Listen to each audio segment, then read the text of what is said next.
Test, test. Test, test, test, test, test, test.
The gun is up for our first heat of the 60-meter girls hurdles here at the MITS Indoor High School Track and Field State Championship. And the winner's going to come out of lane 4, 67. bib number 67.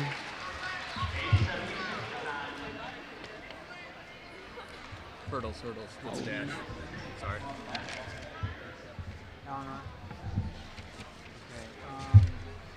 Can you unplug the track speed one? The one that has the thing on it. That was Grace Stark out of lane 4, winning in the first heat.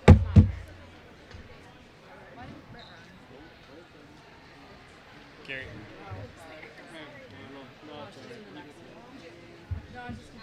Gary. I'm going to zoom this in a little. Maybe a little bit. Plug the track one in.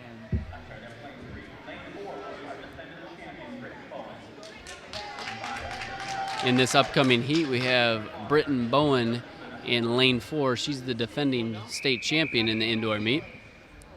And we are moments away from the second heat of the 60-meter hurdles for the girls. Make sure to watch for lane 4. Britton Bowen, defending champion. She's also the Division I 100-meter hurdle state champion.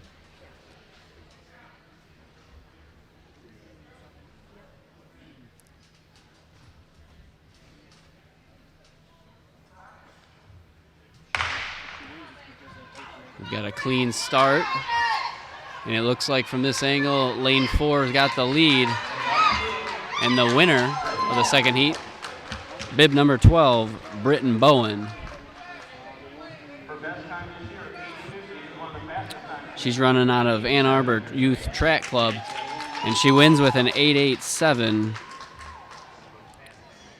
Meet record is 8.35, so a little off the meet record, but won that heat in dominating fashion.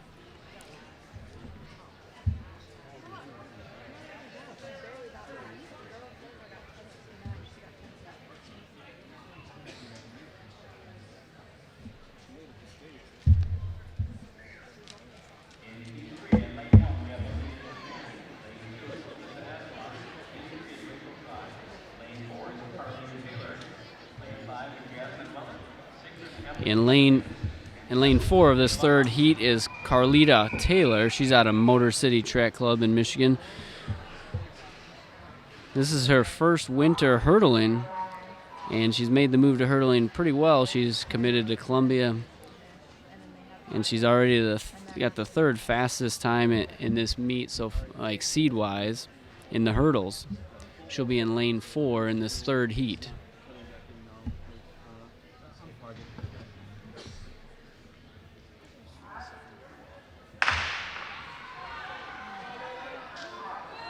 Taylor in lane 4 from this view has got her leg over the hurdle first each time, and she wins quite easily. So out of Motor City, Carlita Taylor wins in lane 4 with a 9.32. And then after each one, there's a counter for that. These are 2 minutes long. 14 as we got a second. He's from Coldwater. Second place was Jasmine Wellett from Coldwater. The next one, so when the gun, you hit Just a reminder, in these heats, it's all based on time. It doesn't matter about place. They take the top 16 or 32. They take the top 32 to the semifinals based on time.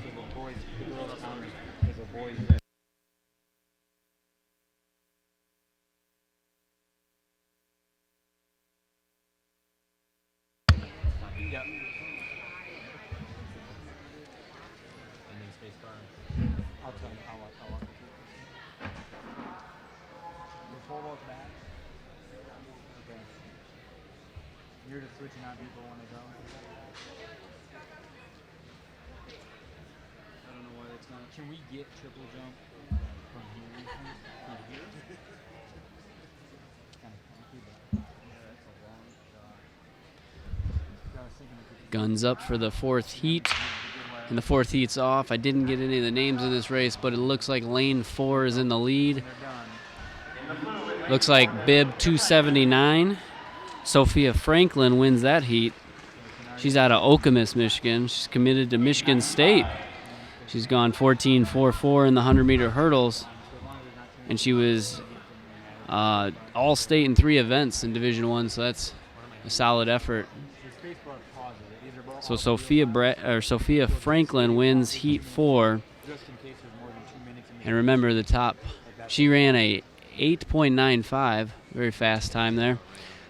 Quite a bit faster than heat 3, but time is what's determining who advances to the semifinals. We'll take the top 32 runners in these prelims to the finals.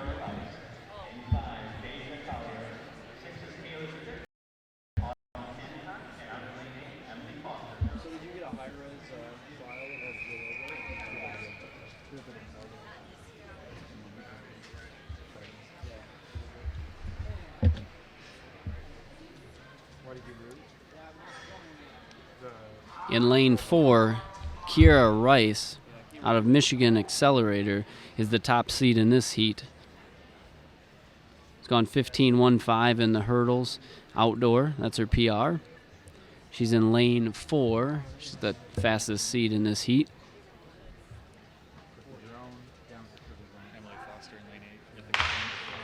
In lane 8, we have Emily Foster out of Ithaca. Oh, we got a girl down in lane 6.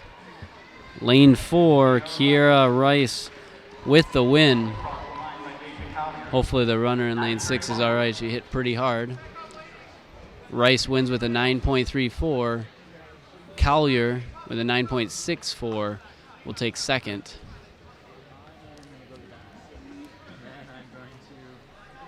That is heat 5 of our 60-meter hurdles for the women. Too far?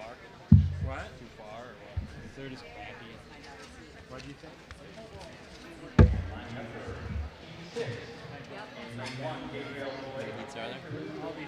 A lot.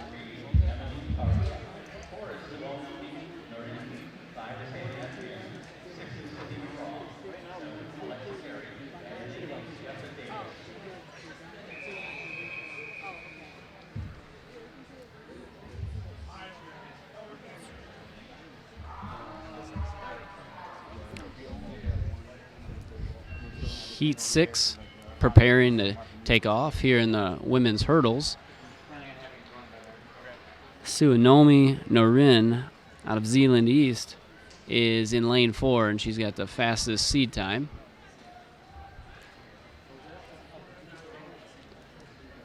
Had a very productive outdoor season. High jump state champion. This race looks close, but it looks like lane 4, Suonomi Norin pulls out a close victory in lane 4 with a 9.27. Haven Eisen out of Dearborn Track Club comes in second with a 9.43. And that is the 6th heat of the women's 60-meter hurdles. Looks like there's one more heat.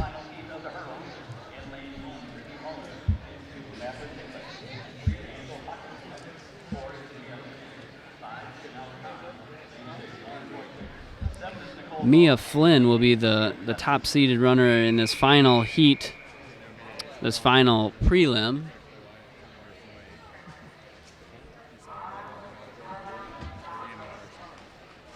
The top 32 girls in the hurdles will advance to the semis, which are later this evening.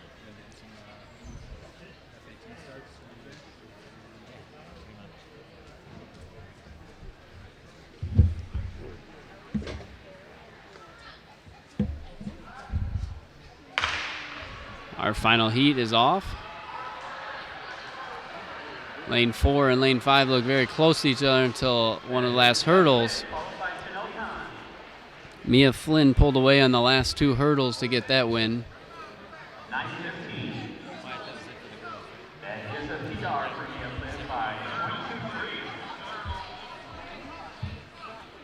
That was a very close race until about the fourth set of hurdles. And second place, Khan, tripped up a little bit on the hurdle, but she still got second with a 9.6.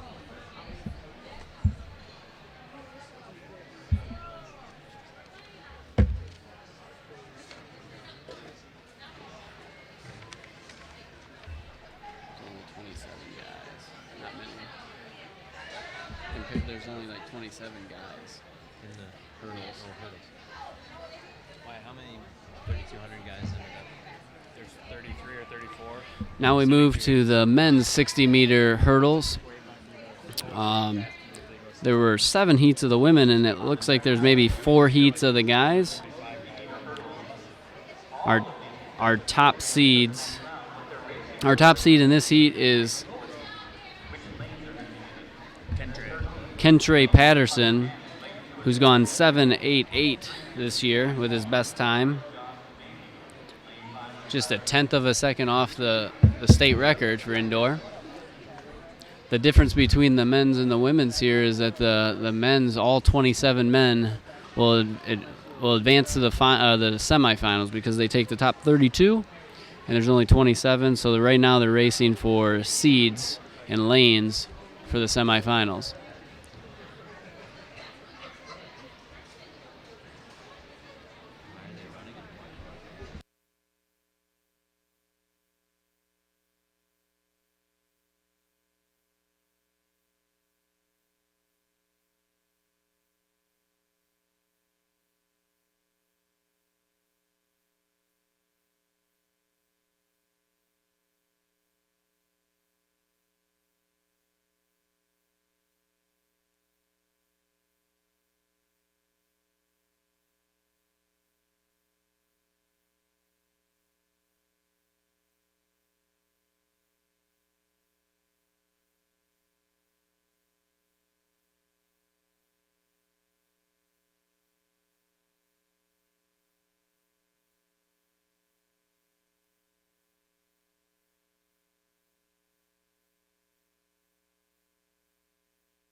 Our first heat is off of the men's 60-meter hurdles. We'll have a little correction. In lane 4, Job Mayhew was actually the top seed in that heat, and in lane 4, and he got the win with an 8:16.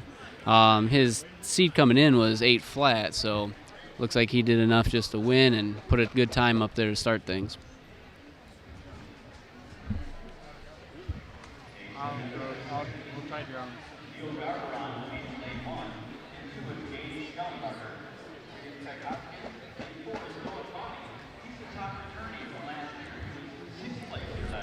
In this second heat for the 60-meter hurdles for the guys, Noah Caudy will be in lane 4. He attends Lake Odessa High School. He's committed to CMU, and he's the fastest returning runner in this meet.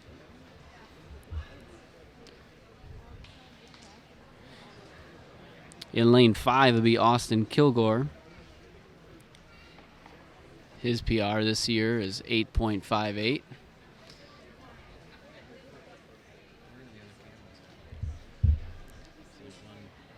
In lane 3 is Craig Hoskins. He's got a close third fastest time in this heat with a 8.67. So look for lanes 3, 4, 5 to put up some good times here. Runners have just been given directions to get to their mark for the second heat of the 60-meter hurdles. And then there's one at shot, and then there's one at the scoreboard.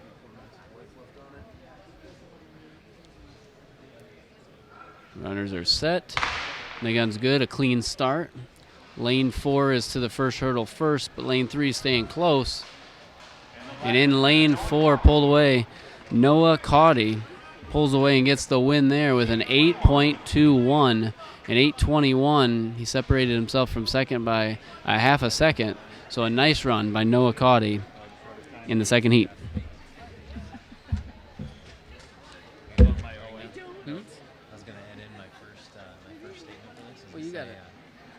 BJ, it seems like lane 4 is the one to be in. It's faster than all the others. Everybody in lane 4 keeps... And then I would add in there, like, yeah, if we get in a race later after this is over, I'm going to take lane 4 with that advantage. I'd like to see you two race in just the 60 hurdles. I think I win the hurdle. I think so too. I don't make it through a lot. I don't know. Can we go with the girls' hurdle? Yeah. I don't want you to wreck yourself. It's not recording, though. Especially on my knee.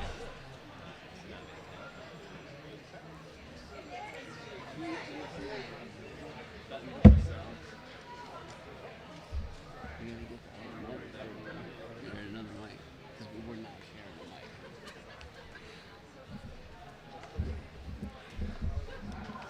Runners are getting set for the third heat of the 60-meter dash for the guys. Haven't seen the names of the guys in this race. We'll let you know as soon as possible, but good bet that lane 4 is going to be up front.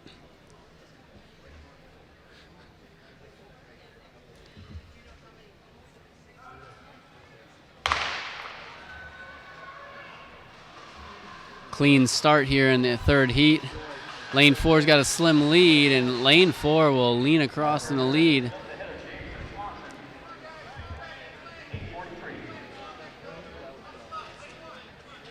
Looks like Parker Ertz out of Reese Puffer will win that heat with an 8.43. Edges out Jamison Swanson with an 8.59.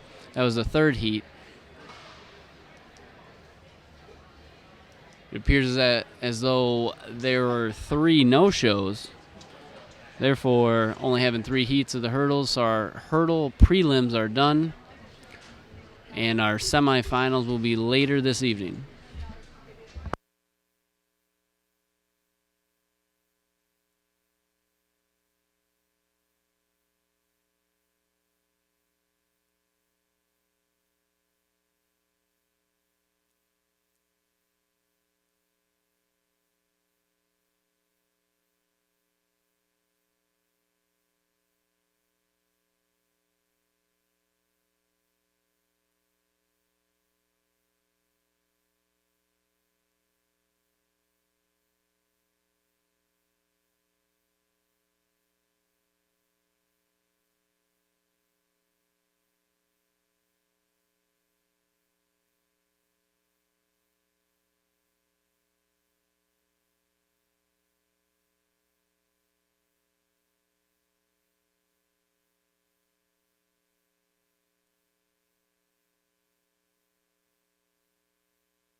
we're getting prepared for the first heat of the girls' 60-meter dash, and these are the prelims. Top 32 times will advance to the semifinals later today. Again, it's solely based on time, not place. Our top seed in this race is Janae Birksdale out of Motor City Track Club. She's ran a 7.65 this season so far. She'll be in lane 4. Some of her credentials are she was part of a 4x1 and 4x2 outdoor state championship relay teams.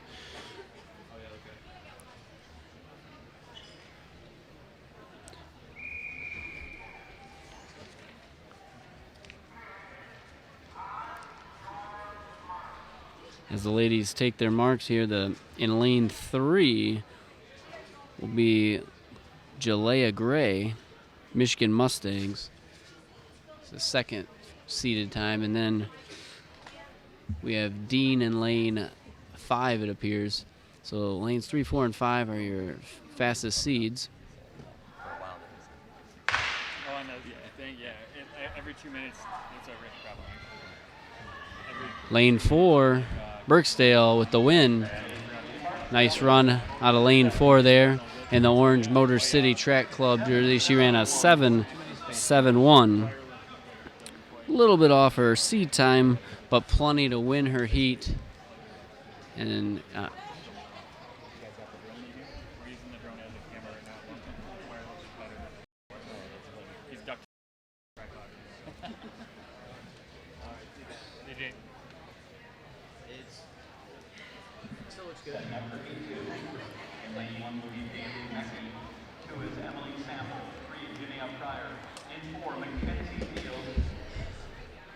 the official gives the white flag saying they're ready for the second heat to get lined up. And in lane 4, our fastest seated time in this heat will be Mackenzie Fields. She runs for maximum output. She's a sophomore. She's ran 7.68 this year, so her seed time is not far off the top seed, Janae Birksdale. Ladies are asked to get to their mark.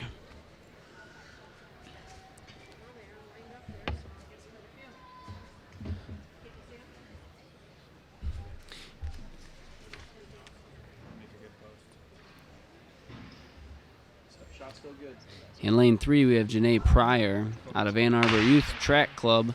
She's in lane 3. But lane 4 has a slight lead, and Fields comes across with a comfortable win. Mackenzie Fields takes first in the second heat with a 7.75. Aroni Fulks with an 8.08 gets second, and Janae Pryor third in heat number 2. Girls walk back and stay in their lanes and get directions from the officials.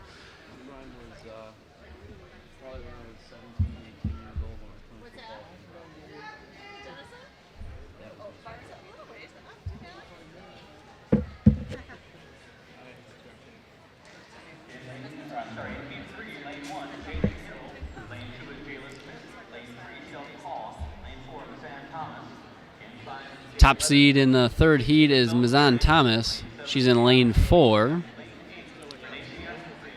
Keep a lookout for lanes 3 and 5 as well. Lane 4 is Thomas. She has a seed time of 7.70. She runs for Detroit Cheetah Track Club.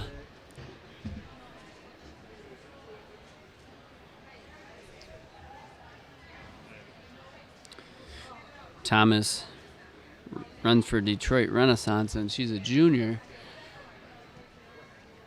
The top 3 runners overall in the women's 60-meter dash are separated by only 0.05 of a second, so that's pretty tight. Lane 4 kind of got out to a slower start, but she really turned it on. So Thomas, after a little bit of a slow start, accelerated the last 30 meters and got the win. Mizan Thomas with a 7.79, slightly slower than the first 2 heats, but once again, still, if I remember correctly, the third fastest time so far in the heats today, so that it's based on time to get to the semifinals. And it looks like there were a lot of 60-meter dash women registered. 83 of them registered. Not sure if any scratched or not, but that's a lot of heats.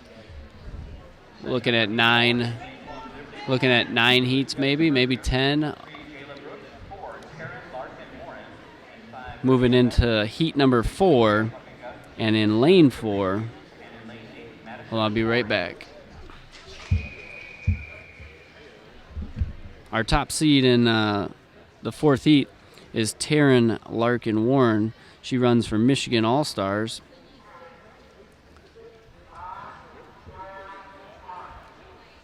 Heat 4 girls have been asked to get to their marks. As you can tell, many of these runners go through their normal routines as they prepare to get into the blocks. Get prepared to start. Relax, waiting for the directions. The gun is up. Another clean start. The crowd erupts as the runners are coming down the 60-meter dash here. And lane 4, Taryn Larkin Warren gets the win with an 8 flat. So far, the winners of each heat today have been slightly slower than their seed time. Not sure if they're doing just enough to win and move on, or if they're not getting quite as much speed out here early in the meet, saving some for the semis and the finals. That's heat number 4 for the girls' 60-meter dash.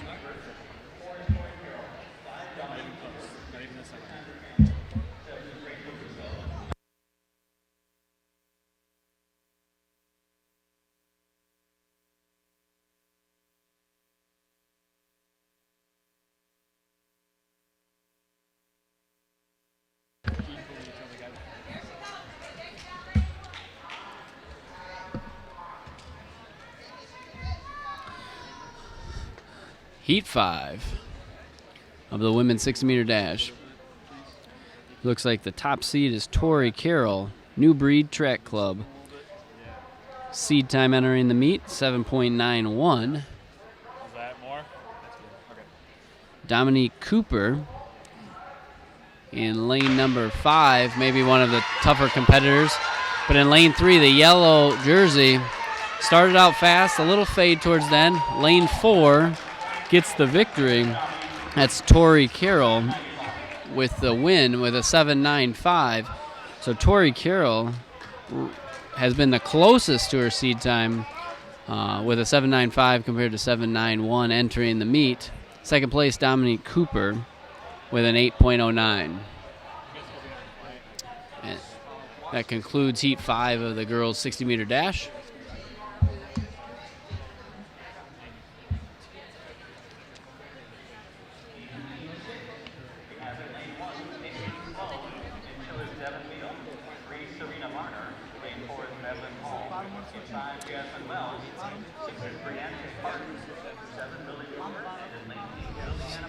Heat 6 prepares to start here. Our top seed is Madeline Hall. She's running unattached. Has a seed time of 7.93, and she'll be in lane 4.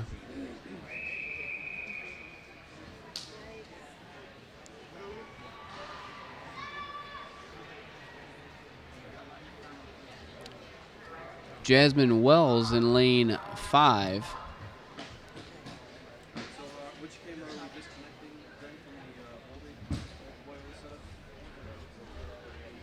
Starter has asked the runners to take their mark. Once again, Madeline Hall in lane 4, top seed time in Heat 6. Runners look like they have come to a set position. Gun is up. Clean start. Lane 4, Madeline Hall neck and neck with lane 5, and it looks like she's going to win just by the smallest margin there. Madeline Hall wins with a 7.89. Second place, Jasmine Wells, 8.05. Serena Varner, 8.20, gets third. So the 3 fastest seed times coming into that heat all go 1, 2, 3. Madeline Hall's time beats a couple of the previous heats winners' time, so that's good for her. Remember, the top 32 times advance to the semifinals later today.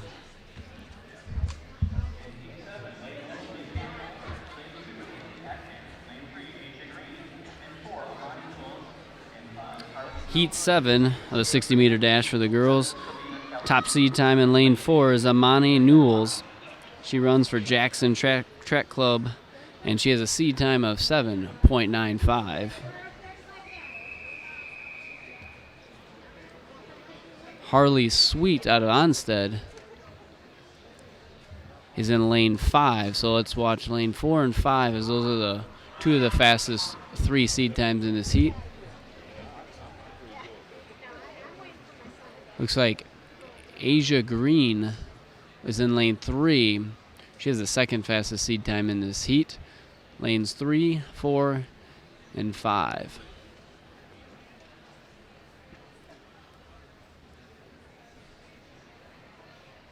The gun is up. Clean start. Lane 4 starting edge ahead here. And lane 4, Amani Newells with the win. Amani Newells runs a 7.97 to get the win. Harley Sweet 8.13 for second. And Asia Green 8.34 for third.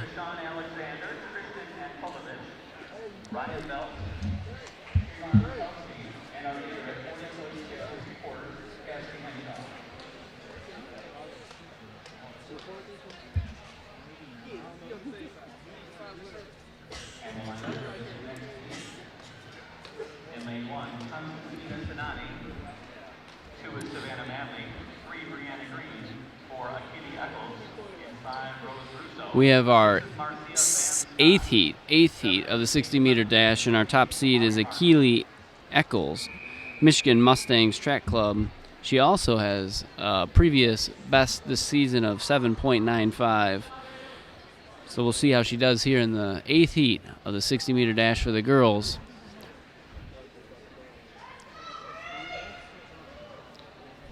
The completion of this heat will be through 64 competitors in the 60-meter dash.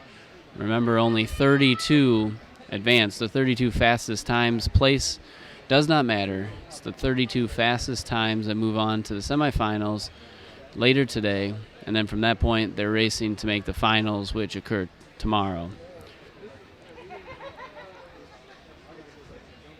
A little bit of a holdup. I think the starter needed to reload the gun.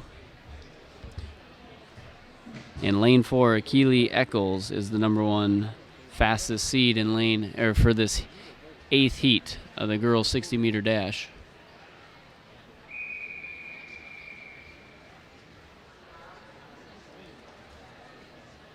We have Brianna Green in lane 3 and Rose Russo in lane 5. Generally, the top 3 times in each heat have been coming out of lanes 3, 4, and 5. Those are where the 3 fastest seeded runners are placed for those that are new to track.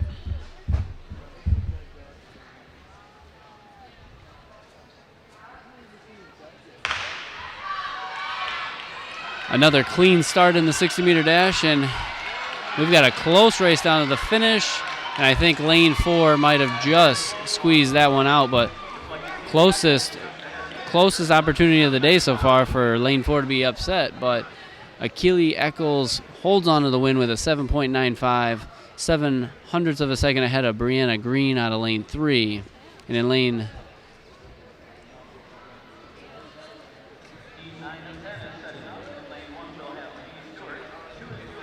waiting for the results to pop back up, Marthea Varn Scott got 3rd.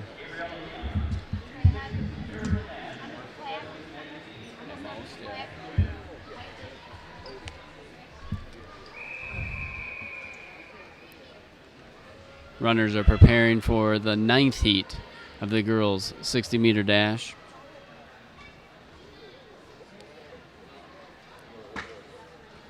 In lane 4, it should be Brianna Bates. She's got the top seed time in this heat with a 7.98. Mackenzie Newell in lane 3. And in lane 5, Gabriella Leon out of Kentwood track. Watch lane 4, Brianna Bates, Dearborn Track Club.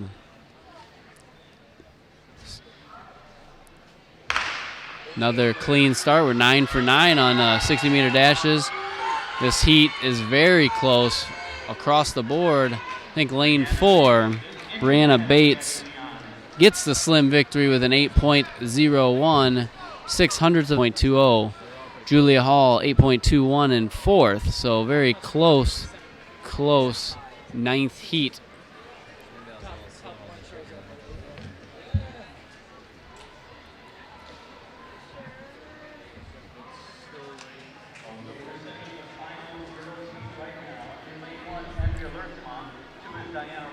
Heat 10 of the girls' 60-meter dash is our final heat.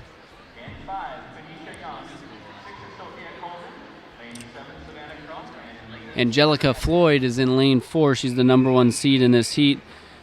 She's our final competitor that has a seed time under 8 seconds. Her seed time is 7.98. She's in lane 4.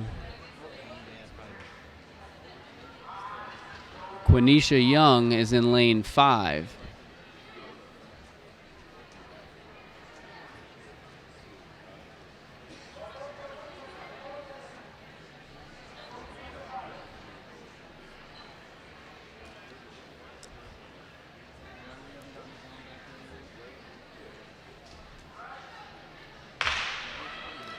And the 10th and final heat is off. Lane 4 will get the win. Angelica Floyd with the win in 7.88, which is one of the faster times more recently. So that was a nice run by Angelica Floyd. Quenisha Young got an 8.02 and finished second. Sophia Colvin got third place.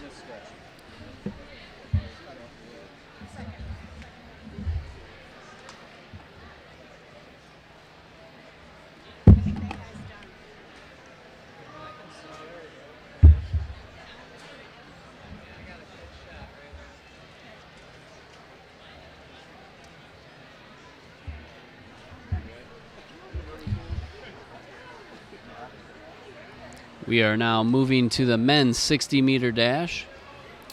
Prelims, there are 47 men's 60-meter dash entries. We'll have to see if all 47 are here, but looking at about 6 heats of the men's 60-meter dash. In this first heat, Tyreek Wheatley in lane 4 out of Ann Arbor Youth Track, 11th grader. He has a PR of 10.97. His seat time is 6.90, and the state record for the indoor meet is 6.74. So he's not that far off here. We'll see if he can get a good race. My thought is, based on all the prelims of the girls, that the runners are saving a little bit for later.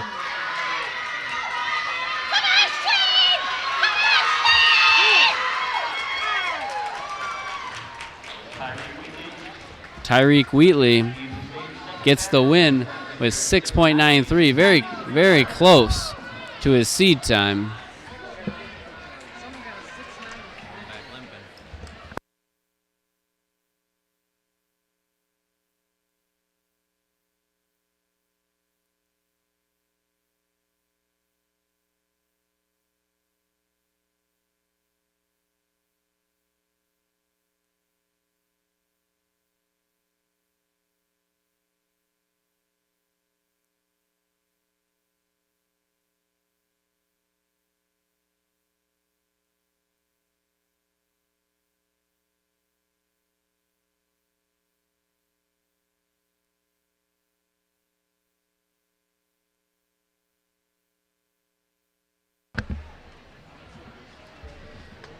Preparing for the second heat of the 60-meter dash. First heat was a fast one, and In lane 4, we have Jonathan Parker. He's got the fastest seed time in this heat with a 6.90. That's the exact same time that Tyreek Wheatley had coming in. So 2 people with 6.90, and the gun goes. Lane 4, Jonathan Parker. Looks like he kind of eases into that victory there at the end. Out of Detroit Cheetah Track Club, Jonathan Parker runs a 7.093. Second place, Josh Patterson, 7.17.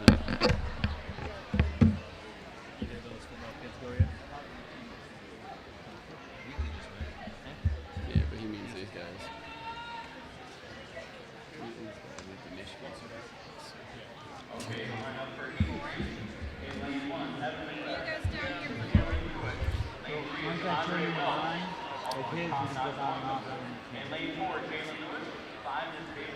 Our third heat of the 60-meter dash is getting ready to line up. The flag is up. The fastest seed time in this heat is Jalen Lewis out of Michigan All-Stars. He's got a 7.01 seed time coming in.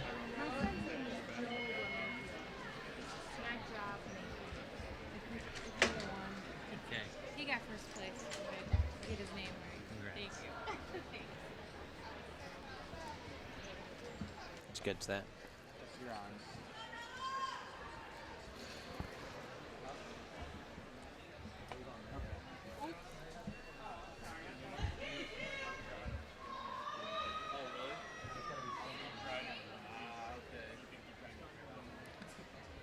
The gun is up for the start of this third heat. Lane 4 out quick. But lane 3 and 5 contesting well. Looks like lane 4, Jalen Lewis with the win with a 7.01, but very close with Andre Welch. Very close race between the top 4 there.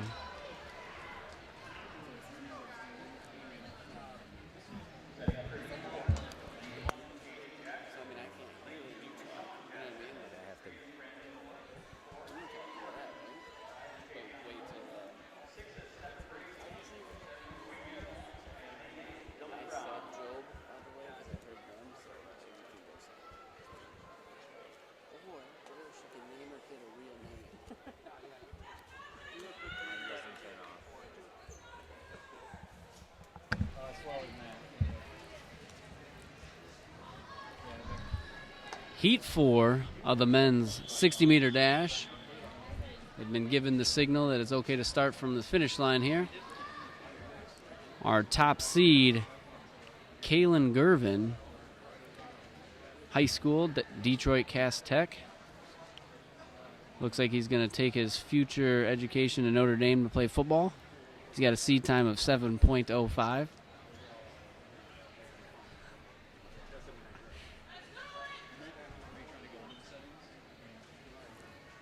In lane 3, watch for Brandon Boyd, Spirit of Pre.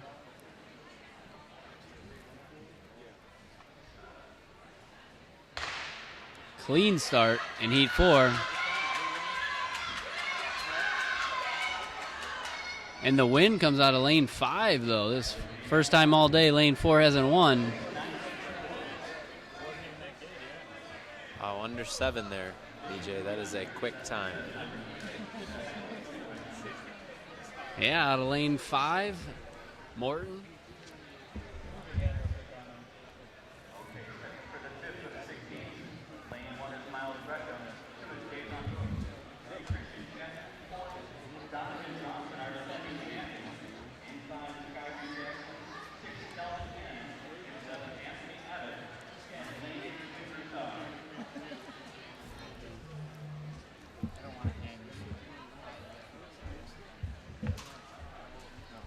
So we have heat 5 getting ready to start here. And in lane 4 will be Donovan Johnson, also out of Detroit Cass Tech. He's also has a seed time of 7.05, and he's committed to play football at Penn State.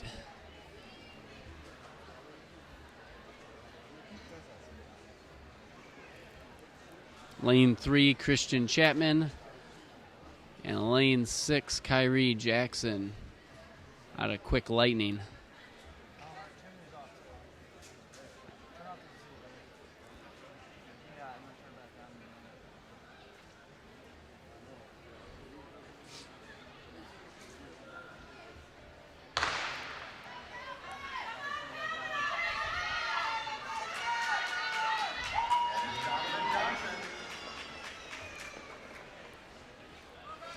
Donovan Johnson out of lane 1, or lane 4, sorry. He's the top C time. Runs a 6.91. Wow, 6.91. Is that the fastest time of the day? I think so. One heat left, though, so see if anybody can outdo 6.91. They're still a ways off the state record. State record 6.74, but I'm sure they're saving some of this for the semis and the finals.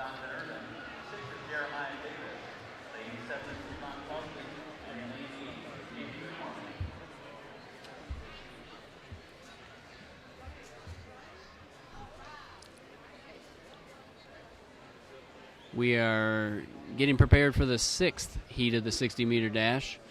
And it looks like our number 1 seed time will be Pierre Brown out of Maximum Output Track. 7.06 seed time. He'll be in lane 4.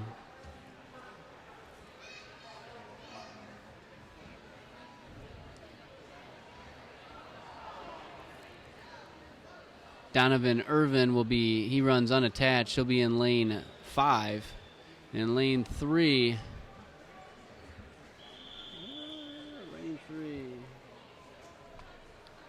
Fada Marithi.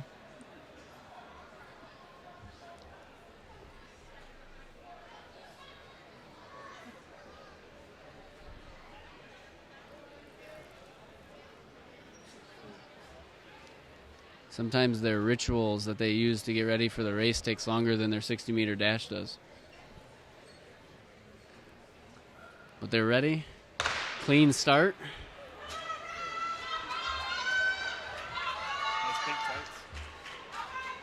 Close race with lane 4 and 5 there.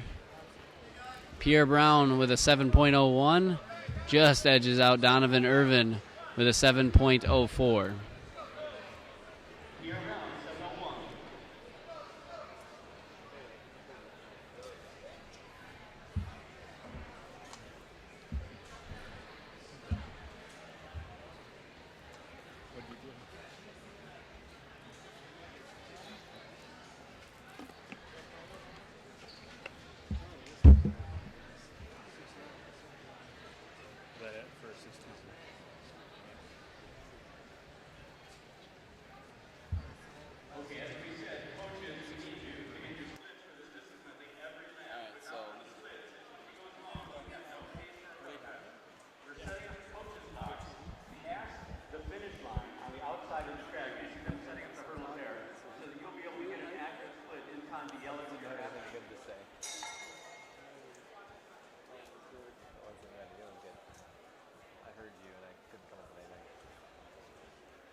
For parents who don't have smartphones and want to look at results, they're being posted on the window, the far window near the elevator in the upstairs. So we can get ready to talk about How many heats of EMR do we have? At least 2, right? It's like group sitting there. There's 24. Okay. So I'll leave this right in front so we can start talking about it. There will be 2 weeks. We'll talk about the next week. 2 weeks. They will generally go at times format. They will go from the slowest to the fastest. So all the fastest. We are getting ready to start the women's distance medley relay. Why don't you explain to the fans what a distance medley relay is? Well, distance medley relay is made up of mostly distance track events, although I would consider the 400 and the 800 to maybe be down in the dash, depending on who you are. But you're going to have varying distances from a 400 all the way up to a 1,600 meter run. And what's the order that they go in? I believe for the MITS, the 800 leads off. Is it a 12? 1200. Same as on the college circuit. Gotcha. So 1200, then that gets followed by. The 400. Okay. Followed by the 800. And they finish it up with the mile? Absolutely. So do they most likely put that 1200 first to get maybe the competition spread out a little bit for that first handoff? Yeah, that would be good, especially indoor. We got 12 teams. They're going to be packed up pretty good at the beginning. And here at the MITS Indoor State Championship meet, they will go slowest to fastest in the 2 heats. So this first heat are the slower 10 or 12 teams, and then in the second heat it'd be the fastest 12 teams. Although, as we know, in all these races, there's always teams in this heat that belong with the other heat and have something to prove. So I wouldn't be surprised to see one of these teams end up in the top few. So it's all over. It is possible for a team out of this heat to become all-state. They just have to finish in the top 8 time-wise, correct? Correct. And so all that they can worry about right now is just trying to win their heat. And a lot of times that time will hold up as they go forward. So it's always interesting because somebody in this heat, maybe they picked up a different runner than they had when they qualified, and therefore maybe they're faster today than what they did when they qualified. Could happen. It looks like MMTC is out in front right now. They're about 300 meters in. We'll try to get a 400-meter split here in a second to let you know how their first leg is off to on their 1,200 meters. First 400 meters in about 1:13, so they're running at a sub 5-minute pace if they were running a mile. Our front 2 are kind of starting to distance themselves a little bit, although maybe the gap is developing a little more after number 3. It's always interesting to see how these teams put their teams together, are they going to put their 1,200 as their best runner and try to get a lead and make other people chase? Or there's so many, I feel like, changes of places in races like this.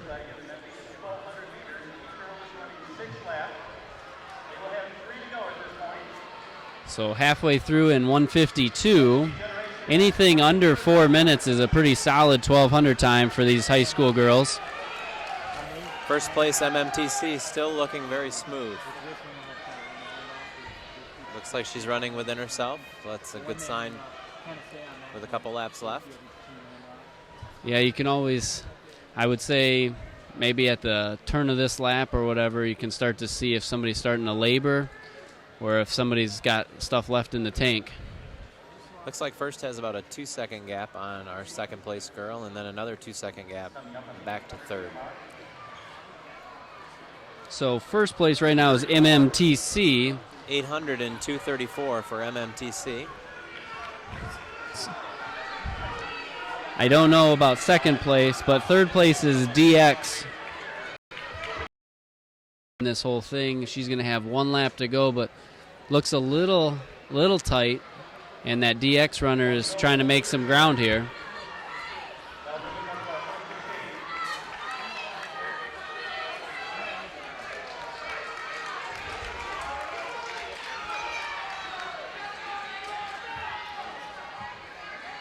Well, she's distancing herself a little bit now here on this final lap. And it looks like fourth place is going to move up into third, and she might keep moving up. Now into second. Yeah, that the girl from fourth might, boy, she's going to make it close with first. Closed the big gap there. She came out of nowhere all the way up into second to get her team up there. So MMTC takes off in their 400 part of the leg in first with, I couldn't tell what team that was, but in the blue uniform made a big run on that last lap of the 1,200. Running down first place in a hurry. We know in a 400, sometimes you can go out a little bit too quick. We'll see whether she did or not.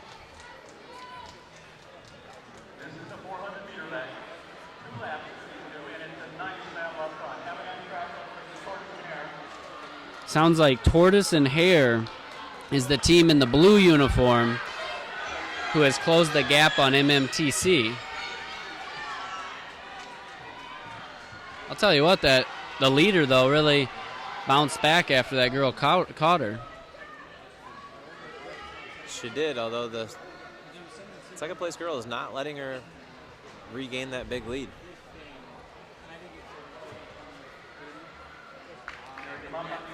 They're going to hand off to the 800 leg. MMTC still in the lead. It was about a 103 for MMTC, so I'm assuming maybe closer to a 101 for second place. I know the cameras probably don't show it, but the handoffs after the first two were very congested and crazy. That's one of the interesting and exciting parts about these relays, is that the handoffs can be very sketchy sometimes. Probably a good reason to put the 1200 first.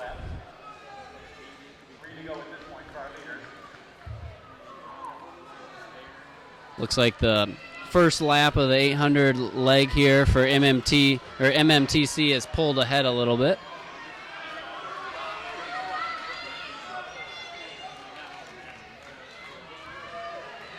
If we look back through the group a little bit, there seems to be at least two Breen teams in this race. Breen brings 3 or 4 DMR teams into this race, and 2 of them in this and 2 in the fast heat. Always very strong.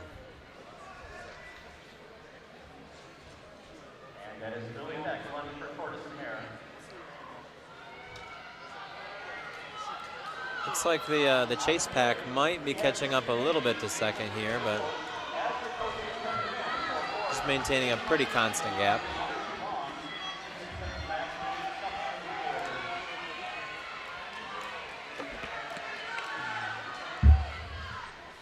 Although second place appears to have put on a surge now and is actually gaining on first.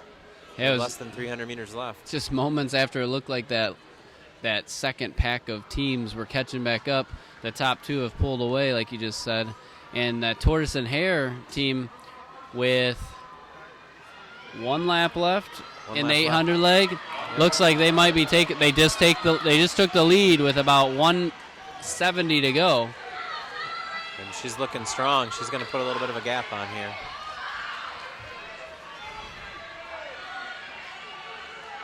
Really strong finish on this last 200. As you said previously, if you want to be all-state, you really got to try to win this heat to give yourself a realistic shot at being all-state. So Tortoise and Hare group is making an attempt.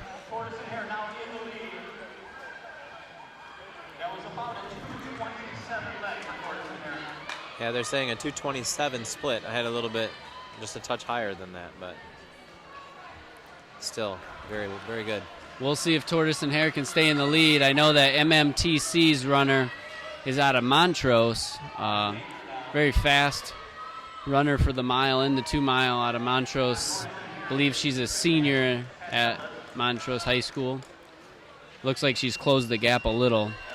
And one of the interesting things that always keeps it interesting for the DMR is that the last leg here is actually the longest. So plenty of time for her to reel her in. Have you seen in the past the runners maybe forgetting that and trying to make up the distance all in the first 2 laps or so? But with being 8 total laps, definitely don't want to make it up.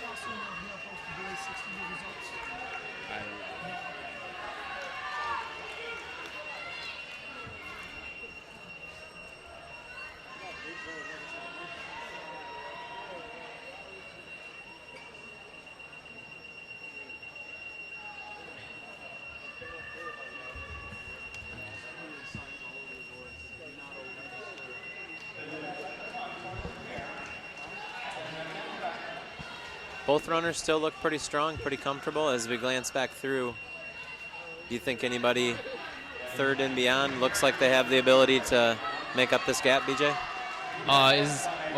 Is that team in the purple and white in third then? Is that what we're looking at back there? Yeah.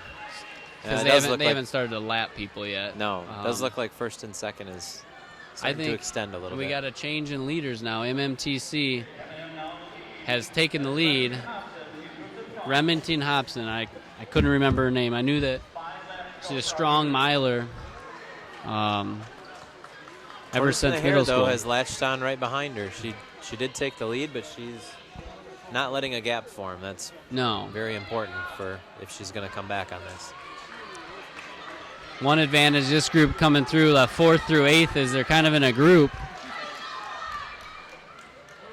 I agree with you, though. I think the top 2 runners have a lead that's too big to make up. It's going to be between them and, who wants a better chance of being in the top 8, if they have any chance. We'll see in the next heat.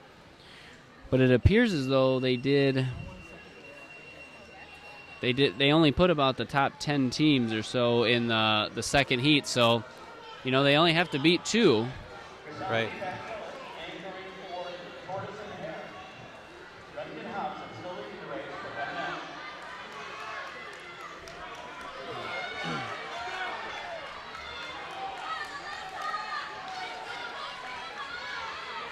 Both still battling it out in the front.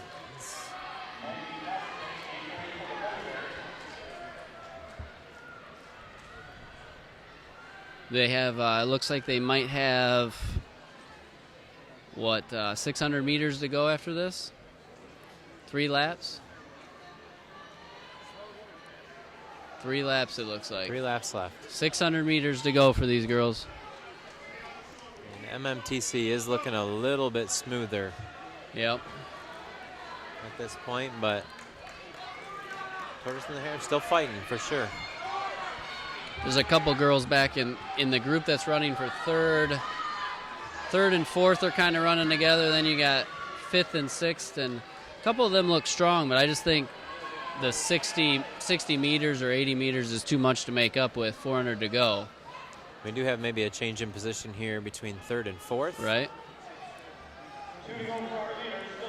Team with the blue uniform, can't really tell what team that is. Tortoise and Hare look like they're pulling up right on the outside edge of MMTC there for that last quarter mile here.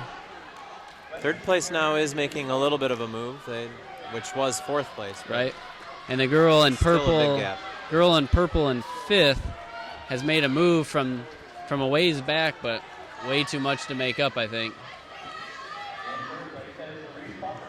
We're going to be on the bell lap here. They're coming around. Still anybody's race for the top 2. According to the indoor announcer here, it sounded like 3rd place is Reese Puffer.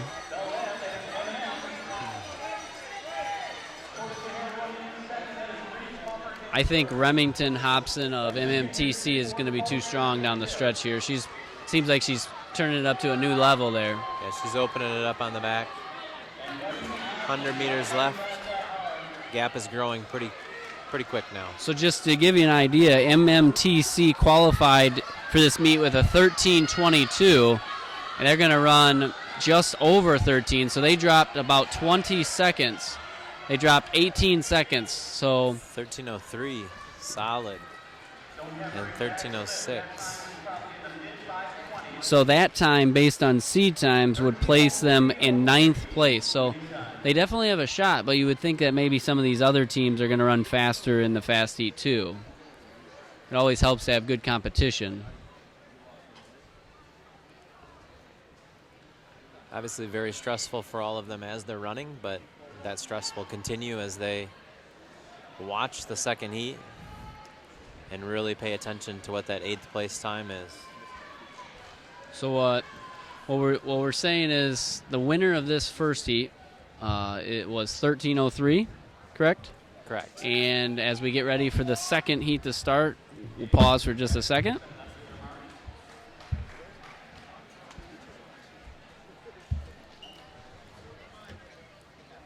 We get ready to start the second heat of the DMR. Some of our top times here for the women's distance medley. Ann Arbor Track Club has a time of 12:03. State record 12:04. So could we see a state record go down today? Absolutely. We'll see. Second time is Jackalope Track Club. And then Rogue Running.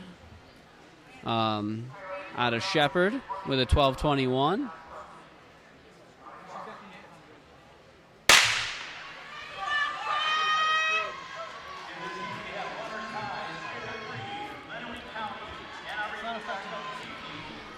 So the top 4 teams in this race, that seed-wise, are all 12:22 or faster, which is extremely fast. And then there's a little gap to the second Breen team, which is 12:32.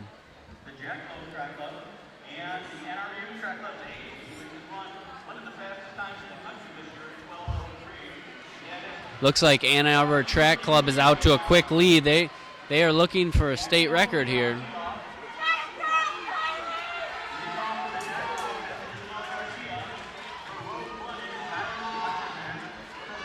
Again, this first leg of this race is a 1,200-meter leg, and we'll see on their first quarter when they come through here what pace they're on.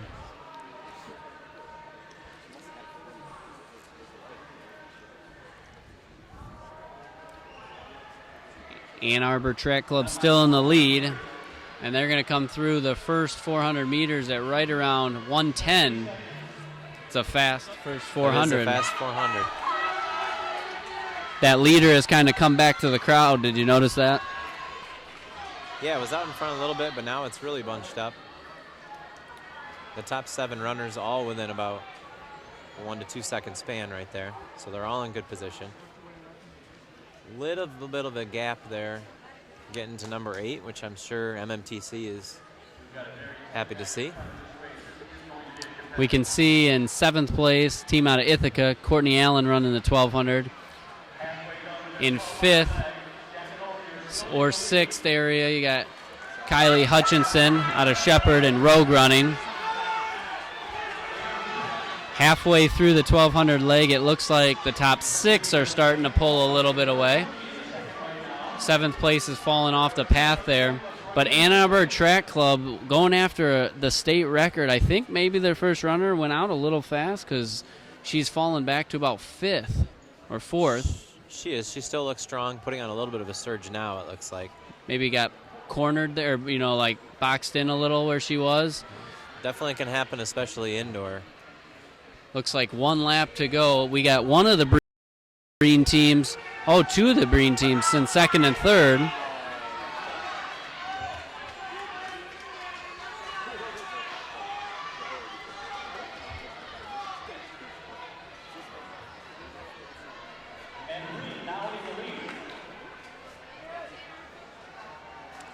So Breen now up into first place, but a real battle here between 1st and 2nd, and I think I want to say any of these first 5 will have a shot. Is it possible that the 2nd place team, even though we don't have a jersey, is maybe Jackalope? I don't know, though. So I was mistaken. They still have 1 lap. I thought last lap was the one more for the 1,200, but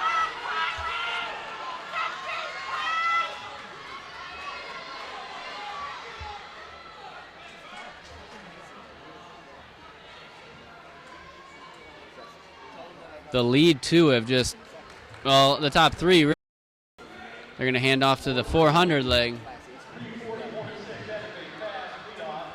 Very fast, 340.6.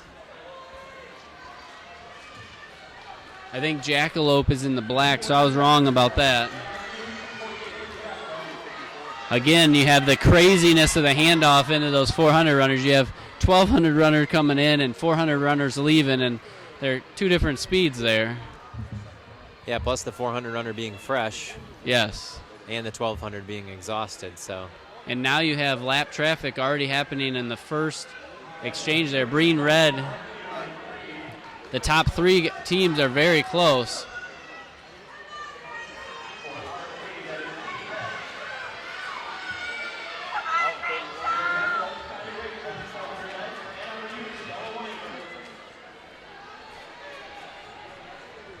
Breen Red has pulled out a big lead, and they're getting ready to hand off to their 800 leg here. They've got about a 20-meter lead over 2nd place, which is another Breen team. About a 102 400 for Breen. So we have Breen Red and Breen White out in the lead. It looked like Ann Arbor had about a 103 104 for their 400.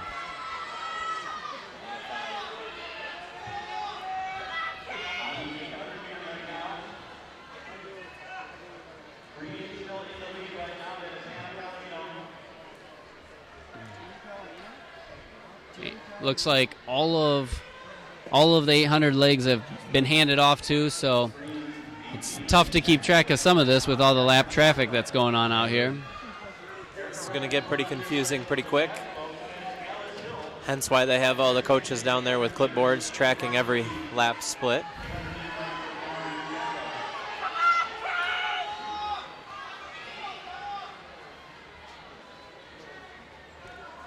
I see there's a little bit of a local battle brewing.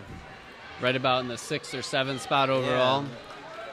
It's like Rogue Running and US a group from US Ithaca. 127. Yeah. Not separated by much. Very familiar with each other, I'm sure. They are chasing down a group that looks like Caitlin Hutchinson's getting ready to pass there. Can't tell if some of those are lapped runners.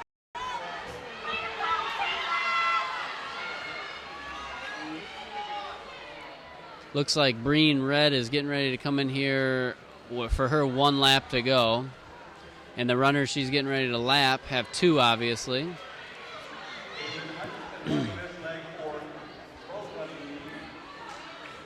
Seems a little crazy that in the fast heat you can have people getting lapped this early, but it shows how fast the top 5, 6, 7 teams are. And Breen is really putting down some times. That opening 1200 leg was smoking, and so was their 400 at 102. So 2 really solid legs back to back.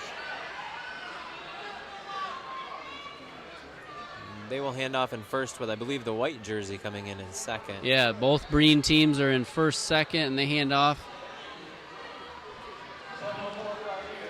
Well, the state record is in range right now. If this runner can run anywhere near 5 minutes, it'll be close.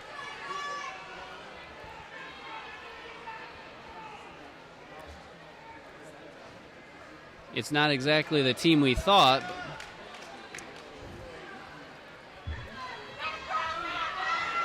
What do you know about some of these final anchor legs here? Unfortunately, Any of them that really stand out? I don't know much it looks about like the Ann Arbor Breen. Track Club is already back up into second place. They are. But ahead of the second Breen team, the white Breen. I feel like the Ann Arbor Track Club girl that's in this one is Annie Forsyth, which she is maybe runner-up in cross country this year. Okay, She's out of Ann Arbor area, and so she's ran sub-5. Rogue Running's got Amber Gull, who has run a 5:03. I did not see, looks like Jasmine Harper is the closing leg for US 127. She's out of Clare, but teaming up with Ithaca's team. It is Ann Forsyth. Breen's still holding on pretty strong. Ann Arbor Track Club is our second place. It gets fairly confusing after that. Looks like it, so it goes Breen Red, Ann Arbor Track Club, then maybe Breen White, or there's that team with the black top and the bluish spandex. So maybe Breen White has fallen back to 4th. I would agree with that. It looks like the green team is a lapped runner. And Forsyth just came through in second there. And then 3rd, and then 4. So we're through 4. It looks like Amber Gull has worked her way for Rogue Running up to 5th. But Jackalopes is right there with them. Those two are on the same laps right there. 5th and 6th right there. The Greater Flint team is in 7th. And so it looks like Spirit of Pre is in 8th. They're either in 8th or it's US 27, which do you think US 127 might be the 8th place team right now. Can you tell, has Ann Arbor Track Club made any ground on Breen Red? It appears that they have made up just a little bit. Breen is definitely running very strong, but I would say that lead is maybe 60 meters? 10 to 15 meters shorter than what it was. But I would say, yeah, they're still up by about 40 meters. Okay. Breen Red is coming across the finish line right now, so I'll try to keep an eye on it for the next lap and see. I think Ann Arbor Track Club is starting to reel her in a little bit. Well, when you have your closer, that's a 4:55 miler. That's a great time for a girls miler. That lead from last lap has been cut into significantly. Gotcha. It's at least cut in half over the last 200 meters.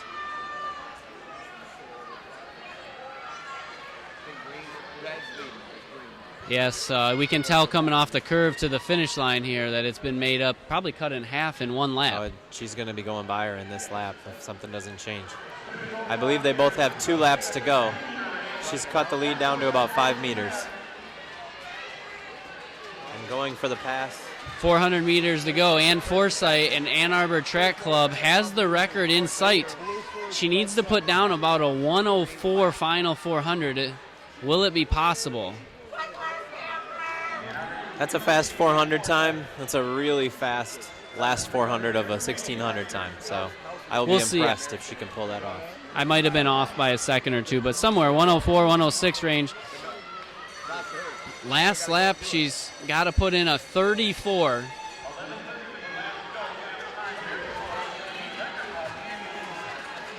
The state record can go down if she can run a 34-second 200. She looks like she's got some good turnover going on right now.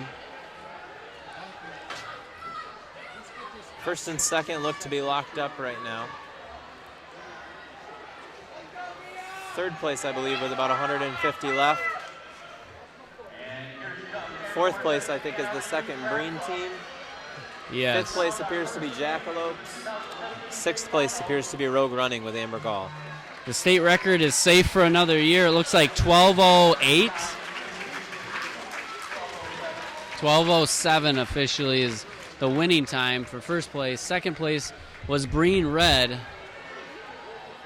Third place, I'm not sure what team that is, but a tight race. Jackalopes get fifth. Rogue Running gets sixth.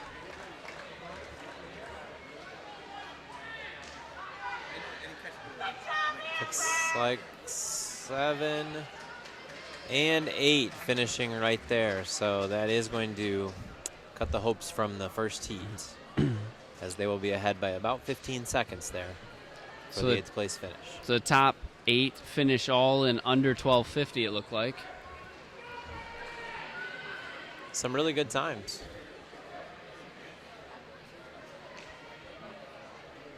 Up on the board, it looks like Ann Arbor Track Club with a 12:08 flat.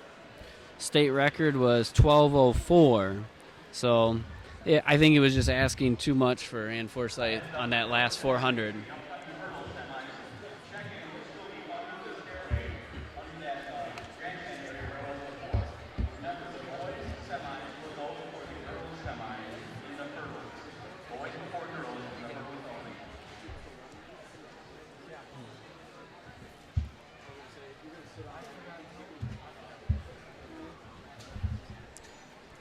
With that on the line, we have the boys DMR ready to go. It looks like only 8 teams in this first heat. Yeah, there's only 20 compared to the women's 24. So, as you said, there's looks like 8 in this heat and then 12 in the fast heat.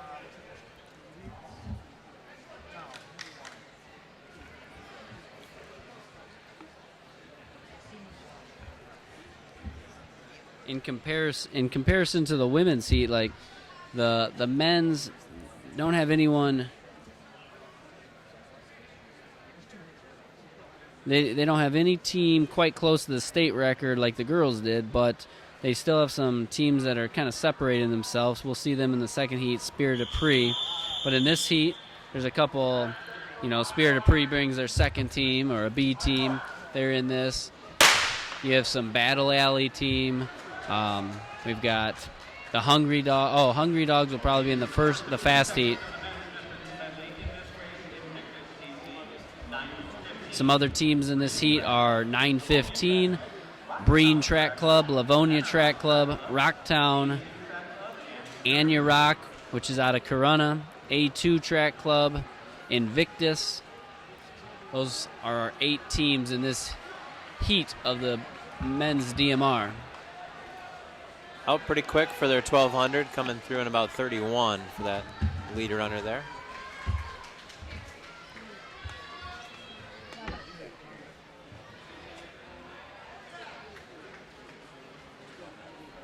On pace for a 306 1200, if I'm doing the math correctly, which I was told there would be no math, so I feel like I should be let off the hook if that was not right.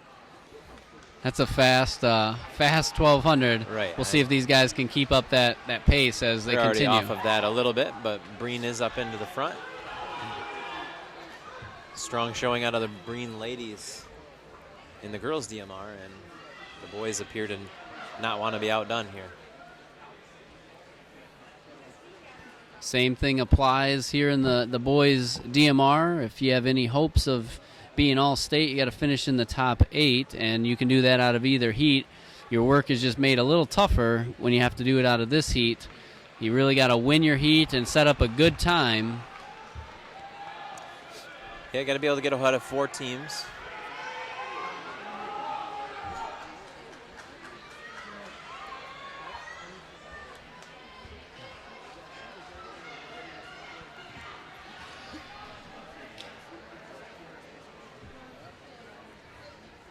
Still pretty tight. We do have a new leader here on the backstretch.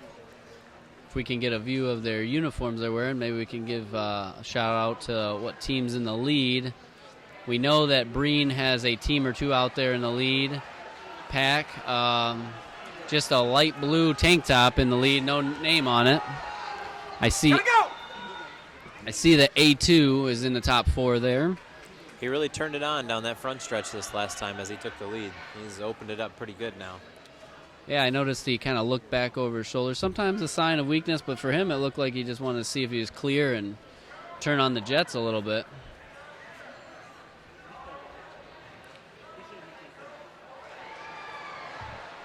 A little wide there around the corner. I wonder if he thought that was his last one, if he was expecting to hand off.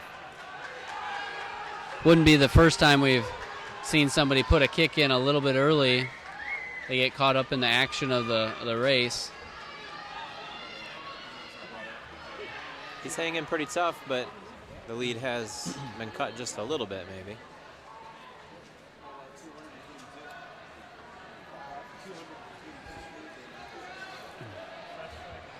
Well, he's going to hand off probably closer to 320-ish. Little off the 306 start, but here goes Still that pretty 400 solid leg. These guys come out of here like rockets. Big difference in pace between us, the 1200 runner who is fatigued and the 400 runner who is fresh. Sometimes that handoff can be a little bit tricky to get. I always think the handoff from the 400 to the 800 is exciting because everybody kind of closes in together. Like, look at we got 3 people right in the lead group.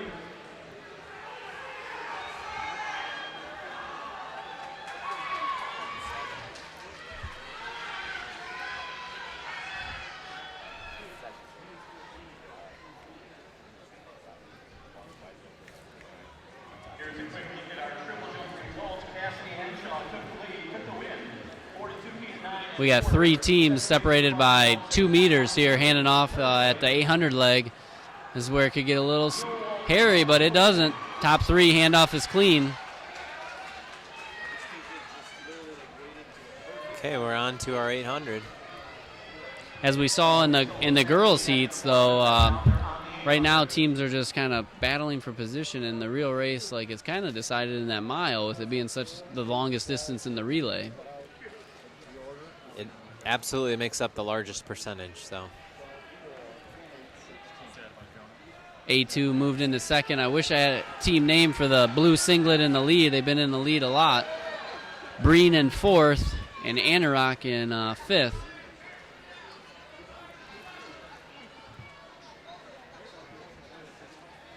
Total distance of the DMR adds up to 4,000 meters. So with 1,600, this leg is almost, not quite running half, but a very large percentage. So you definitely want to have a strong anchor.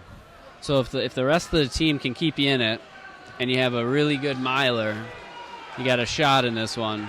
Absolutely. Yeah, it looks like Spirit of Pre B team is the team that's running in third.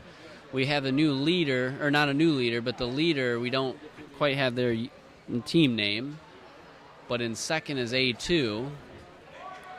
And it looks like fourth and fifth kind of closing the gap here with a lap to go. Like They are kind of bunching up. This is going to be interesting.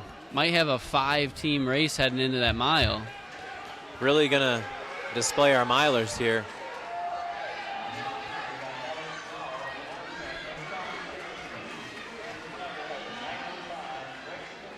Interested to see who the miler leg of the Corunna team is. They don't call themselves Corunna. They're out there as Corunna backwards, Anurock. But will Jacobs be the final leg, like the younger Jacobs brother? Looks like not, so... Finished that 800 leg fairly strong. Our leader there ran about a 32 last 200. You think we'll see these guys running all out, or will we see a tactical mile like Cheserek pulled one a couple meets ago last year? Well, I think if they're thinking about what their ultimate goal is, they're not going to want to run a strategic mile. Because not only do they need to win this, as we have a pole vault pole break right in the middle. Young man looks like he's okay though over there on the pole vault pit, just a little shaken up after the pole breaks. Yeah, he does look okay though. He's up, has the pole. He'll, I'm sure, keep that for a good memory.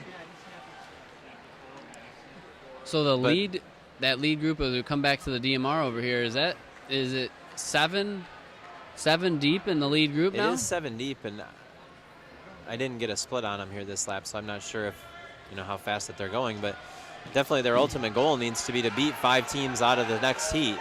They don't want to be running strategic. Winning this heat is fun, but it doesn't really get you anything unless you can get ahead of some teams from the other one. Yeah, and we want to, these guys, we don't really know which guy is setting the pace out there or whatever, but some of these teams, maybe they're still, even though they're not going to get in that all-state range, they have a good chance to maybe run a PR, and a lot of teams are out here to do that. Absolutely. What's it? This jersey on the new leader.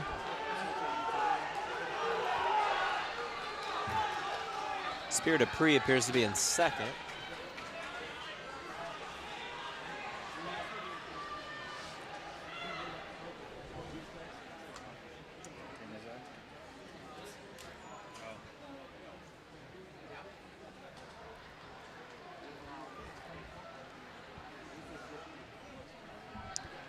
Is this our halfway point of the 1600?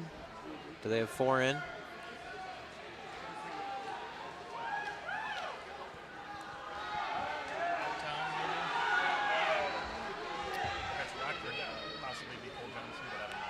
Looks like maybe unofficially we can say Rocktown Track Club is the new leader, and I think that's possibly Cole Johnson of Rockford, who is one of the top cross-country runners in D1.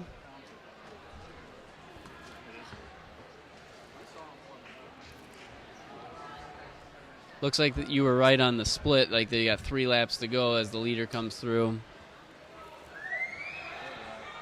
And Anurock, the Corunna team, even without either Jacobs boy, is out in second now. So it's impressive when you take out their best runner, the best runner maybe arguably in the state of Michigan, out of their lineup, and they're in second here. It's pretty good. Absolutely. It looks like first place Stillick trying to extend that out. Obviously with the time in mind. So he's got 400 meters to go.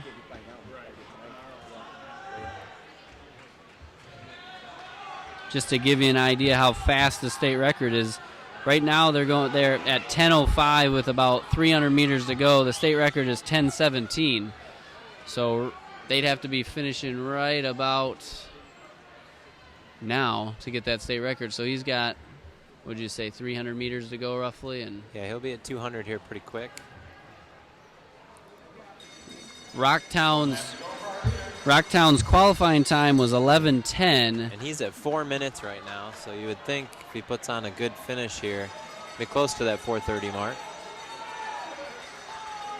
So he's gonna run a good time there for Rocktown. They're gonna PR for this season by at least 10 seconds. And he is finishing strong. Very strong last lap. I think he might get under 4:30 here. Based on the split that I had, maybe a 4:28 or a 4:29. Out of Cole for his Johnson out of 1600. Rockford, pretty good time, and they run 10:57.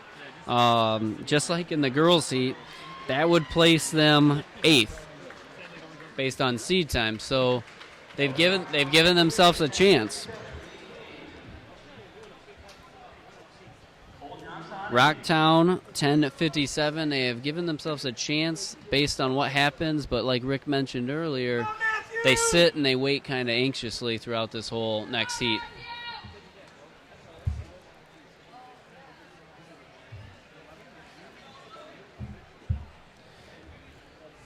Runners start to do their final stride outs and toe the line for the the second of 2 heats, the fast heat of the boys distance medley relay.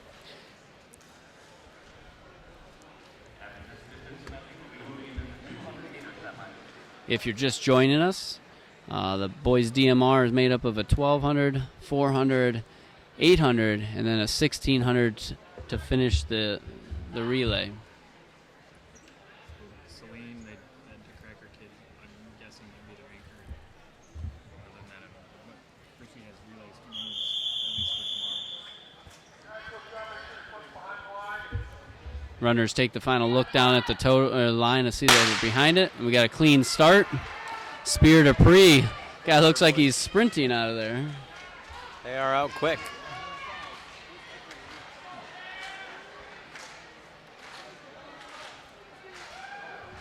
I thought that first lap was quick on the last heat. I have a feeling this one is going to be a little bit quicker.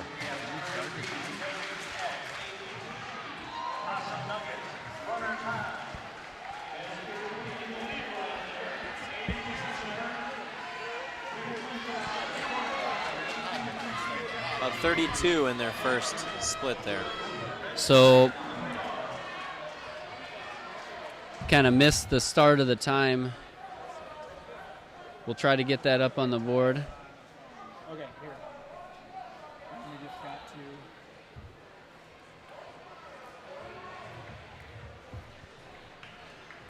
Looks like they're going to hit the first 400 at right around 101. Wow, pretty quick. Spear Dupree took off in lane 1 real fast off the gun. A 101 first lap of the 1200. So last heat they were on 306 pace. This time they're at 303 pace for the 1200. We know that there'll be a little bit of slowdown here. We got a new leader though.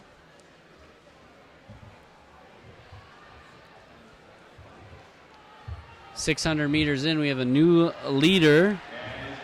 Possum Nuggets. DX, Spirit Dupree. Possum Nuggets taking a lead, fairly commanding lead.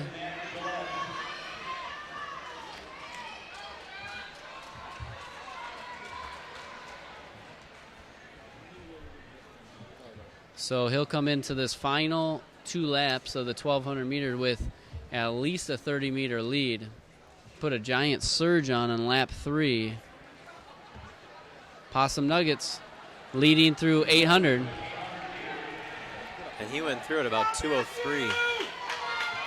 That is cooking for a 1200.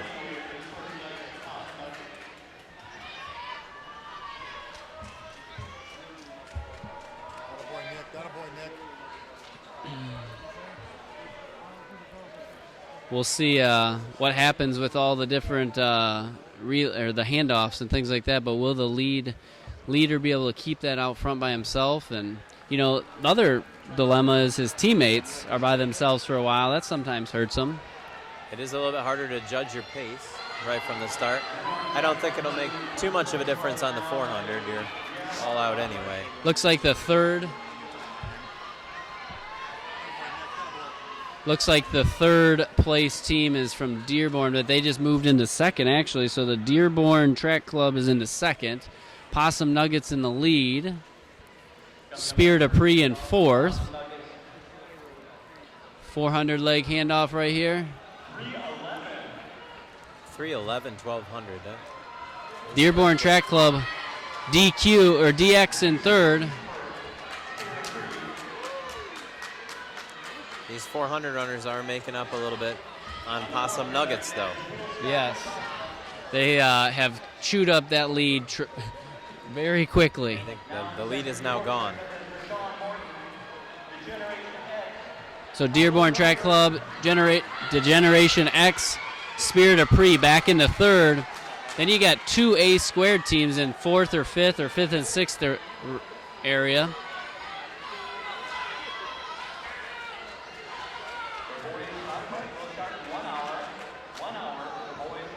So they're getting ready to hand off to their 800 leg.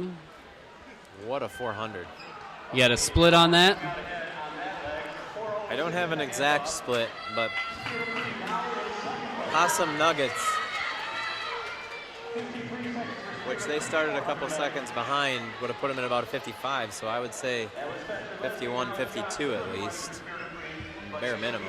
Sounded like from the indoor announcer here that Spirit of Pre's leg went 53 in the 400 to get him back in the second. Degeneration X is in third, and then one of the A squared teams is in fourth.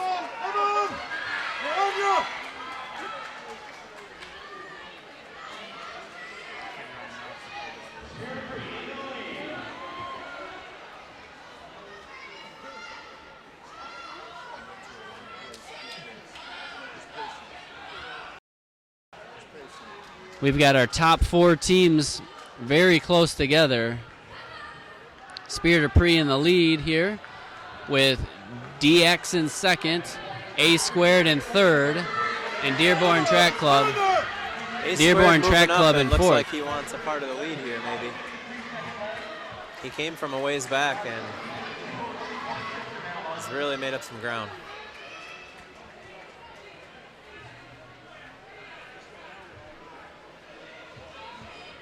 This is going to be, I think, a very interesting mile. We got one more lap here left in the 800, and the top four teams are still pretty close, even though the top three are starting to pull ahead a little.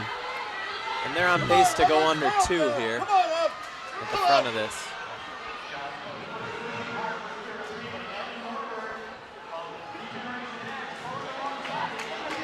Got a change of leaders up there. DX is in the lead. Look at his kick at the end of this 800 leg. Spirit of Pre in second.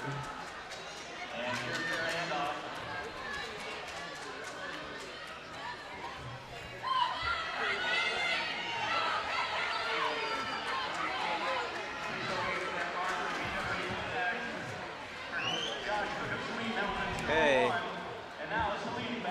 Spirit of Pre right back out. Didn't want to wait, didn't want to sit there at all.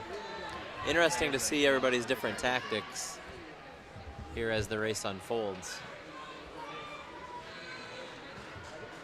Has been a little bit easier to keep track of this race with not quite as much lapping.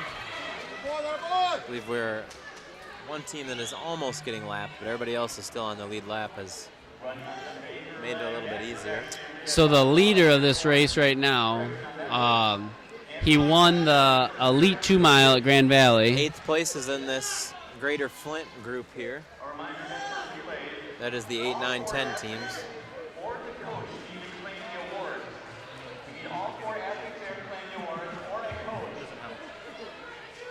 So Spirit of Pre in the lead. That runner, DeCracker, he won the Elite 2 Mile at Grand Valley just a week ago.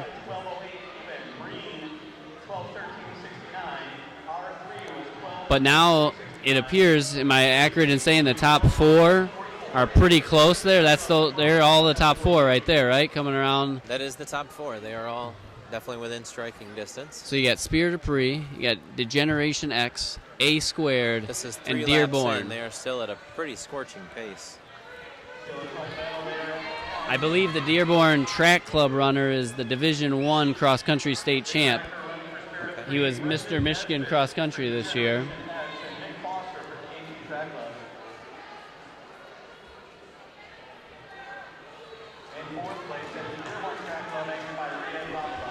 the ex-kid is Brendan Nesbitt.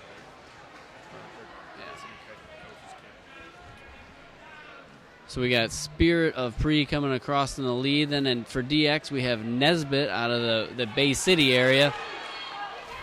A squared, and then Dearborn Track Club in fourth. They're at a 2:10 first 800 for this 1,600-meter run for the Spirit of Pre and Generation X. 2:10's pretty quick. I know what that feels like, but I usually get to stop after They're putting on a 800. surge right now on that back corner. Looks like Generation X has kind of matched it and is staying close. It's getting tough because on some of those curves, they've got to go around lapped runners, and they don't want to be the one to get caught behind. 3 laps to go. 3 laps, 600 meters to go.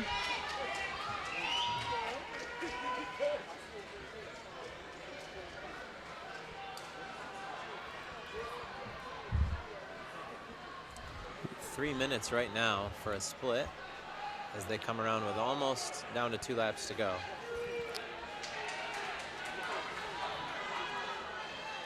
It looks like most of them will have a chance to maybe set a PR, but with 2 laps to go, they're at about 3:15. So with 400 meters to go, so still maybe definitely 420 within their pace. range of a 420 or a little bit under. So now it looks like more of a closer to a 3-team race.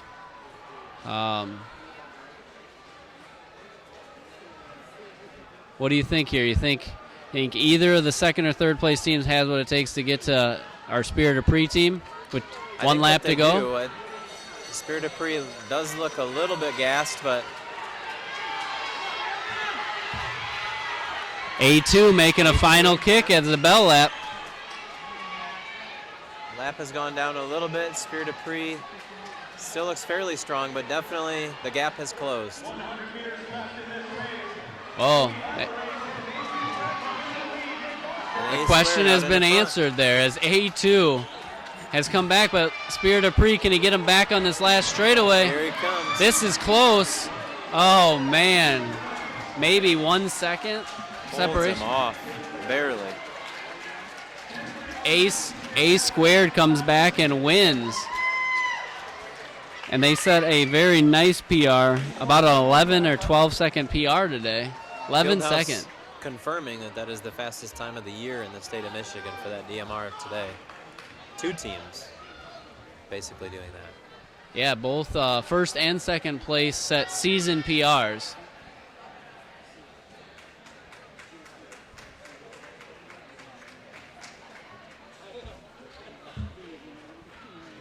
I did lose track of where 8th place finished.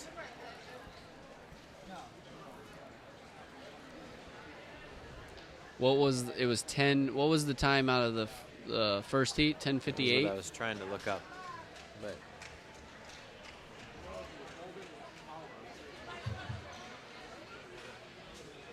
I feel like it's kind of safe to say that all 8 came out of this fast heat.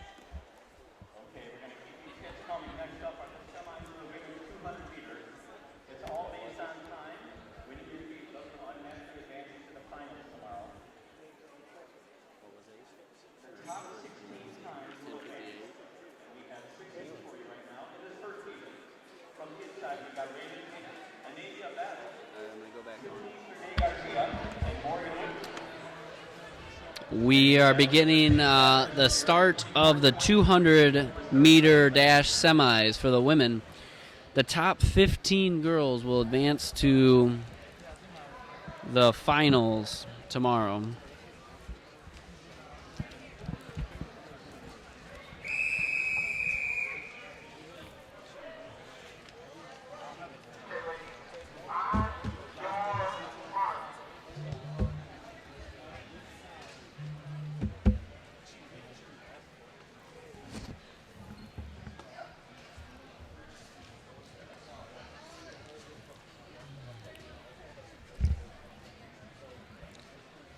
Rick, am I correct from my view? Are there only 4 runners in the seat?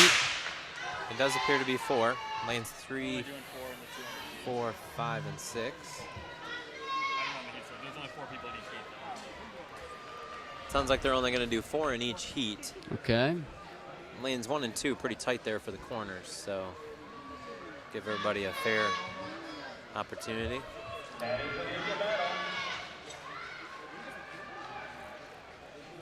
The winner came out of lane 6 there.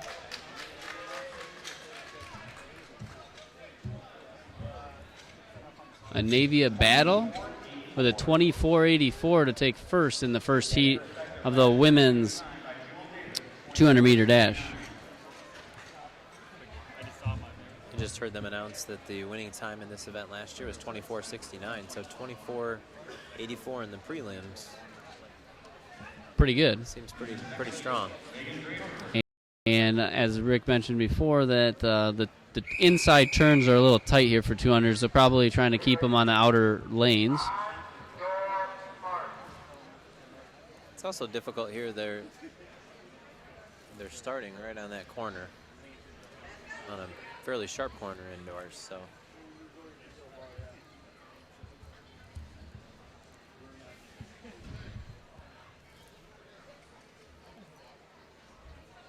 Looks like the number 1 seed time is Tamaya McKelvey out of Oak Park. She was part of the 4x1 and 4x2 teams that won last year. She's probably in lane 6, so we'll see when we come around. Yep. Tamaya McKelvey from Motor City. Looks like she's making easy work of this race. she is definitely out in front there in lane 6. So 23 girls signed up to race this race in this event, and the top 15 will advance to the finals. There's another 24.87, so 2 people in a row, 24.8.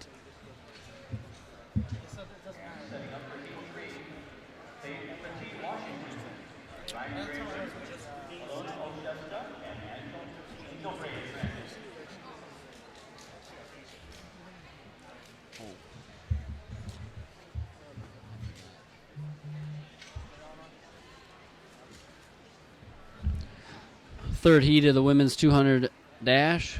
Our top seed in this heat is Ryan Draper of Intensity. Runs for Plymouth High School. She's committed to Bowling Green. She'll be in lane 6. Actually, she's in lane 4. Kind of switching things up on me here. Ryan Draper in lane 4 runs for Intensity. Just to the inside of her is Faith Washington, also out of Intensity.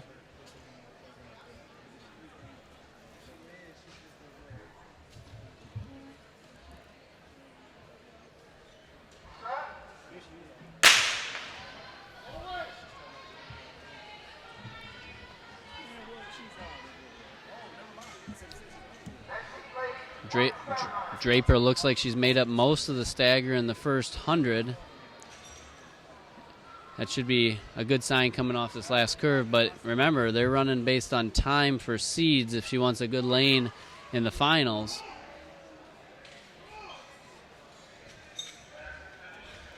Draper finishes in first with it. Oh. 25.68. A little bit of a difference there on that heat. Yeah, first one that's been over 25.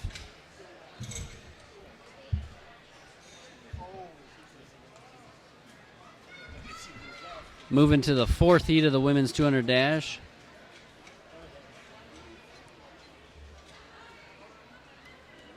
She was out in front big time, though, almost by a full second over second place in that heat. Might have made it tough for her to keep pushing completely. Looks like our top seed will be from Maximum Output Track Club, Zalonia Ebby.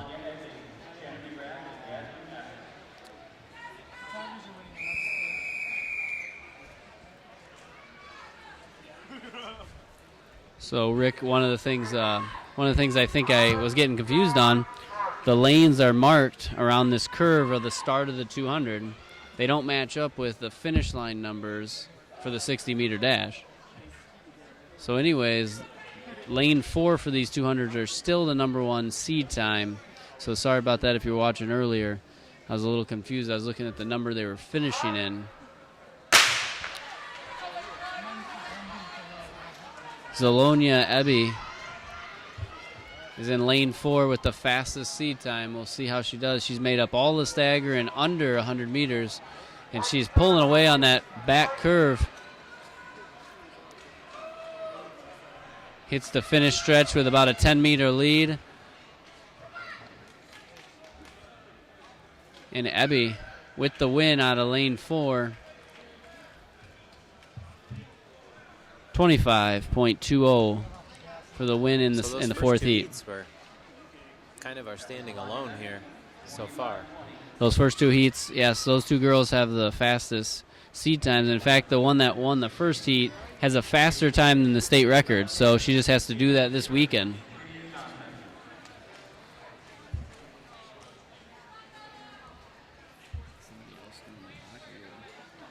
Way to go, Kayla! Entering our 5th heat of the women's 200 dash. Starter gives them the word, or the whistle to get ready, asking them to get to their mark. Bib 58, Isabella Davis out of Elite Performances in lane 4. She's the top seed time in heat 5. Isabella Davis. We'll see with her seed time of 25.31. Can she improve on that? Get out, Kayla, get out!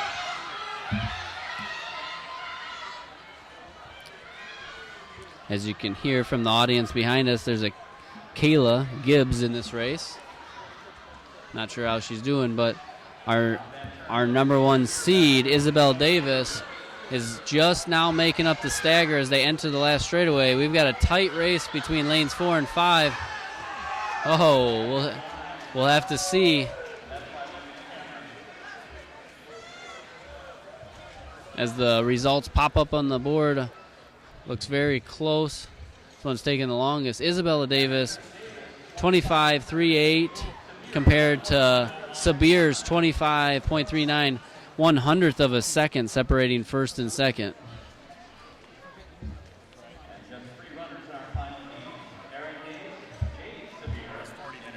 Starting our final heat of the women's 200-meter dash, there's only 3 contestants in this race.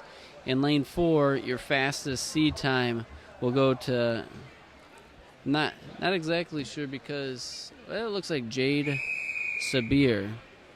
So there's Jade Sabir, must be the sister of Jada, who just lost a very close race by 1/100th of a second.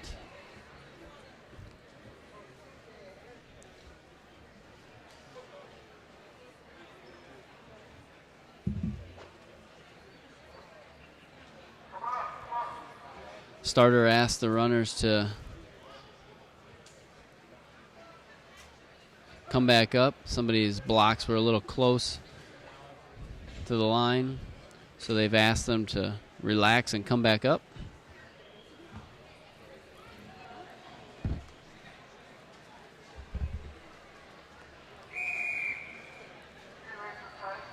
Jade Sabir, top seed time in this heat. She's in lane 4.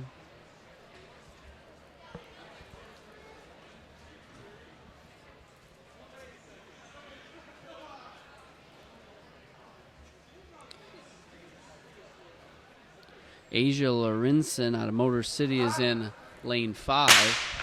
The gun is off. We got a clean start. Sabir in lane 4. We'll see how she makes up the stagger as the race progresses. Looks like at the 100-meter mark, she has pulled pretty much even with Motor City out in lane 5.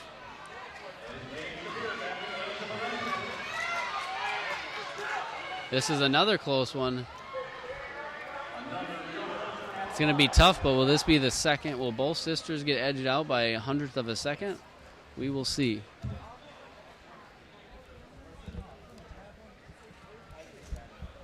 Asia Lorenzen, 25.64. Sabir, 25.64. They have a tie as far as time goes.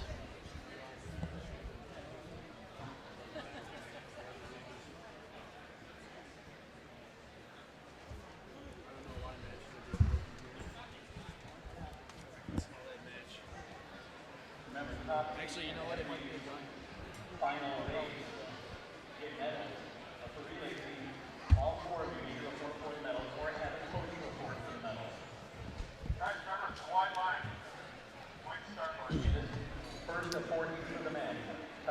There are 4 heats of the men's 200 dash.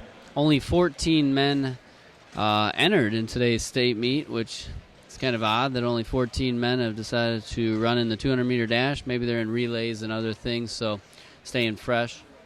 But out of those 14, all 14 will advance to the finals tomorrow. They're taking the top 15. So right now they're purely racing for what heat will they be in. They're racing for their seed. So looks like this first heat will have 4 runners again in it. And our top seed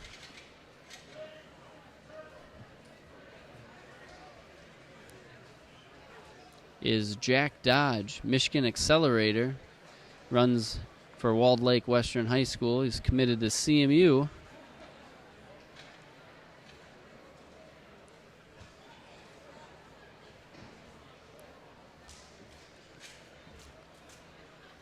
Jack Dodge is running in lane 4. He's got the green top on with the yellow running wings on it.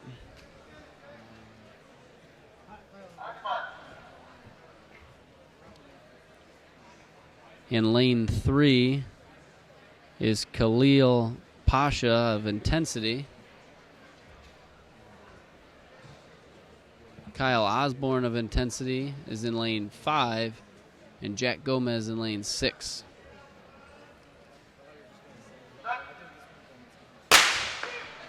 The runners are off. Clean start.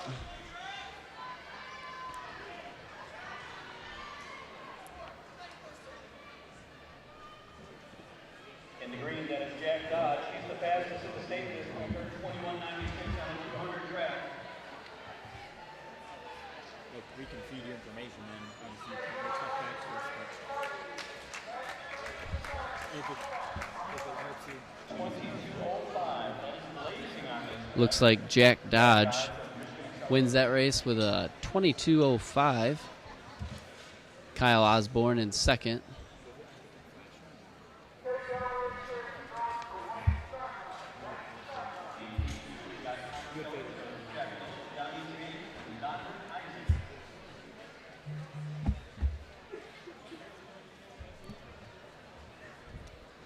We prepare for our second heat of the men's 200 dash in lane 4. We have bib number 118, Donnie James from Motor City Track Club. Runs for North Farmington. He was 6th in D2 200-meter dash state finals last year.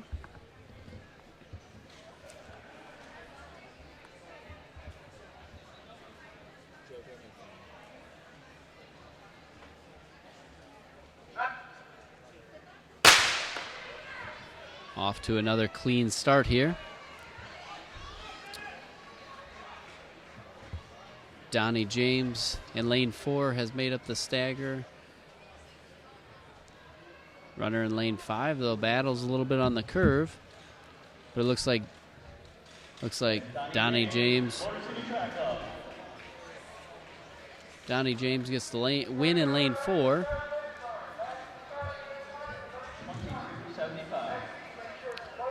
Time of 22.75. his seed time was 22:25, so you can see that there's a little more that they can put out there.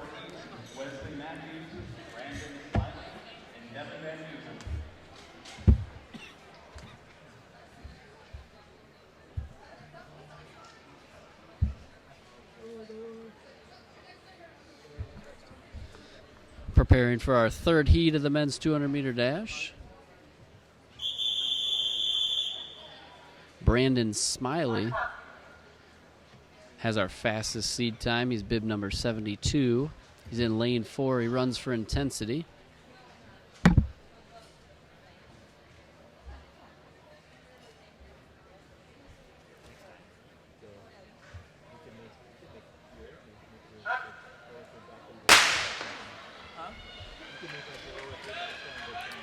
Brandon Smiley out of intensity has a seed time of 22:30. He's running down that stagger pretty nicely in the first 100. Runner in lane 5, though, is battling back off that curve. It's tough to see from my angle, but I think the runner in lane 5 is going to hang on to the win there. Bib 127, Devin Van Duzen out of Polar Bear Club hangs on and wins that race with a 22.79. Brandon Smiley, 23.31.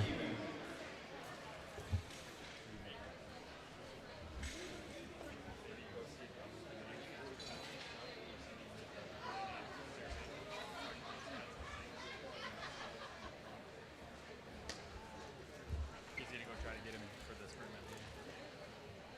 The name, relay names.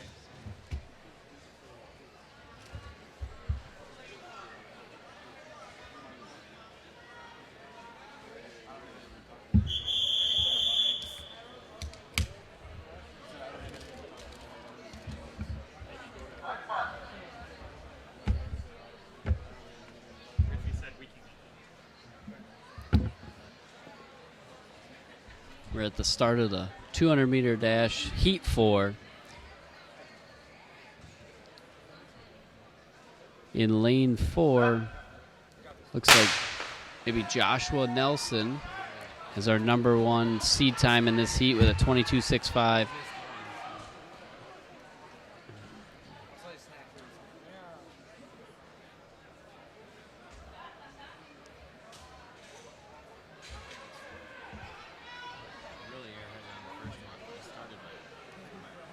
Looks like Nelson just out leans Steve in your dash there. That'll wrap up the 200-meter dash for the men for tonight.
So we're back. The 60-meter hurdles for the guys are the semifinals. 60-meter hurdles are getting ready to start. So we should have 4 heats of 8 hurdlers, correct? Yep, the top 32 advanced to the semifinals earlier today. And what's the how are they taking people to the finals here? Top 16 will advance to the finals, which take place tomorrow, Sunday, at the state meet. Are they going top 4 from each heat, or are they going strictly based on time? Do you Nope. have any idea? Everything is based on time. Okay. Place doesn't matter. Obviously, if you get first, that probably helps you.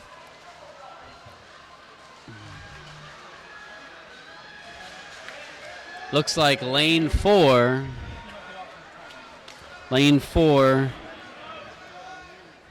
Job Mayhew is the winner of the first semifinal. He ran an 8.20.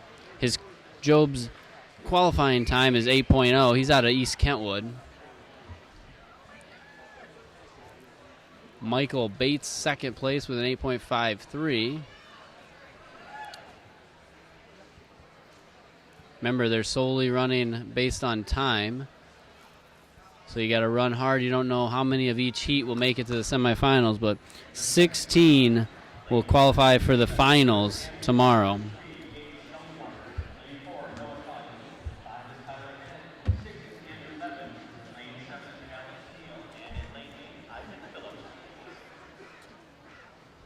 Earlier in the day, we noticed that the top seed out of East Lansing, Patterson, didn't even run in the prelims. So that Job Mayhew became the fastest runner here, but Noah Caudy is the fastest returning runner from last year's meet.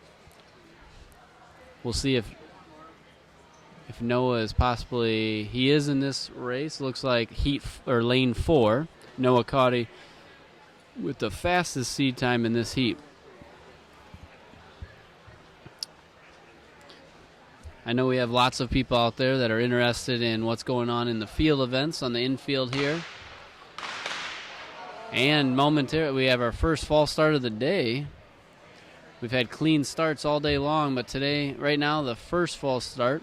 Let me quickly get you some information about the field events. If you're interested in seeing any of the field event taking place, you can look at mactvnetwork.org live 2, the number 2. So mactvnetwork.org/live 2 if you want to see action from the field events.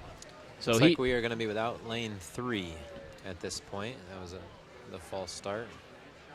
So one false start and you lose your chance to race. And that is it.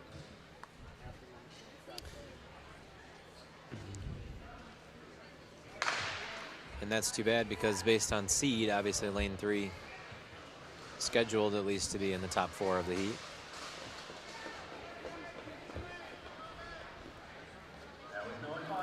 Looks like bib number 188, Noah Caudy, wins that heat out of lane 4. Very unfortunate that one false start and you're... Yeah, lane 3 would have been the 3rd fastest seat time in that heat, so...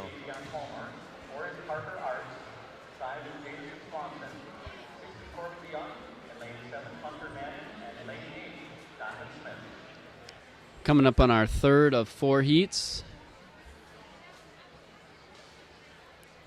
Except there might only have been 24. I think there's only 3 heats of these. There should be 4. But the men's hurdlers only had 24, I think. So I think there's only going to be 3 heats of this. Okay. That makes it probably even harder to swallow from getting a false start. Because they were guaranteed a chance to make the finals. You're only needing to beat out 8 runners. Oh, yeah, you're not guaranteed. They need top 16, Right. correct? Correct. Top seed time here in lane 4 would be Parker Arts. He's out of Reese Puffer. He's wearing bib number 177.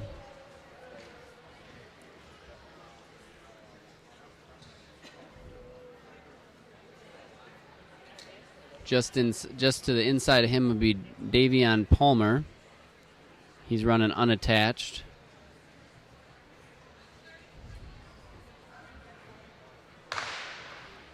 Heat 3 has a clean start.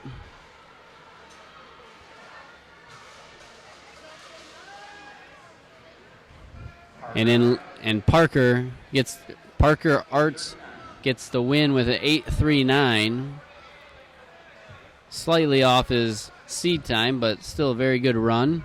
Sure, that will get him into the fastest heat of the finals.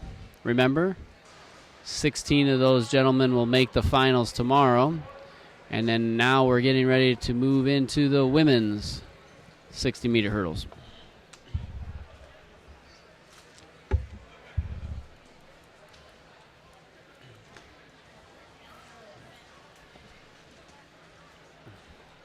As we move into the 60-meter hurdles for the women, there will be 4 heats of 8 runners. 16 of them will advance based on time to tomorrow's finals. So 32 competing for 16 spots, and it's all based on time.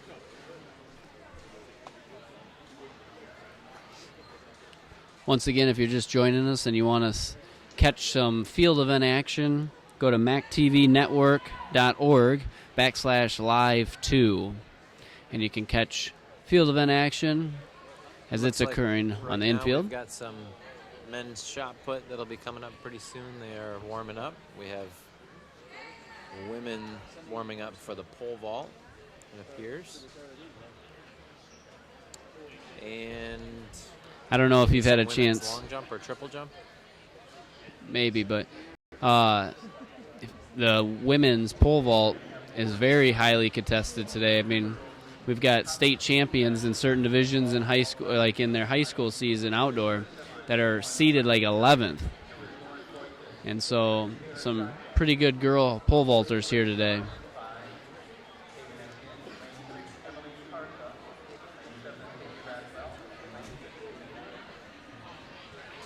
Rick, do you know enough about the hurdles? It looks like they're moving the hurdles back. Well, the stride length is definitely different between the girls and the boys. It's the same number of hurdles, but there's going to be less of a distance in between each, and the hurdles are also a notch or two lower. I had known that they were lower. I did not know. Is that why in the outdoors it's 110 for guys and 100 for the girls? And they don't change they don't move them for the girl. Like in high school outdoor, they don't move the hurdles, but the distance is different, correct? That is correct. Correct. Gotcha.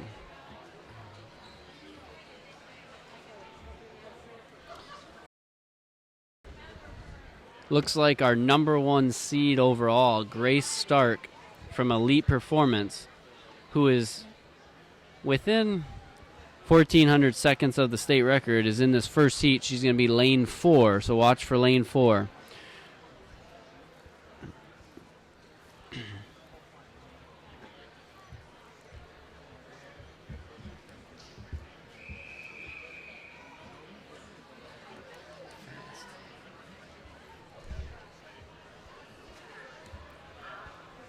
This Grace Stark can run the hurdles, 100-meter hurdles, faster than I can run 100 almost.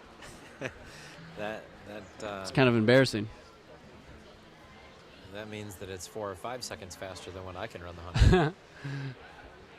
100. Hopefully we get all 4 clean starts here, so everybody gets a chance to run and compete for the semifinals to make the finals. Did you notice? I don't know if you noticed, but lane 3 started standing up, but still got second or third. Second in the heat. Grace Stark runs an 8.66 to take first. Second place went to Taylor Dyziak, and she's the one I was talking about. She started from the standing position and still got second place, so that's quite impressive.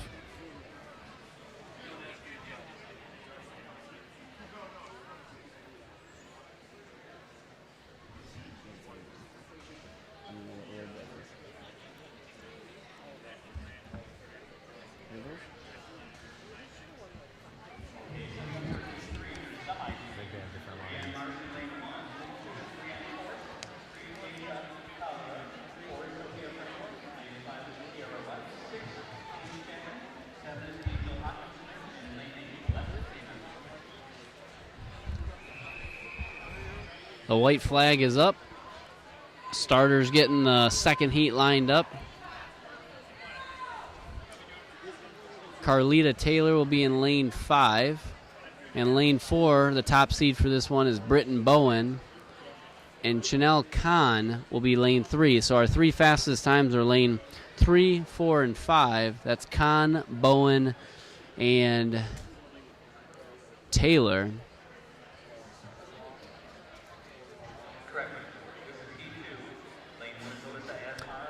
Bowen and Taylor were the 2 and 3 seed times coming in. Khan was the 8th seed time, so you have the 2nd, 3rd, and 8th seed times in this race, maybe others as well, but lanes 3, 4, and 5, look for that to be a very close race between those 3.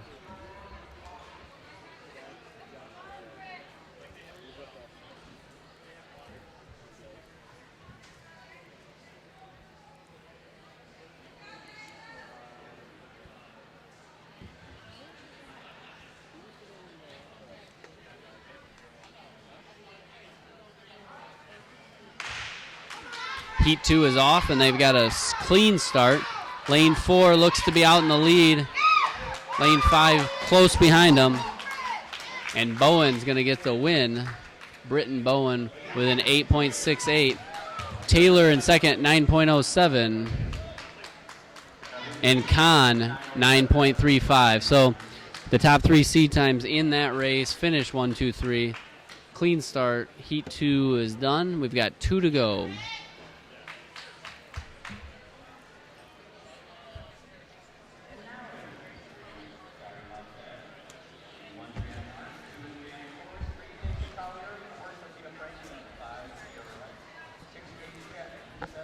As they line up for Heat 3 of the women's 60-meter dash. Sophia Franklin will be in lane 4. She's got the fastest seed time in this, with Deja Collar in 3rd. And then Kiera Rice in lane 5. So those will be the fastest 3 seed times in this. Lanes 3, 4, and 5.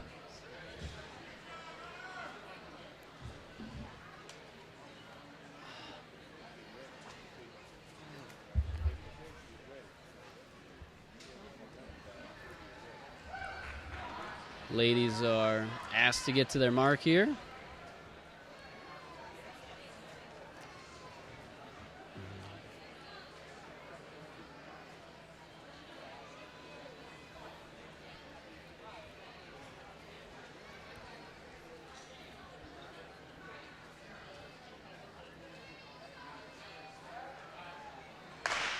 Clean start for Heat 3. Franklin out in the lead, and Franklin will win Heat number 3 relatively easily. Wins with a time of 8.89. Kiera Rice in second with 9.27, and Collier in third with 9.49. So once again, our top 3 times in each semifinal have went 1, 2, 3, and we're gonna get ready for our final ladies 60-meter hurdle heat.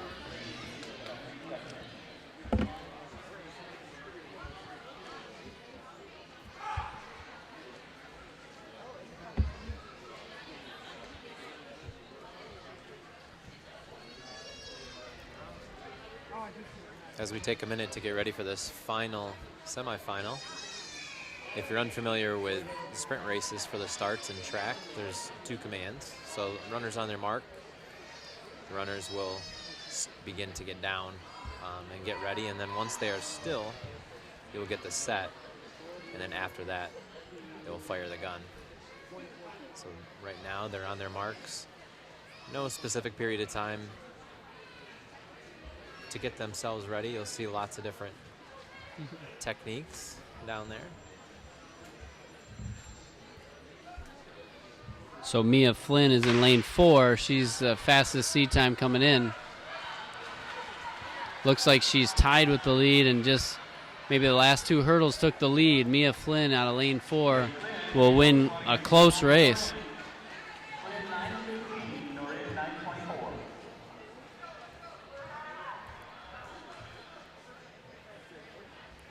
with Narin in second and Fulcher. Looks like Fulcher got third. So that will finish the 60-meter hurdles. And reminder, 16 of those girls will compete in tomorrow's finals, all based on time.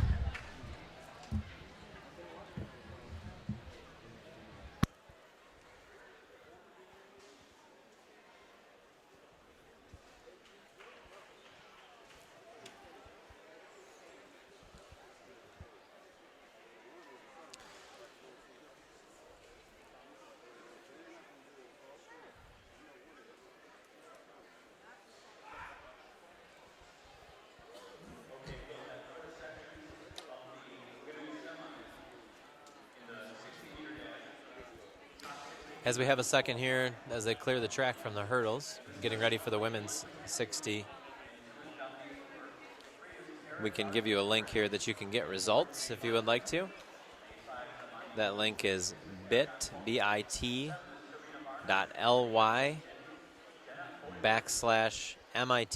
2017.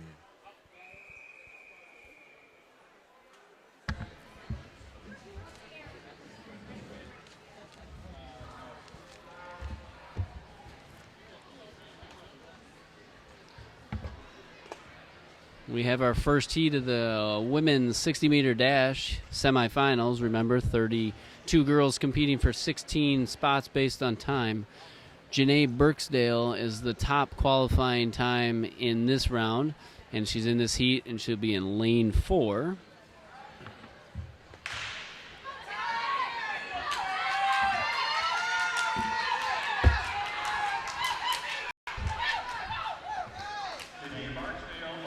And Barksdale wins with a 7.62. That's her fastest time of the year.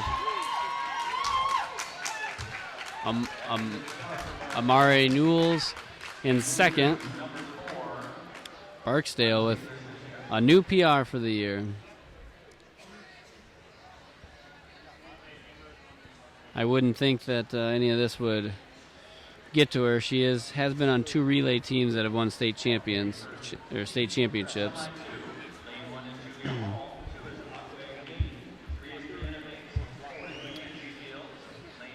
Heat number 2 of the 60-meter dash. Dawn Hurling on the girls 60. Trying to figure out how long it'll be till Amber. Fields will be in lane 4. Fields has the fastest seat time in this heat. She runs for maximum output. Lane 4's record today, BJ, is pretty good in these sprints. Yes. It appears that lane is just maybe faster than one loss. Yes. So you think if they put you out there in lane 4, you'd win one of these heats? I feel like I'd have a pretty good chance.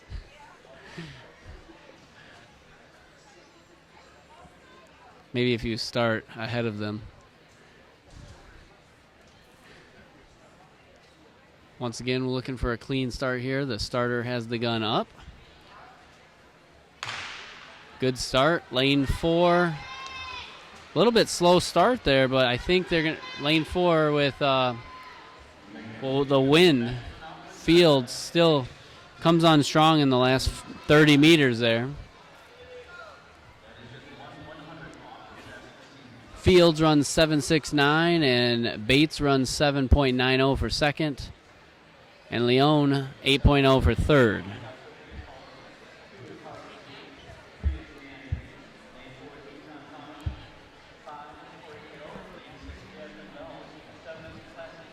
In our third heat here, our fastest seed time is Mizan Thomas. She runs for Detroit Cheetah Track Club. She's out of Detroit Renaissance High School, and she has a seed time coming into the indoor state championships of 7.7.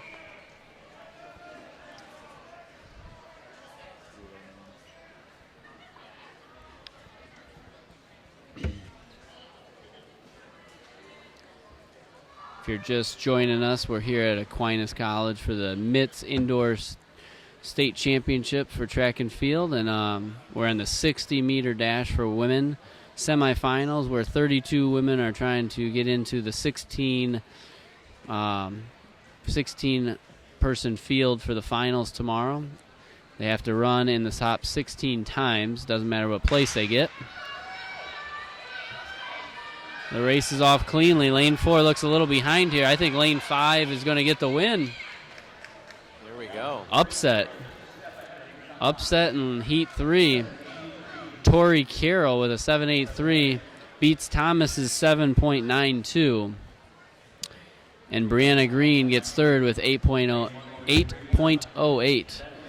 That'll lead us to our last and final of the heats.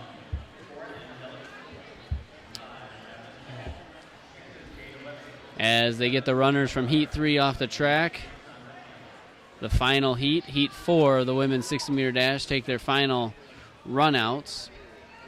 The starter will soon give them the signal with the whistle to get it near their blocks.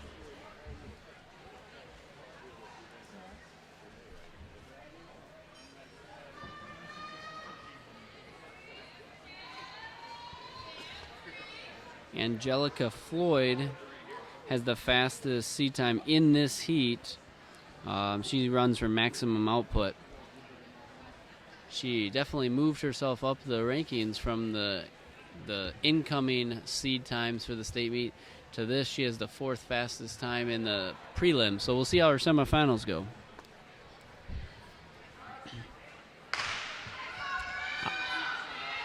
Angelica Ford out of the blocks very smoothly, but she's being challenged in lane 3. It does look like lane 4 got the win there. 7.82 for Angelica Floyd. Madeline Hall with a 7.90 takes second. And Quenisha Young takes third with a 7.95. So all three of the top 3 are all sub 8 on that race.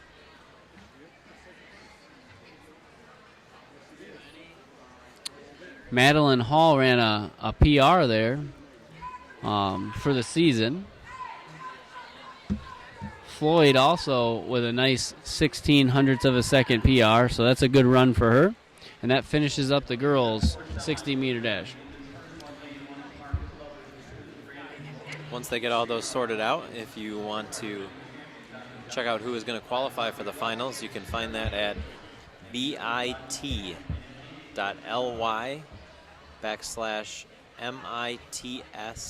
2017.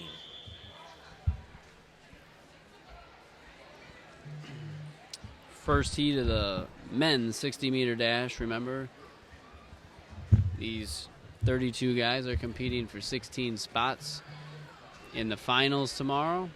They are based on time only, place doesn't matter, and so their time can get them into that fastest heat, or they'd have to race out of the second heat, or the slower heat.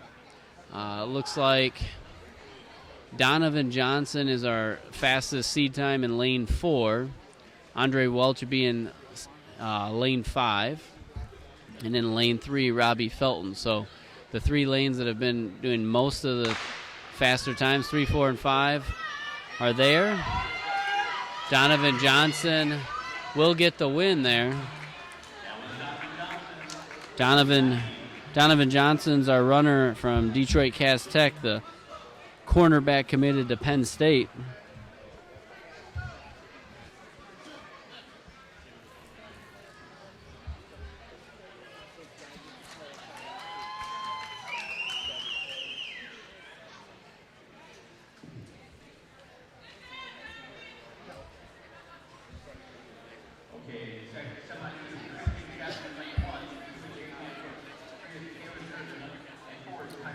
As we get ready for the second heat, we've got Tyreek Wheatley in lane 4. He was the number 1 seed coming in. He's the number 1 seed in this heat. The son of Tyrone Wheatley has a PR of 10.97.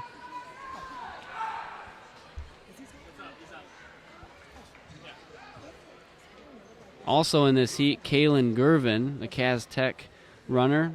He's committed to Notre Dame. He's a 4-star corner, and we all know that Notre Dame needs help at their defensive back position after last season. Everybody just threw all over him, so hopefully his speed comes in handy. We also have Donovan Irvin, who was the 7th fastest seed coming into the meet. So we've got a fast heat. We've got 3 in the top 7 in one heat. Heat 2 is off. And it looks close. So it looks like Wheatley got the win.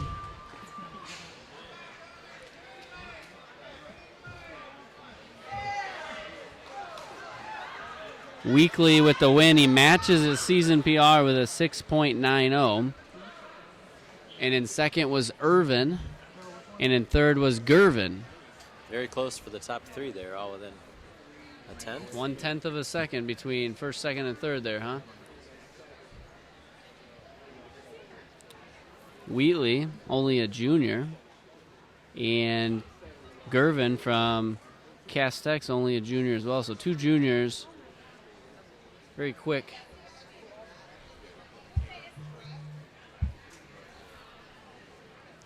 Preparing for the third heat. Semi number 3 for the men's 60-meter dash.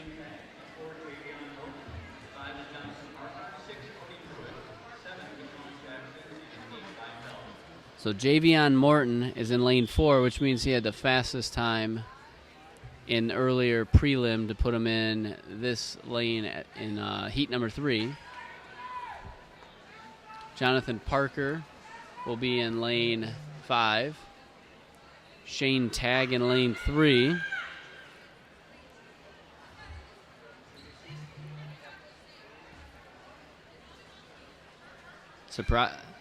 That's a good run for Shane Tagg because he's the 3rd fastest one in this heat. And he was 26th coming into today. And he looks like he might win this race. Oh, second. What a...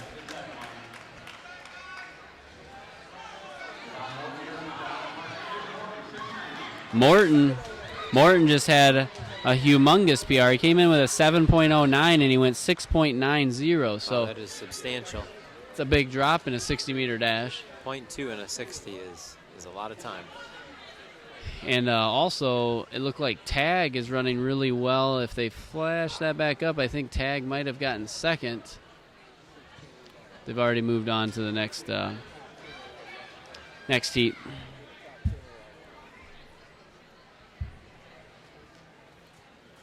And now we're preparing for the last heat. Heat 4 of the men's 60-meter dash. Pierre Brown will be in lane 5. Jalen Lewis, lane 4.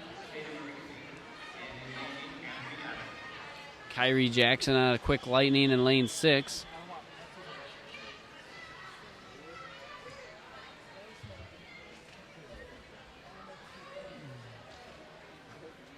Looks like they're asking to hold up the action here for a second. They got the red flag up in the air. Never a good sign. Track usually want to see the white flag.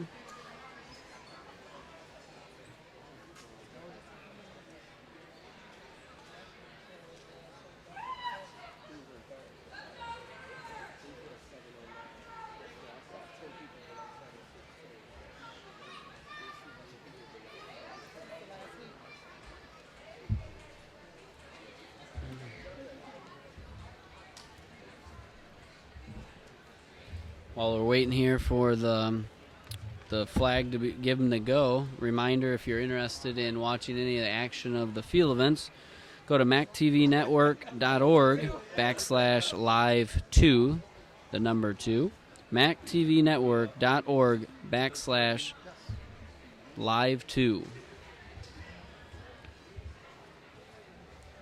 Rick, where can they go to look at results? So results can be found at bit.ly/MITS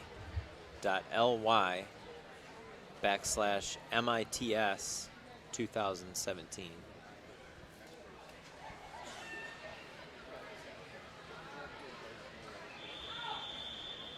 Looks like after a small holdup, they're ready for this heat in the men's 60.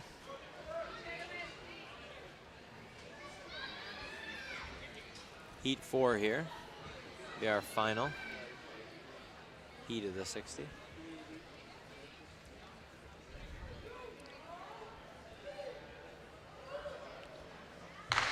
Got a clean start. Got a very close race, but I'm going to say lane 3 or 5 got the win there.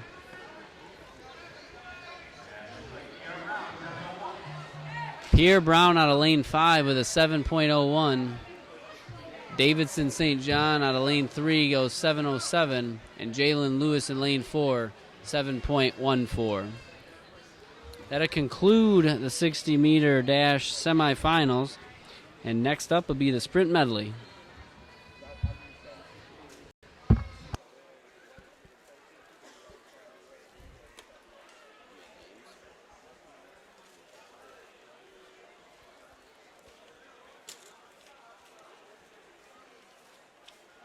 There's more stuff if you want more stuff. Chips and pretzels and stuff.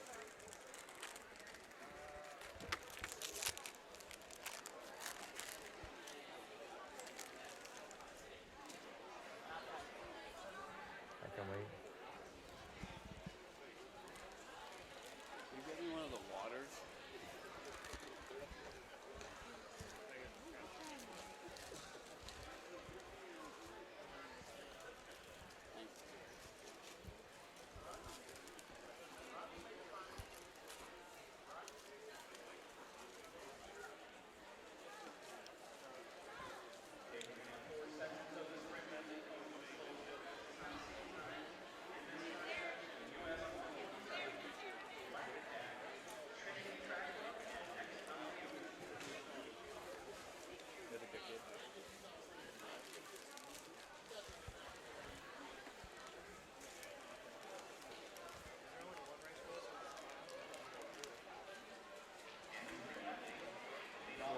Thank you.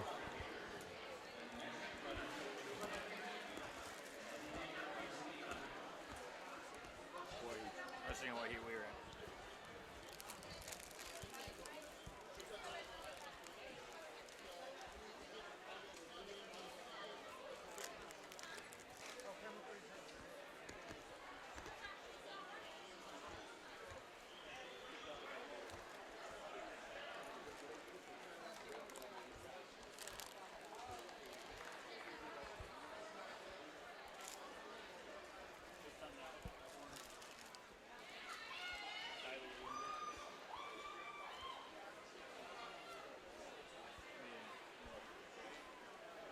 As we get ready here for the girls sprint medley relay, we have 4 heats of this coming up. Yep, 4 heats. This can be pretty interesting with some of the handoffs. Not going to see a lot of runners get spread out, I would assume. So a big difference between this and the DMR is they won't get it spread out, correct, with the shorter distances? Correct. Only a 400 here at the beginning, so that first handoff kind of going to be like a 4x4, which those handoffs are always pretty fun after the first one. One of the things I like about track and indoor is the exciting, close action, you know, and those handoffs we'll see here as they hand off should be pretty exciting.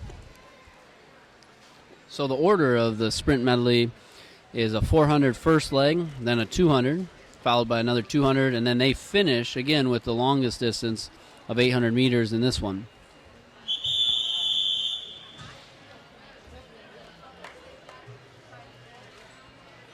Looks like 4 teams, Rick. What's that? Said it looks like 4 teams. Correct. 4 heats of 4, I believe.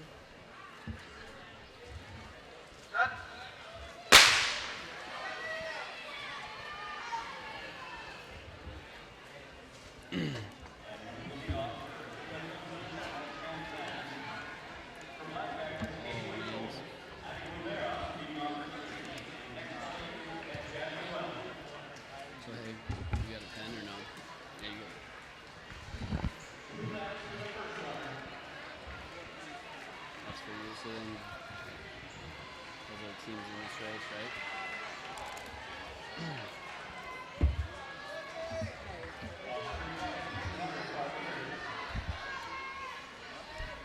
So on pace to go about 103 through the first 400. If they can keep that up, that's a pretty good 400. Looks like the top 2 teams are starting to spread a lead early. Concord, Ithaca, so random Kyle. So as they hand off here, Rick, they're handing. It looks like a kind of a combination of a blind handoff and an open handoff. They're a little unsure of what they want to do there. All I know is that leader's flying. This leg is just one lap. One lap.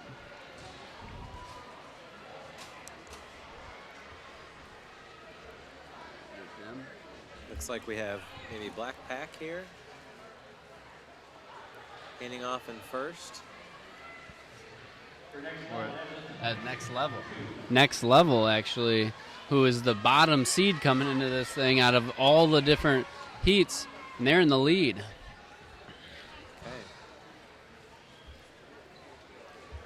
All the times are fairly close here for this heat, within 2 seconds. But they've got way more than a 2-second lead.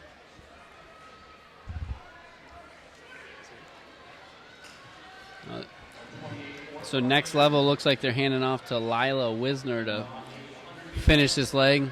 US 127 in second place right now. Nice heat. They handed off to Jasmine Harper from Claire, who's running with the Ithaca group. We'll see whose 800 here is stronger.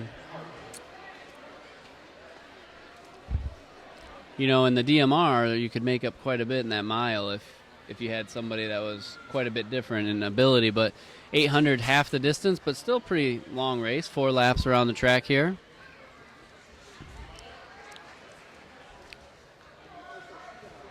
Looks like US 127's gained a little bit on the lead group there.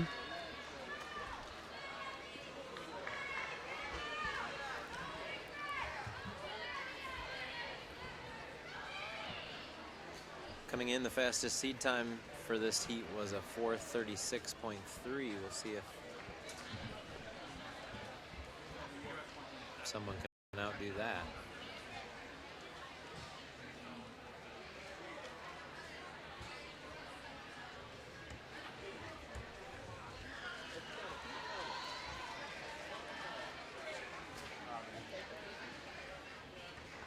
They must be putting a few more teams in other heats because I thought they said 4 heats. And we have 20 teams. Right. So maybe they'll put 5 in the other heats. Or 6 or something. 1, 2. We also don't know whether possibly there's been a scratch or 2. Gotcha. But could either be a scratch or maybe they're going 4-4-6-6. That would get us to 20. I was told there would be no math. That's why I did the math for you there, Rick. Appreciate that. Next level, trying to hang on. She looks like she's doing pretty good, but she's got people chasing her. She's really held on to the lead. It's only shortened about 20 meters over the whole 800 meters, so I think she's probably pretty secure with this. So we'll have to keep a note. Maybe you don't have to do the math, Rick, but maybe you can write down the time of the winning so we can see if they have a chance at beating some of the heats ahead of them. That I can do, and without any math involved. Next level is going to beat their seed time? best time on the season pretty handily. So maybe a 5 seconds.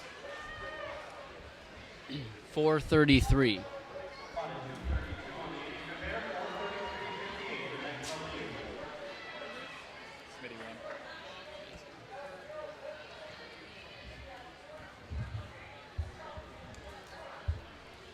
All right, we're preparing for this next heat of Looks the like still women's just 4.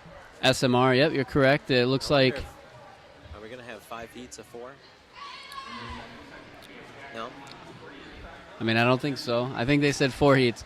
My guess is that they go 4-4-6-6. Okay. But your guess is as good as mine.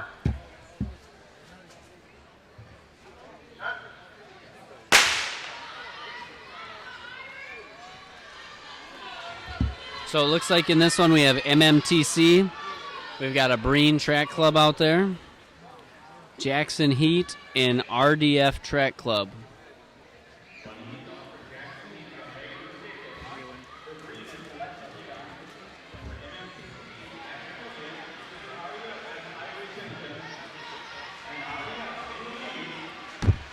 So RDF takes the early lead, goes through at 30 on their first lap.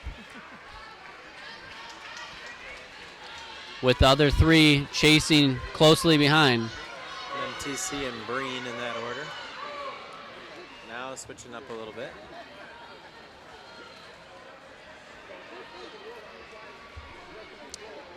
Jackson Heat into the lead, maybe? Is that the black jersey? That part. Well, Breen is red. RDF is red. Yes. Yes. So Jackson Heat takes the lead. 106-ish for the first 400 meters. MMTC needs to cut in. Hopefully she knows she can cut in. Yep, she did.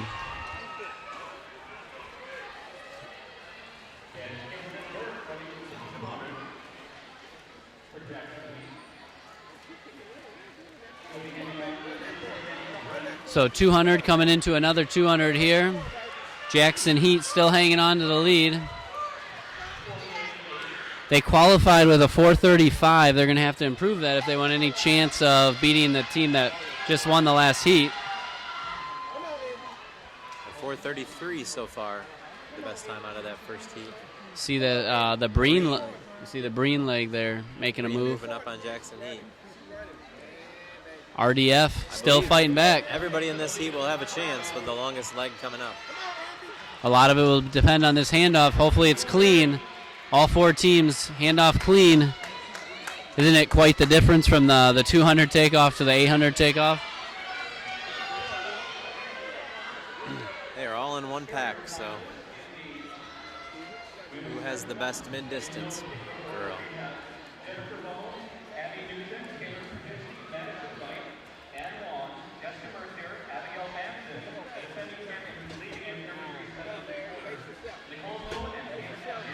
No real separation after one lap of the 800. All four runners working together here.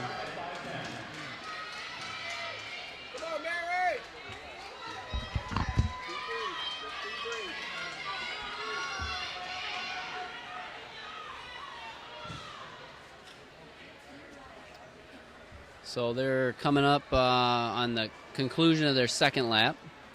And still no separation. It does look like Jackson Heat's trying to take control.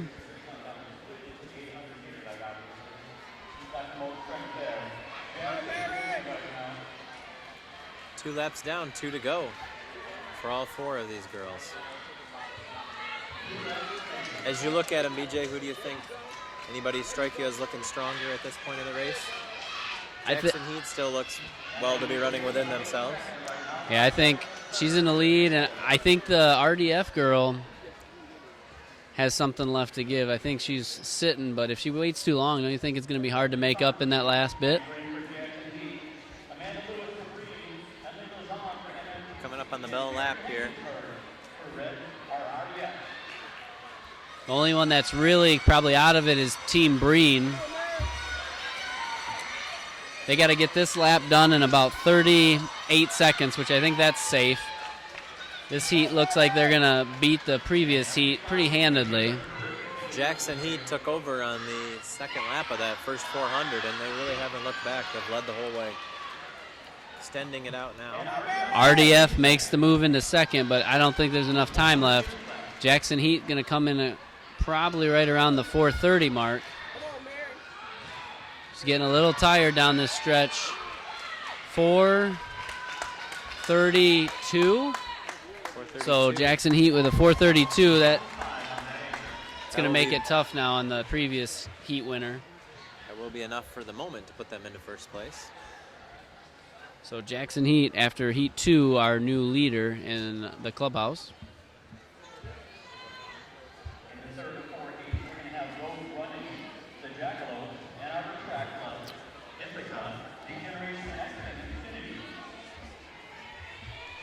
We are into Heat 3 of the SMR.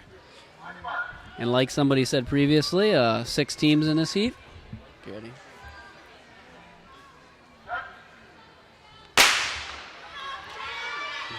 In this heat, we have Rogue Running, Jackalope Running Club, Infinity Track Club, Ann Arbor Track Club, Degeneration X, and Ithaca.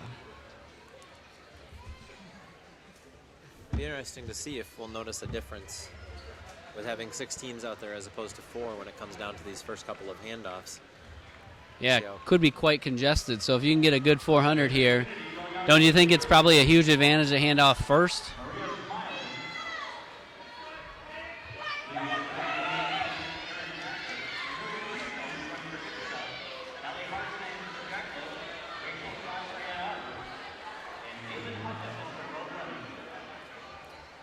Did you notice who was in the lead at all?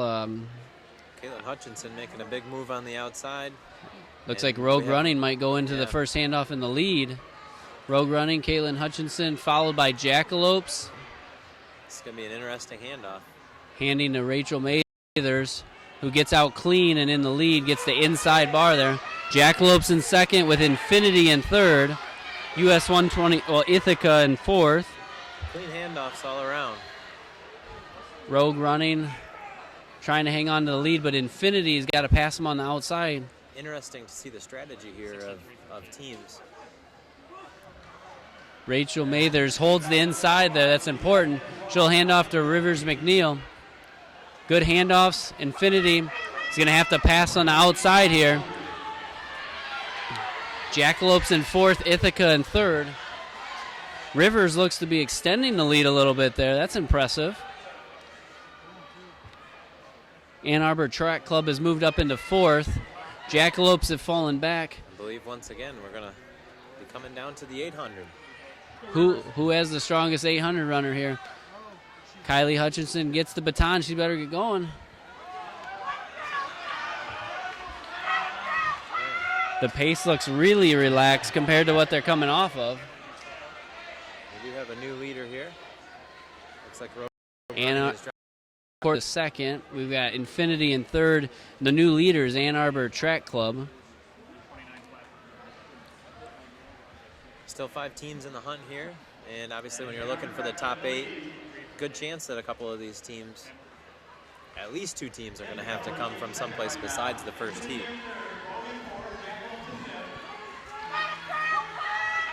The anchor leg of the sixth place team has gone 2:17 or 2:18 before, something really fast, and maybe 2:19 as a middle schooler. So I mean that's pretty fast. We have Ithaca now out in front, followed by Rogue Running. When they get to this lap here, there'll be 2 left, right? Halfway. That is correct. 2 laps down, 2 to go.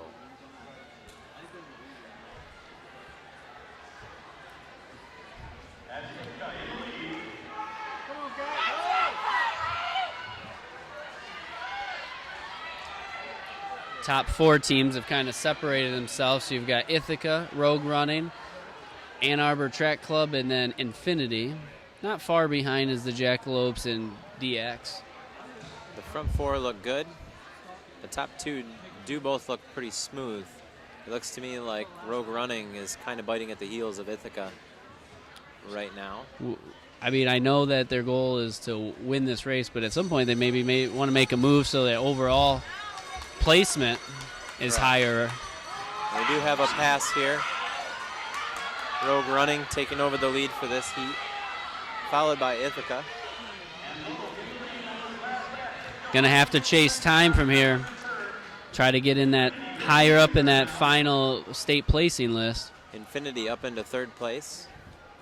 And that DX that I was mentioning earlier with Nesbitt has gone from 6th and out of the competition to maybe 3rd in a second here off the curve. She has closing speed of 2:17. Kylie Hutchinson and Rogue Running will run a 4:26. Oh, we've got quite the collision at the end and people have fallen. Okay. Hopefully everyone's Kind of okay. a pile up down here at the finish line. Well, definitely our top 8 teams are coming out of these first 2 heats, I would say, because there are at least 4 teams ahead of anybody from those first 2 heats. At this point, I would think 4 out of the 6 will follow suit in this first heat. I agree with you. We have our final heat of the women's SMR. It's heat number 4. And 4:27 was the winning time. 4:27 by Rogue Running. So that's the current first place team.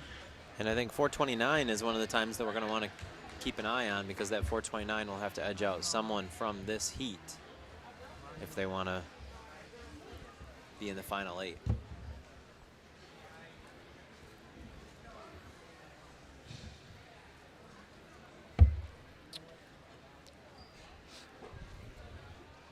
Our teams in this heat are Michigan Racers, Elite Performance, Tortoise and Hare, Detroit Cheetah, Gaylord Track, and Ann Arbor Youth Track Club. The state record is 4:04, set last year by Ann Arbor Track Club. Their seed time is 4:09.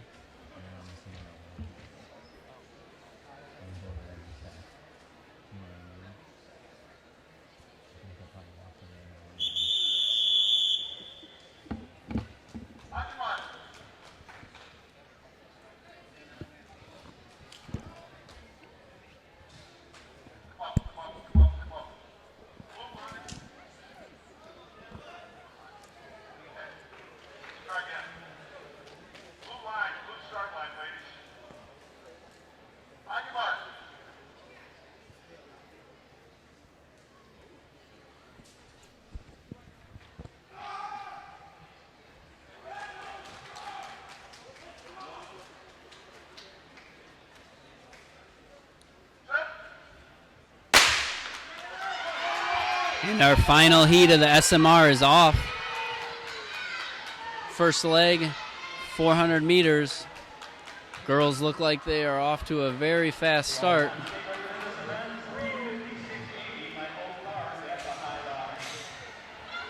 Time on the screen is going to be off by just a little bit here. We'll try and keep updated on what that actually is.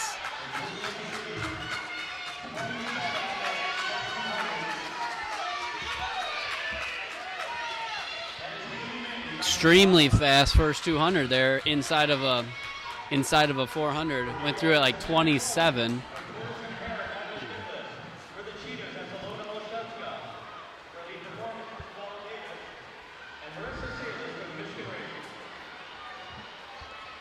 Looks like Ann Arbor Track Club will come in with the lead. They hand off to their 200 runners.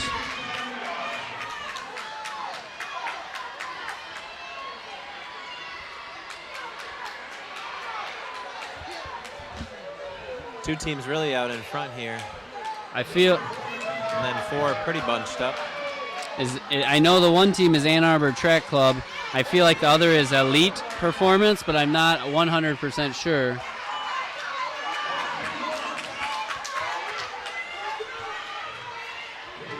That's Cheetah. Cheetah's in 3rd. That's Gaylord.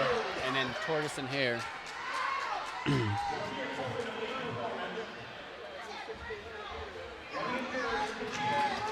So our top 2 teams is Ann Arbor Youth Track Club and Elite Performance. And they're going to hand off. They're going to hand off to a girl that has gone, I believe, 212 or 213 in an 800 before. So that's going to be very tough to catch. Very tough to catch, especially with giving her a head start. 20-meter lead there.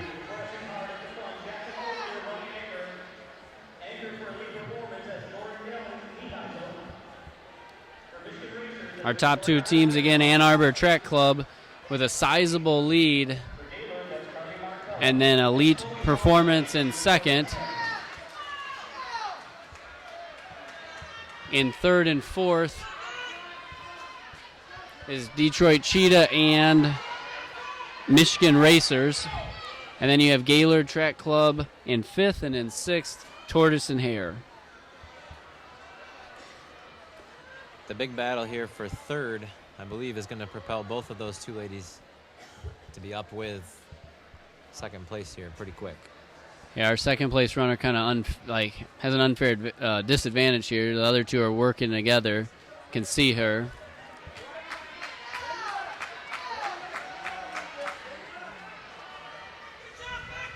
The pack, though, minus the leader, the pack has really come together. We have a new 2nd place. And coming all the way from 5th up into 4th right now and moving into 3rd is there. Great push by her.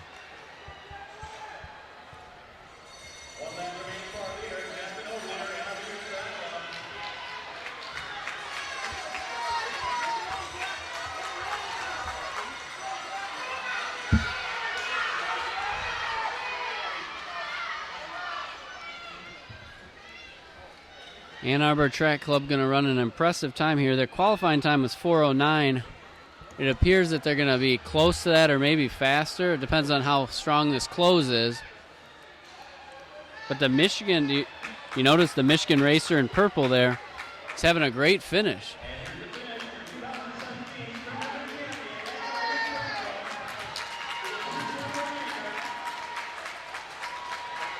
So Ann Arbor Youth Club, Track Club, then Michigan Racers.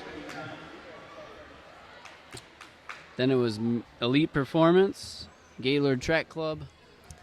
And all 6 teams out of that will end up in the being the top 6. Gotcha. So Rogue Running will end up 7th because they won. They were the next fastest out of a different heat. Correct. And in their heat, second place team, was that Ithaca? Yes. I believe that it was. I think it was Ithaca. So those 2 teams will stay in the top 8. Correct. All right, they're moving the meet along. We're going four heats of the guys.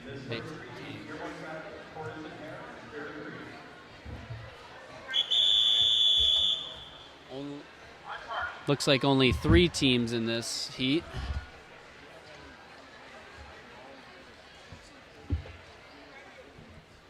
Three teams are Dearborn Track Club, Spear de Prix Track Club, and Tortoise and Hare.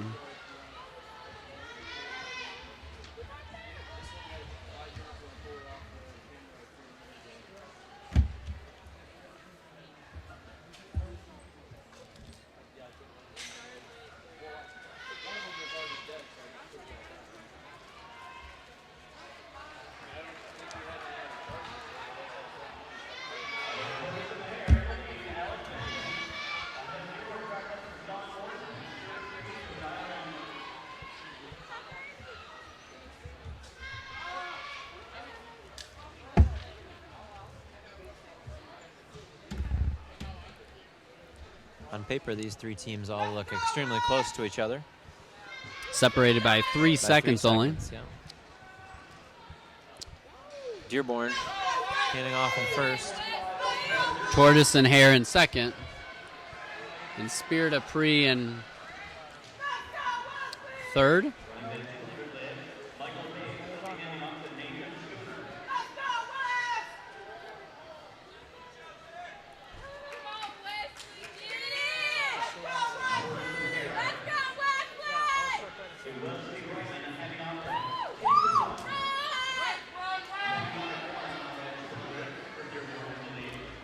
Dearborn still out in the lead with Tortoise and Hare chasing them. Spear de Prix in third. The gap has been cut down quickly, though.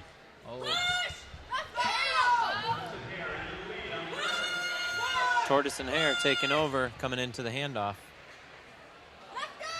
Very important handoff, though, and Dearborn with that handoff is going to maintain the lead. Yeah, it looked like the Tortoise and Hare outgoing runner was a little unsure if he wanted to cut in or what, so he kind of slowed up. And then he got stuck on the outside. Yeah, the rule is you do have to be able to not impede the other runner's stride if you are going to cut in. So he might just not have been sure whether or not he could get over there. He has run the whole first lap in lane 2. And there he made a very risky cut in, but everybody stayed upright.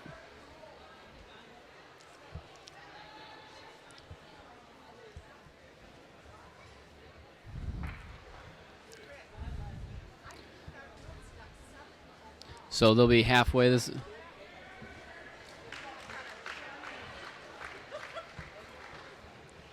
So 2 laps to go here, and they're still shoulder to shoulder. Now Dearborn is on the outside. If you were watching online, you'd already know that. Battling it out here down the backstretch still. Dearborn making the move there with about 500 meters to go, or 300 meters to go in the race. Can he make it stick, though?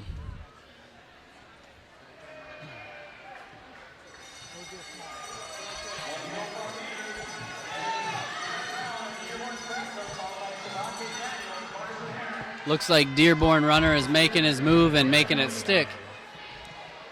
He's gapped the Tortoise and Hare runner by about 10 meters.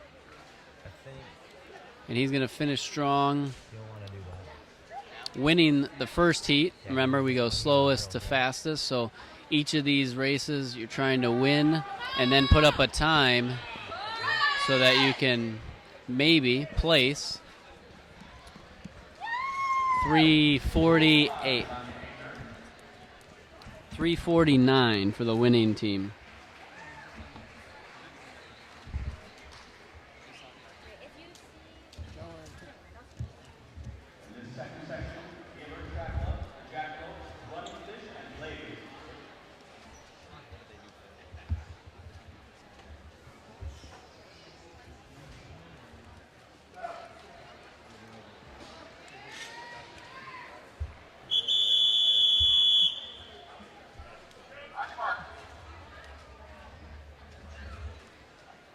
Getting ready to start our second heat of the SMR. The 4 teams in this one are Jackalopes, Running Fish, Gaylord, and Blaze.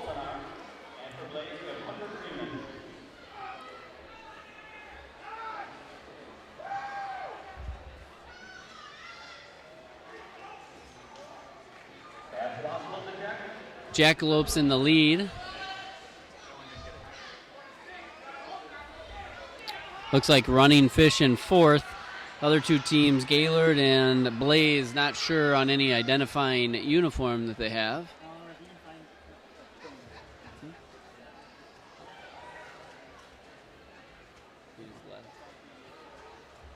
think you said, like, oh, you ready? But no, I'm good. You don't have a time clock. 53-2.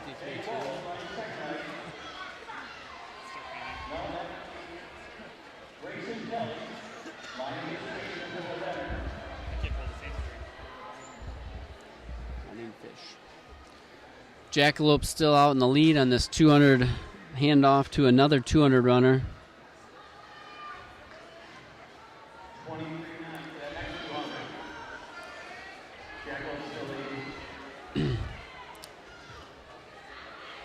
These guys are really moving out there on these 200 legs. They're going to hand off to the final leg which is an 800. Remember, they're chasing time out of these slower heats. They're trying to win their heat and set up a time so that they can possibly finish in the top 8.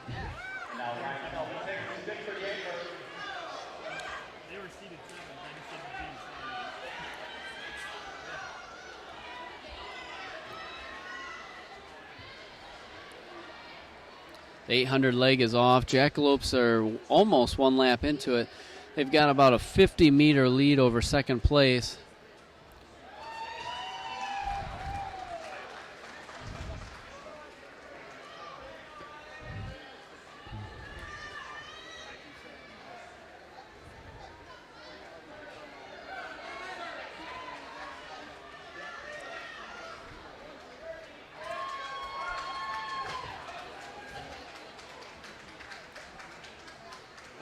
No, we don't have nothing to charge.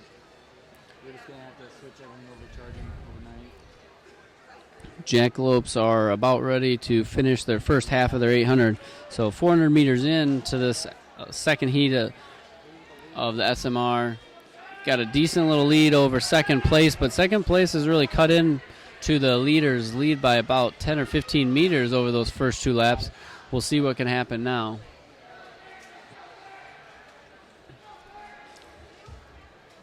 It looks like Jackalopes have a safe enough lead as they approach the bell lap.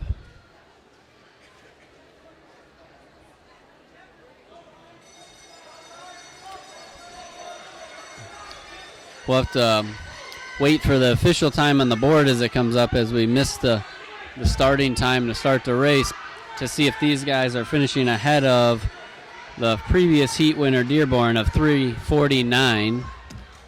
Jackalopes 100 meters left to go.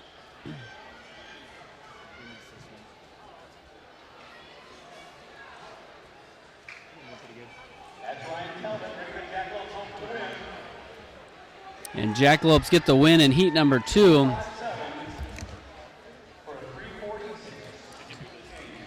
346. 346. You can put this back up.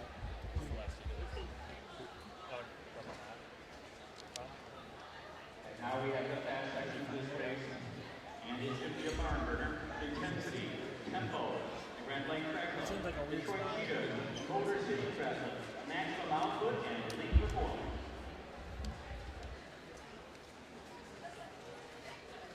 I'll split these guys too. I'll split Motor. We've got the last heat of the SMR for the men's here. 6 teams. One of the top 7 must have scratched. And they're off. Yeah.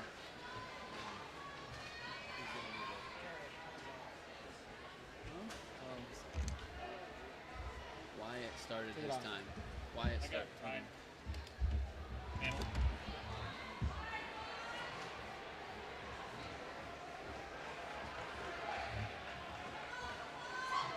Where are we at? 27, 28, 29, 30.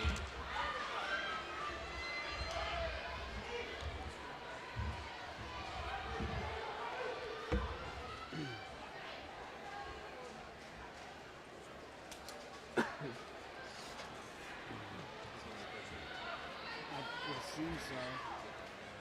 I bet it's seated. I bet you can Motor City out in the lead with a 51 split on the 400, and now their 200 guys are out there just motoring.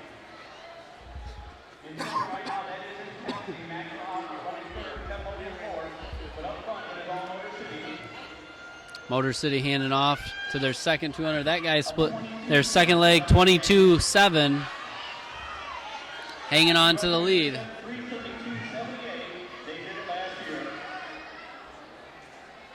Motor City has a seed time faster than the state record, and it's their own state record.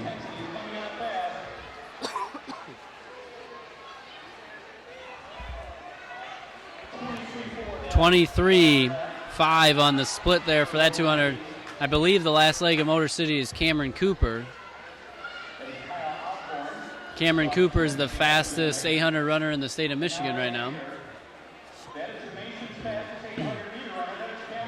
Let me take that back. He's not only Michigan's fastest 800 runner, he's the nation's fastest high school 800 runner. So if they're going to break this state record, they've got the baton in the right person's hands.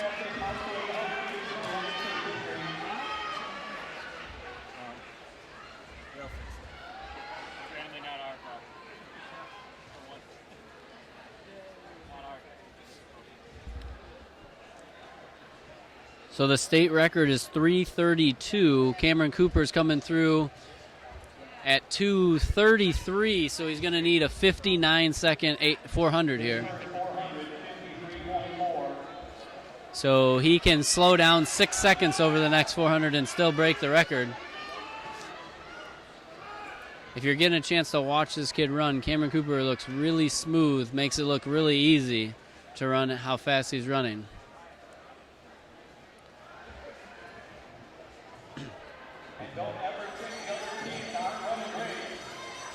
So he's got the bell lap.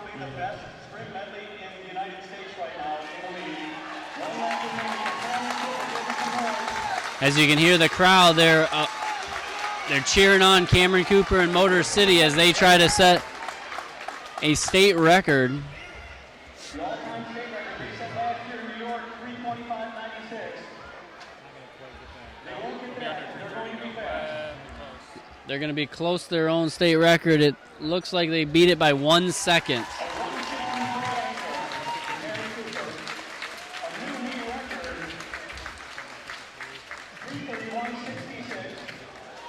So a new meet record, new state record for Motor City's SMR team. Great job.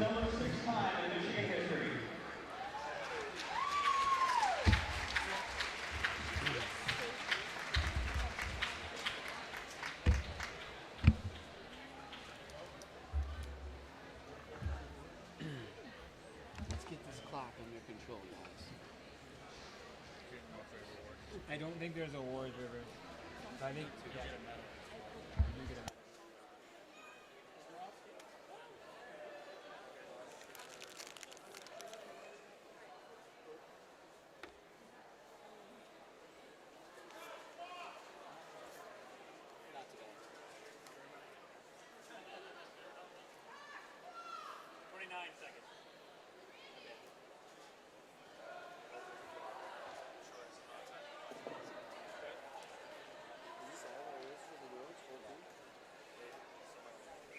Clock.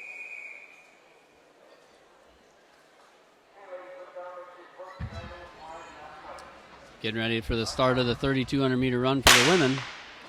And they're off. 14 girls running this race. Ashlyn Nagel, Cecilia Stauser, Ariane Olson, Katie Scholes, Olivia Schroeder, Olivia Clymer, Abby Olson, Paige Dietering, Peyton Witt, Amber Gull, Christina Sawyer, Kayla Windemiller, Ava Strange, and Marissa DePease.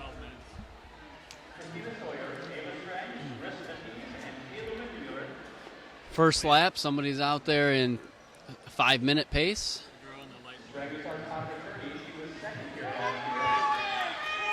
Abby Olson out to a really fast start.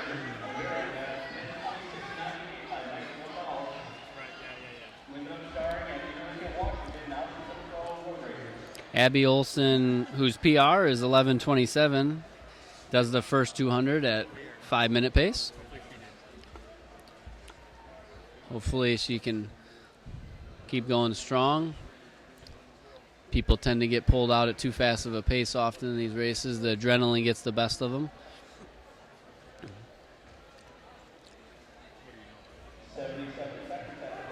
In second place, Kayla Windemiller from Holland Christian has been having a great year so far.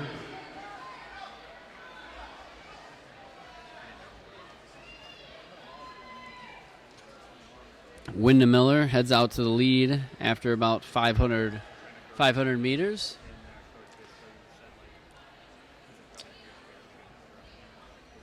Abby Olson, who took the lead out quick, slowly fading a little bit. We've got Windemiller in first.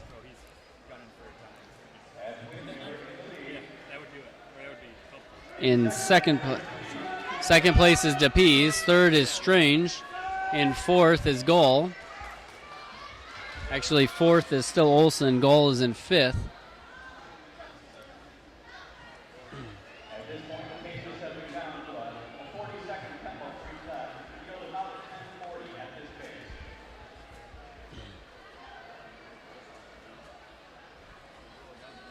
The 3,200 meter run is 16 laps on this 200 meter track. So 16 laps, and I think this is 3 laps in. Girls are running well. The top 5 have separated themselves.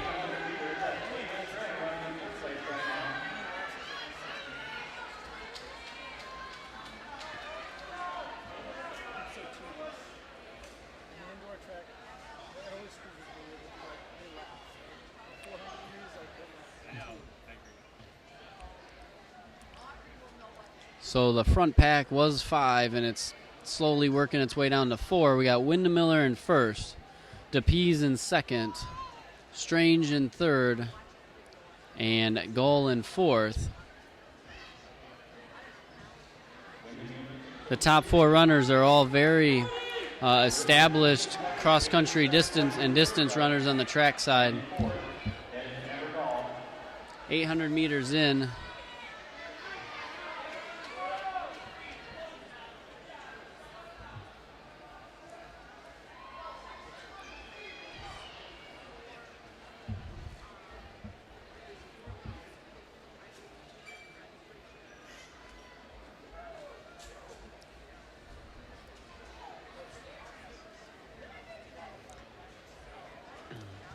Windemiller still in the lead with DePease in second, Strange in third, and Gull in fourth. Olsen trying hard in fifth. Christina Sawyer in sixth.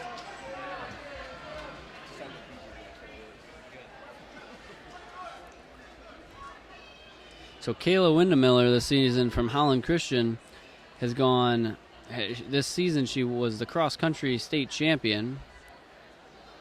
Last spring she won the D2 1600 and 32 with times of 4:58 and 10:43, so very impressive.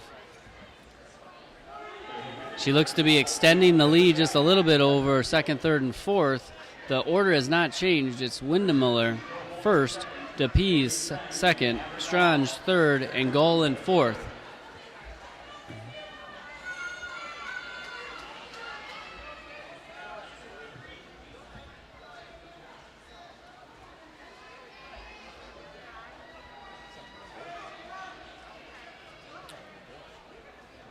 There is a sixth grader, Ariane Olsen from West Ottawa. She's out there.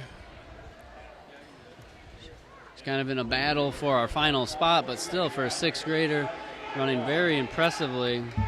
A time of 11:45 to get here. Windemiller is really starting to pull away. At the mile mark, she's got about a 20-meter lead over DePease, who's got a 10-meter lead over Strange, and one stride ahead of Gull. So the top four still all within striking range, but first place starting to pull a little gap.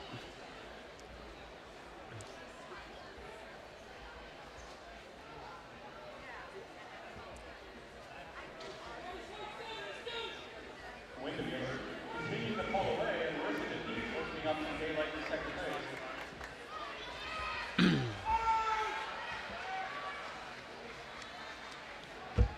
And in quest for medals, Sylvia Bighead places 6, 7, 8, 9 all together in the fourth race.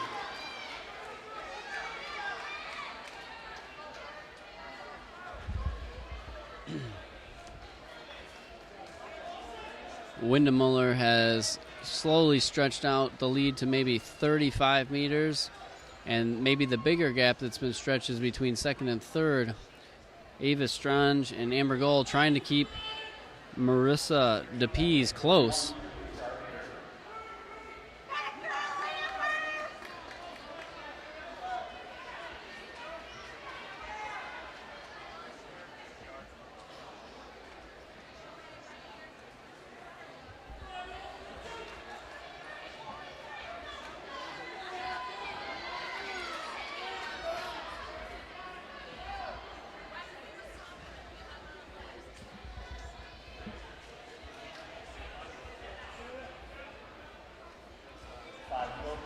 Five laps to go. Windemiller, pretty commanding lead right now, looking to start getting into lap traffic.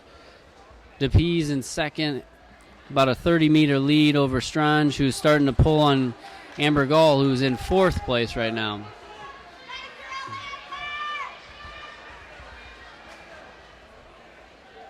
A lengthy gap back to the pack.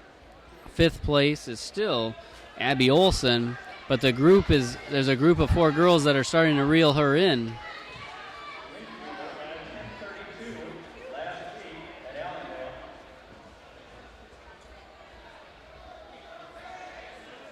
But that was a different kind of race. She had a lot of company there. Right now, she's all alone in front, trying to hold that race by herself. 800 meters to go in this race. Windemiller looks strong. The top four looks like it's pretty established what it's going to be.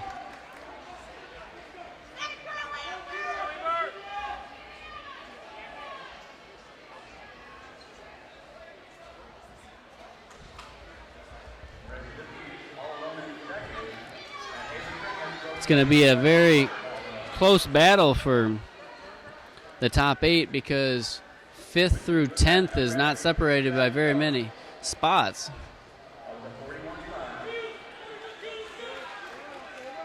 Windemiller with 3 laps to go, lapping a lot of people. The Peas got 3 to go. Strange with 3 to go. And Gall with 3 to go. 600 meters to go.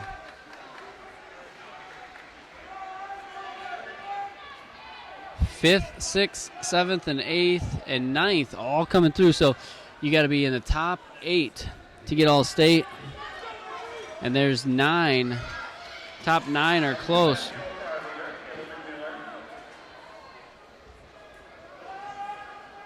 Two laps to go for the leader. She's 800 or 400 meters away from winning the state championship. DePease just comes through with 2 laps to go. Ava Strange coming through, 2 laps to go.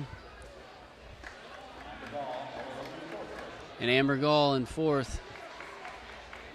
Let's go, Amber!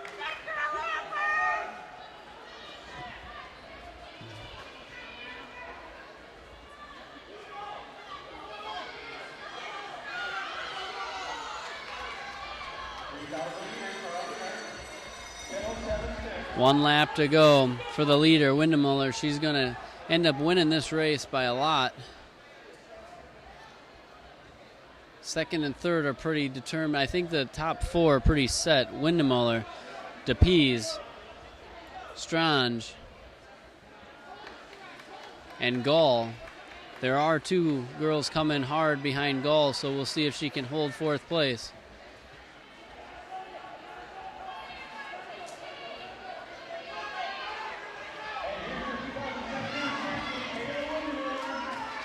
Winner at 10:44, Kayla Windemuller. Unofficially about a 10:45. Chris DePease in second place, crossing the line now. DePease And wearing black coming down the stretch, that's Ava Strange in third. 10:45.45 is the time.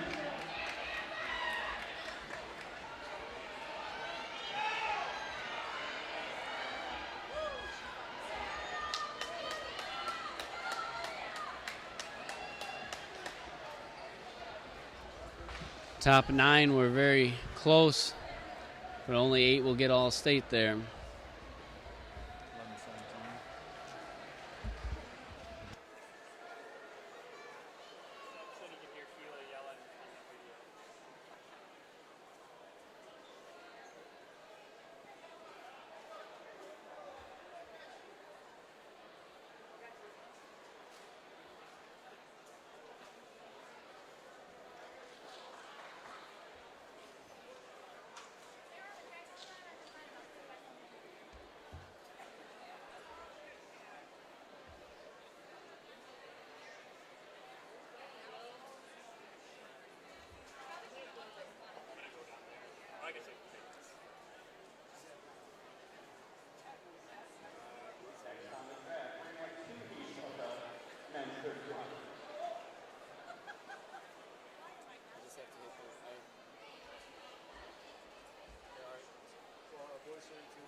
There's going to be 2 heats of the men's 3,200 meter race.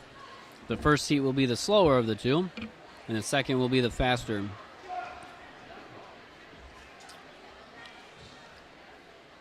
Appears to be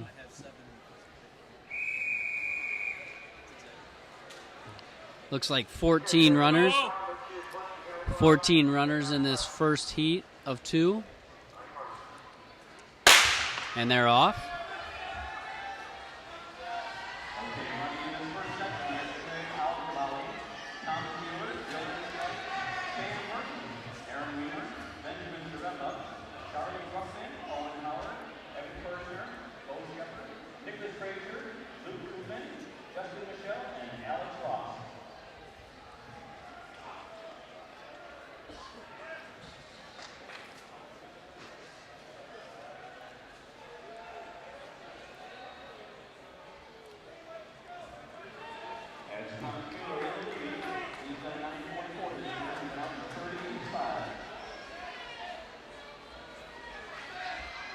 Is it more?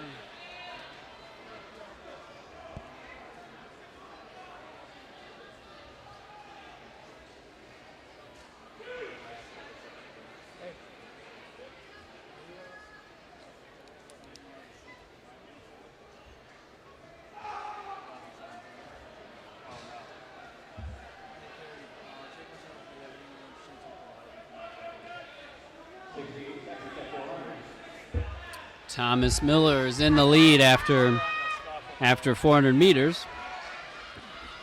Got a PR of 9:44.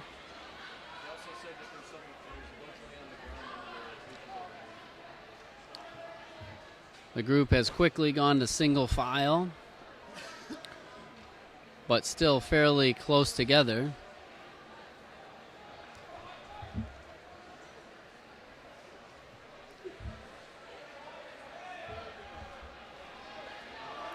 Looks like Shade?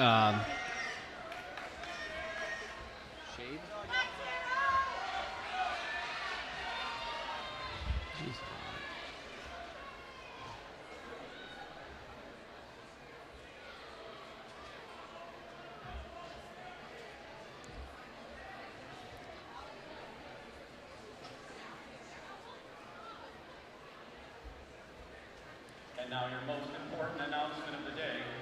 Pizza on sale, $1 a slice. We've got Thomas Muller and Shaib Ajabali in the lead through 800 meters.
Still got our leaders shoulder to shoulder finish line there.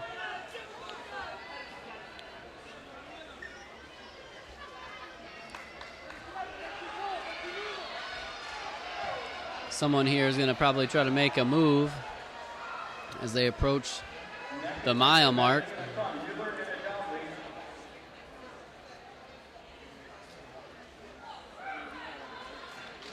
Mueller and Alajabli.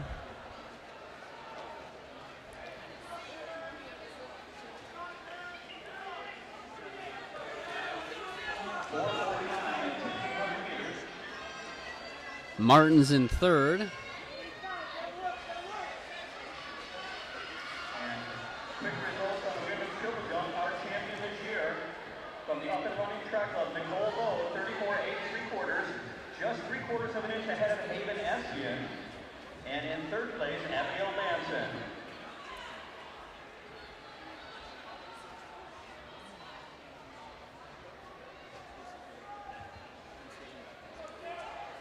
Got the same top two still. Another lap down. Martin still in third. In fourth, bib number 140, Aaron Weimer, runs for the Screaming Blueberries. Good job. He's still pushing Mueller for every step of the way. Al-Jabali in second. He's running a lot of this in the outer edge of lane 1/lane 2. It's a lot of extra work over 3,200 meter race. Mueller's done a nice job of keeping that inside position, but I just fear he's doing a lot of the work for Al-Jabali. Martins has snuck up in there and racing a very good race right now. Sam Martins, unattached. Al-Jabali now looked like he was going to take the lead. Then Mueller put a little kick back in. But Al-Jabali has at least gotten to the inside. Looks like the top 3 runners in this heat have separated themselves from everyone else. Al-Jabali jumps back outside to try to stay in second, and Martins now going into the inside part of lane 1 and third.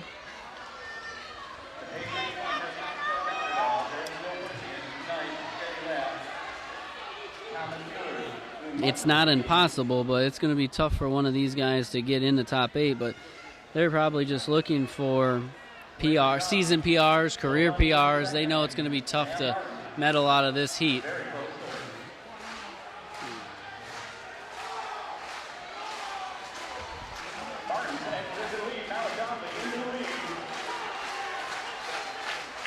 If you hear the claps, that's the infield shot put.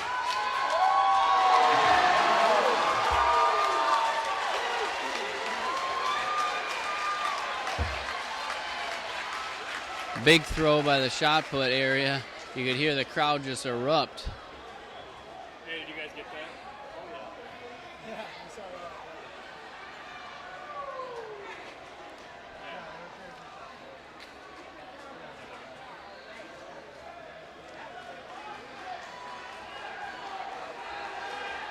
that. Al-Jabali in the lead with Martins in second. Mueller did a lot of work for a long time, and it's looking tough now for him.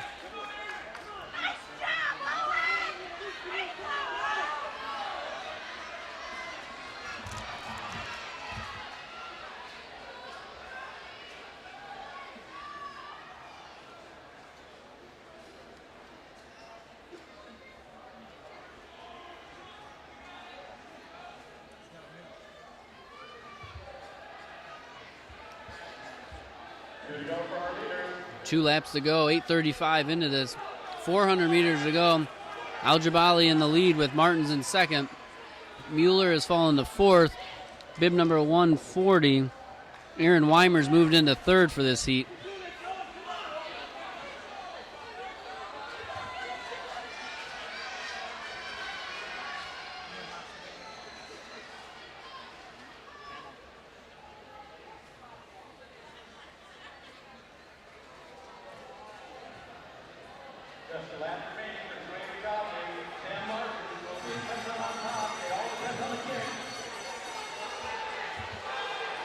Al-Jabali and Martins 1-2 here.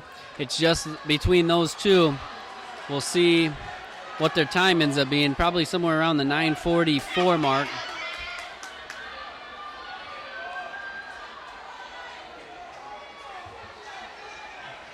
The leaders with less than 100 meters to go. In fact, their time might not even be the time faster than Martins comes up with the win in 9:46. Al-Jabali gets second.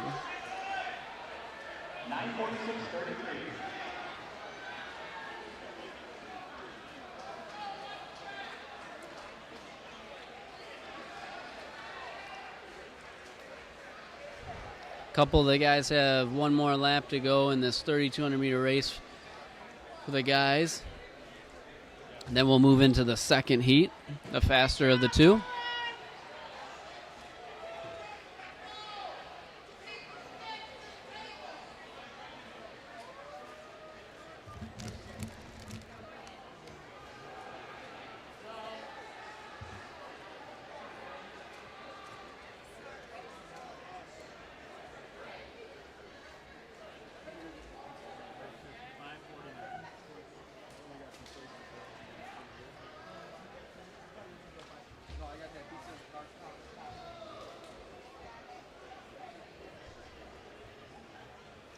Now we're preparing for the faster of the two heats here for the men's 3,200 meter race. Some of the names to look out for.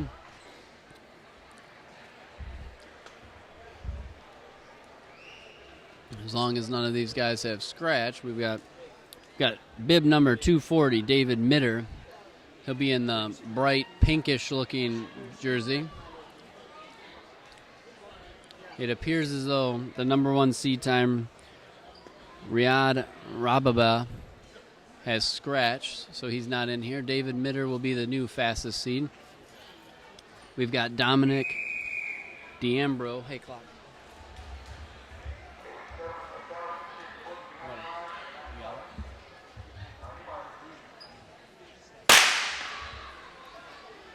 Some other guys in the race.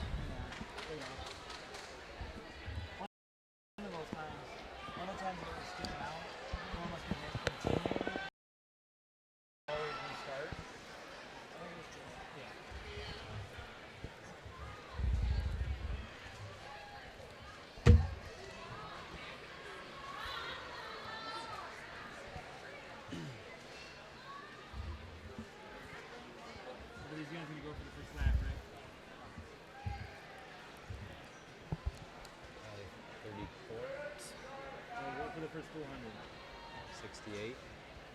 Running this week's meeting, we have Zach Garcia, Kyle Johnson, Jake Burton, Michael Salami, Grant Davey, Nick Judson, Jen Shaver, Andrew Lord, Andrew Munn, Dave Udell, Tyler Martin, Dominic. I don't know, that one guy's out in front a little bit. You may want to hit a little early. Zach is in the lead right now. He's got the fastest seat time.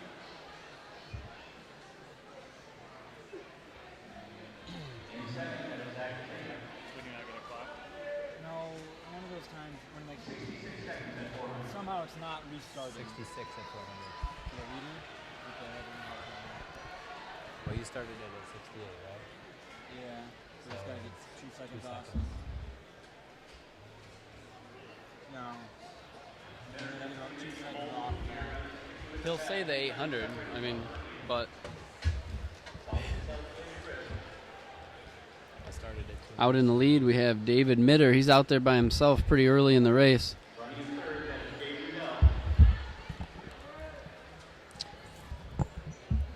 In second place right now is Zach Pettinga.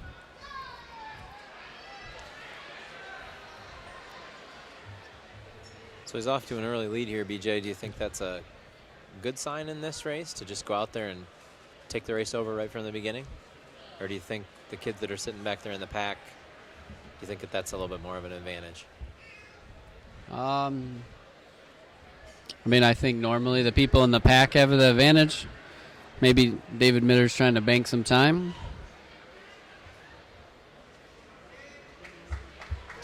The people that are chasing him have very similar PRs on the season, so maybe he taking a different race strategy to try to get out there. He did get out quick at 66 on his first quarter. That's a pretty quick pace, but Second and third have kind of bounced back and forth. It looks like Mitter's still in the lead, and then it's bib number 242, which is Gabe Mudell, followed by 255. and that's Pettinga.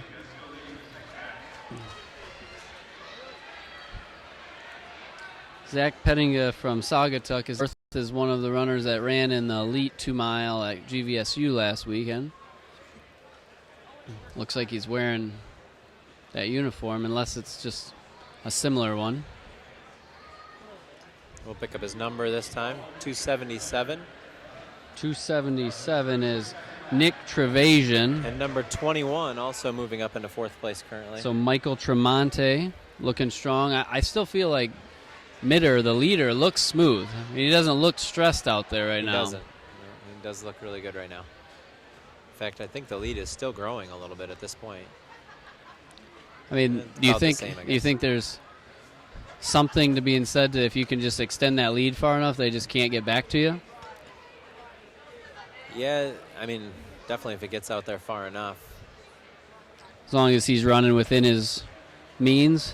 Right. Uh-oh, we have an accident. A little bit of a pile up there.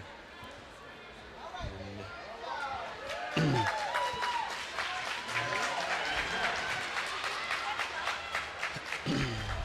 Hey, well, when you got that big lead, you stay out of that stuff right there, though. this is very true. The hard part is when he's hurting at the end, the other guys in that pack are all going to be racing each other for second. Yes. And, that's going to be helping them catch him, I think. Is that the first mile, 440? 443. 440.3. 440.3.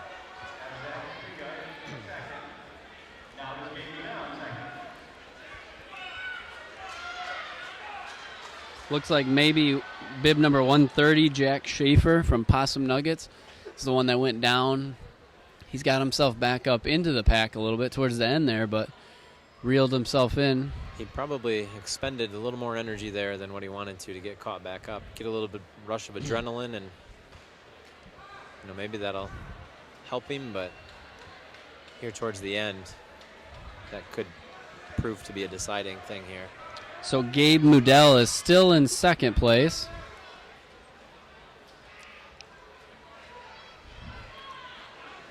I don't think that Mitter has given up any of the lead yet, but we know that the last 400 to 600 meters, a lot can change. And we haven't gotten to that point yet. Change up into second here is bib 277 again. So Nick Trevasion, looks like he's running in that Elite 3200 jersey. Followed by 242 and 21. So Gabe Mudell and Tremonte, Michael Tremonte, Birmingham Running Club.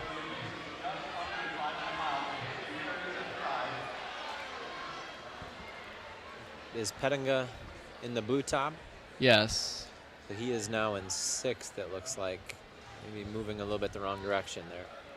Feel like Trevasion, Nick Trevasion Do you is think that lead is starting to diminish a little bit? That's what I was just getting ready to say. It seems like, looks like bib 220 or 277 is trying to make a move for this group. He is showing a little bit of grimace there on his face, though, as he's maybe made the move a little early. I do think Mitter in the lead still looks smooth. It just his pace might be. He doesn't look like he's hurting at all. No, agreed. I would say if I had to guess, the lead is slimmed maybe 5-10 meters, and that's it.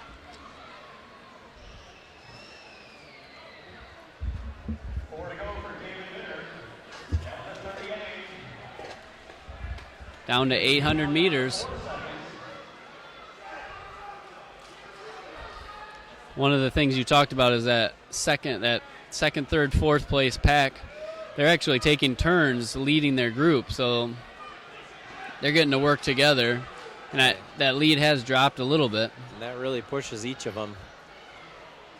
And I did just see David turn and give a look to see where that pack was. Sometimes that's not a great sign.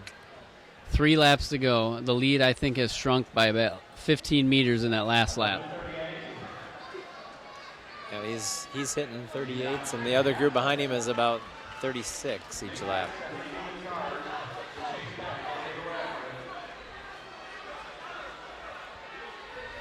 Well, we'll see when that pack gets to him, whether he can adjust to their pace. And they're only 5 meters behind him. Each of these last 2 laps, he's kind of come back to that group. I don't think, I mean, like you said, they're racing together, and now they're working on catching them together. There it goes.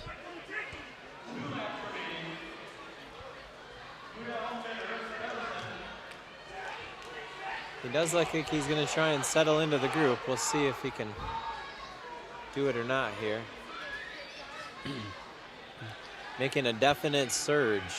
Will this be the bell lap, or will it be 2? I believe they will have one more when they come around. So the bell lap. This is going to be bell.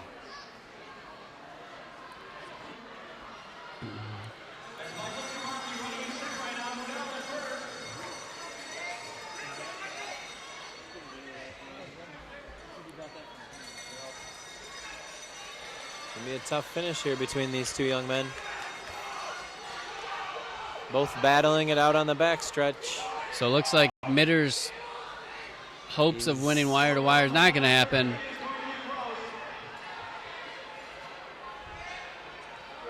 Down the final stretch, going to be right at the line.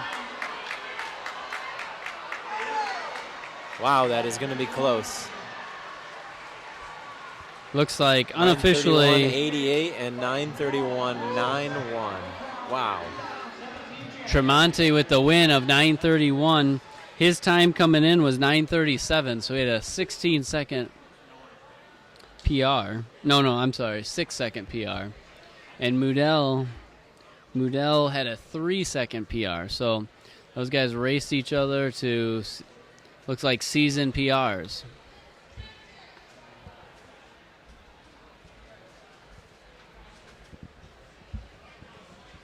Runners take note at 6:30.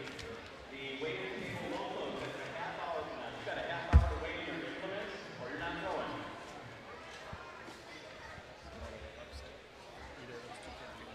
Yeah. Well, the top guy didn't enter. What's that? Riyadh. Oh, really? Riyadh. I mean, the top guy's also got a stress fracture. No, it is.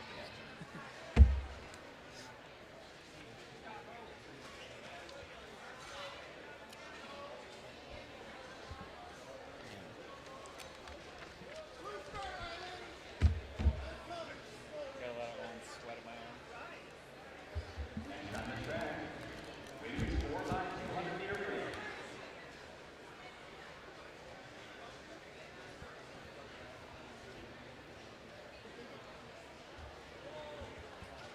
There will be 7 sections of this race.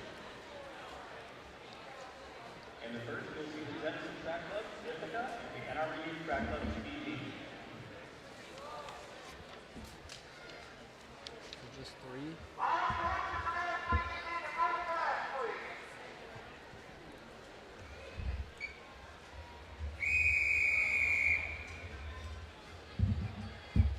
This is gonna work the first time, and the next time I'll continue to We have 3 teams in this first heat of the 4x200 meter relay. The 3 teams are Jenison Track Club, Ann Arbor Youth Track, and Ithaca, all separated by less than, or exactly 0.2 of a second. So this could be an exciting race, even though there's only 3 teams out there. Of course, with the 4x2, handoffs are going to be a big thing here too. So if I remember this right, the first handoff, they stay in their lanes, and then they can cut in, and after that, it's just like the 4x4 and 4x8. It's Correct.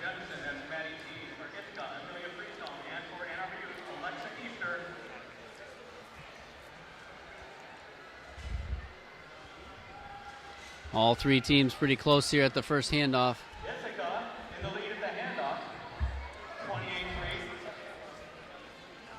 28-3. Ithaca in the lead. Ann Arbor Youth Track is in second place, looking to try to pass on the outside, but Jenison Track Club in third. Here it comes again. They're battling it out on the turn. Very good race going on right now. Almost all 3 teams handing off simultaneously. Jenison Track Club makes the move on the outside there. Sometimes a little more space out there. You get that handoff. Ithaca just went from first to third in one curve there. And Ann Arbor Track Club has moved into the lead. We'll see what kind of anchor legs these teams have.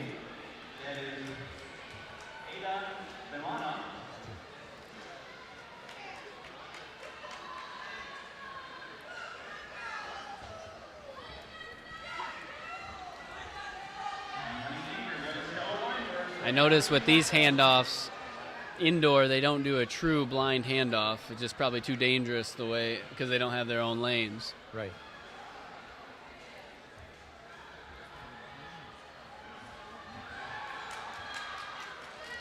Ann Arbor Track Club's going to win with about a 152.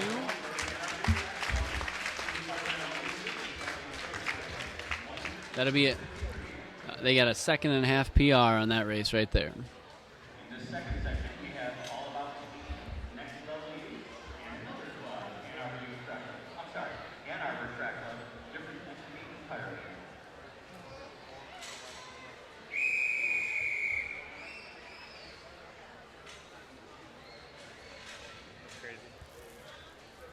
3 or 4 in this one.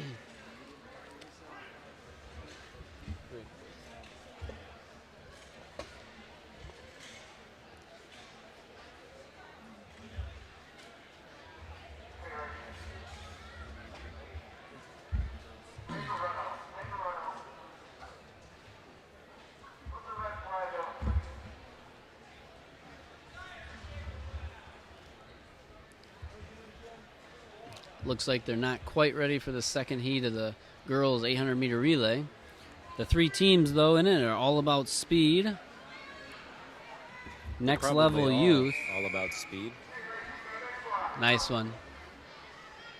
And Ann Arbor Track Club.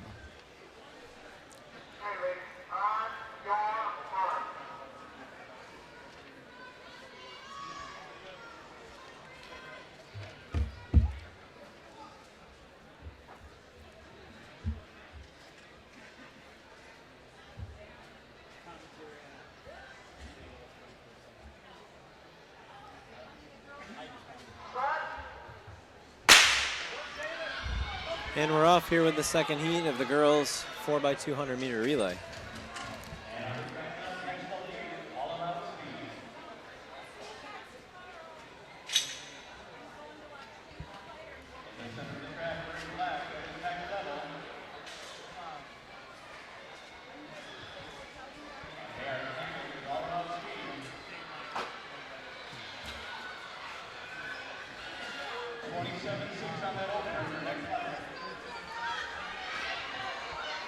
Looks like Next Level's in the lead with Ann Arbor Track Club in second.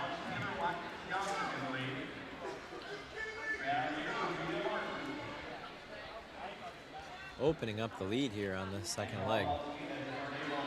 Good leg.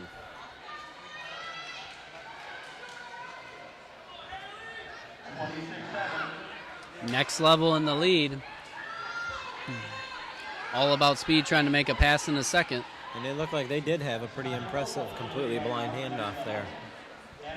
Is that the lead group you're talking about? The lead group, yeah. So a little bit of a luxury of being in the lead and out away from people. You can do that. Correct. Let's see if this last leg.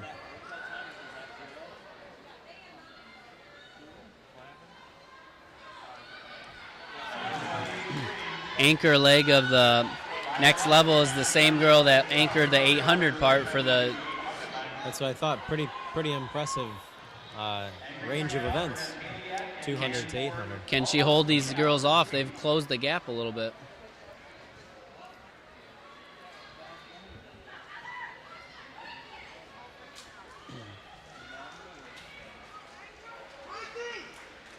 Winning time of 150.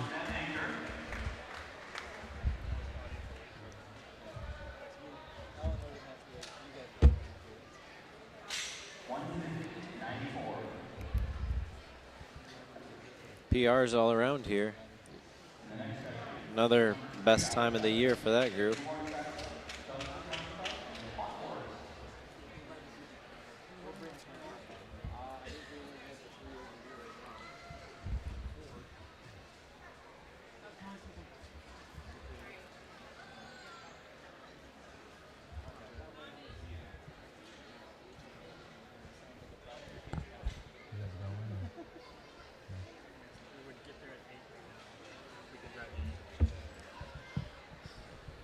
Looks like 3 teams in this heat again, and they are Douglas Running Club. They are starting in lane 4.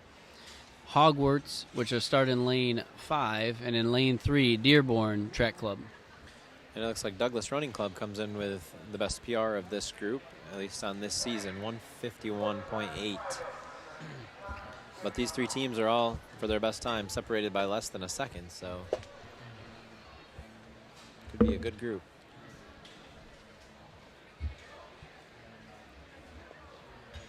So do you think on an indoor track like this, BJ, that the best idea would be to put your strongest leg first and try and get away from some people and get a little more room to do handoffs? Or should you put that fastest runner as your anchor to try and make up some ground? I mean, I think with the congestion and the way the handoffs are, yeah, I mean, putting them first or putting her first maybe even second, would avoid some of that.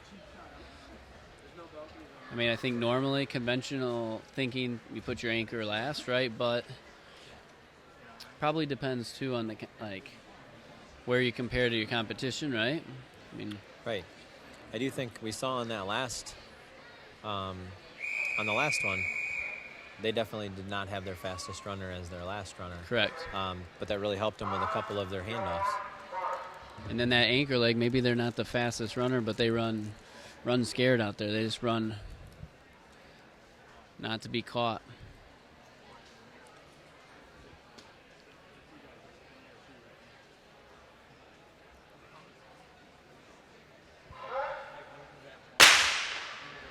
And the third heat's off. I mean, as you think about it, so would you consider going fastest to slowest in your relay then? Or would you think about maybe second fastest, then fastest? Sometimes I've seen that second leg benefit if you put that second leg as your fastest. I'm not sure exactly which one that I would pick, but I definitely do think that being inside would definitely make me think about my strategy as opposed to what I would normally do outside. Would it also matter what lane you're in? Because I feel like when you're the inside lane here on that first handoff, you have a slight advantage. Right. I would agree with that. Hogwarts goes from third to first in a 30-meter stretch there.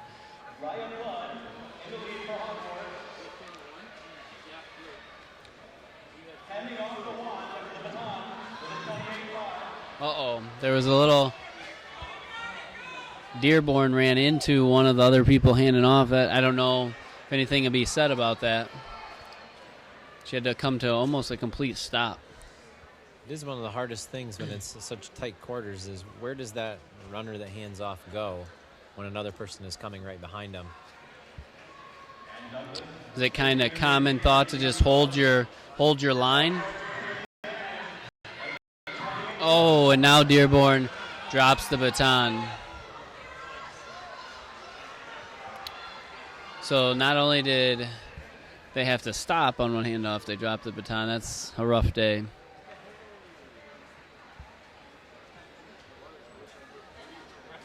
Hogwarts is out in the lead. 151 high.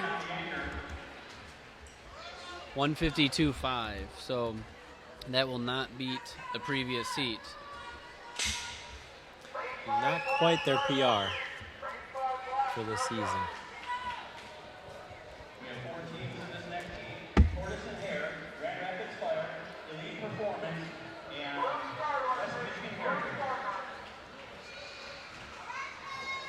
Yeah. In my vast experience of running the 4x2,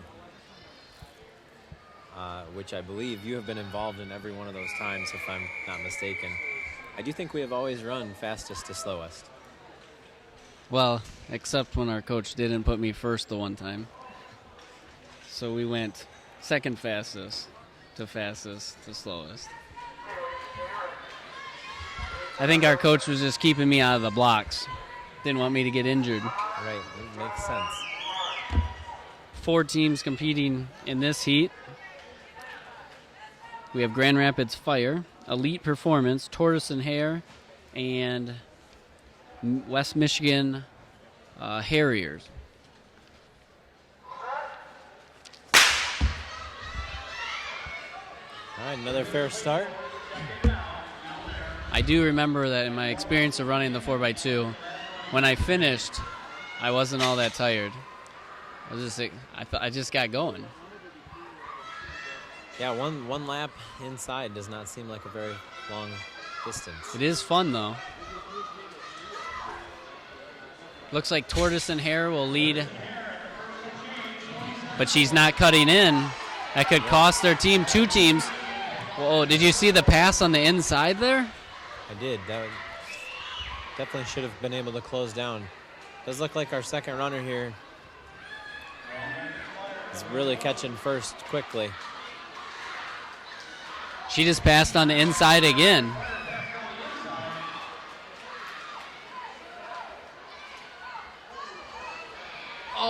snafu there with the handoff.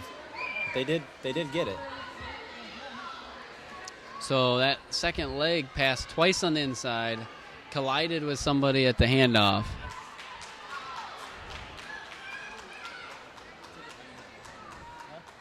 Grand Rapids Fire still in the lead. Then it's Tortoise and Hare.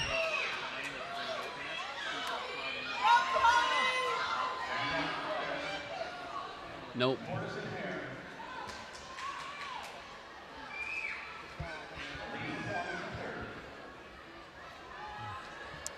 Grand Rapids Fire, I think, gonna hold on here. The lead is getting cut down a little bit by Tortoise and Hare. 149.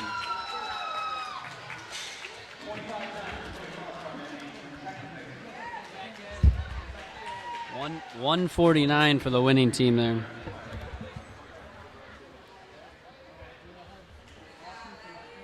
That is the fastest time so far by about 3 seconds.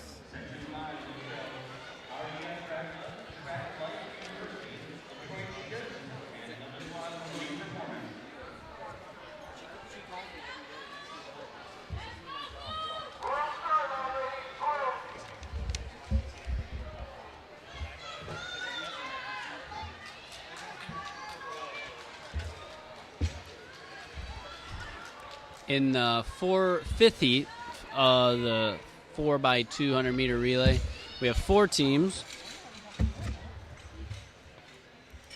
Looks like Elite Performance, RDF, Track Club, Detroit Cheetah, and Track Life University.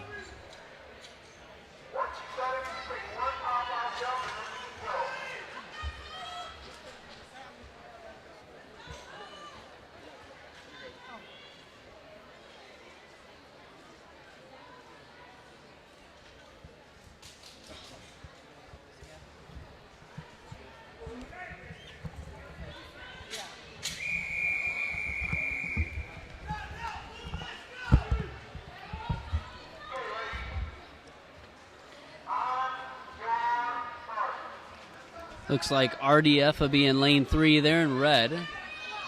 Lane 4, Track Life University's in blue. Detroit Cheetah will start in lane 5. They're in black. And Elite Performance is in lane 6.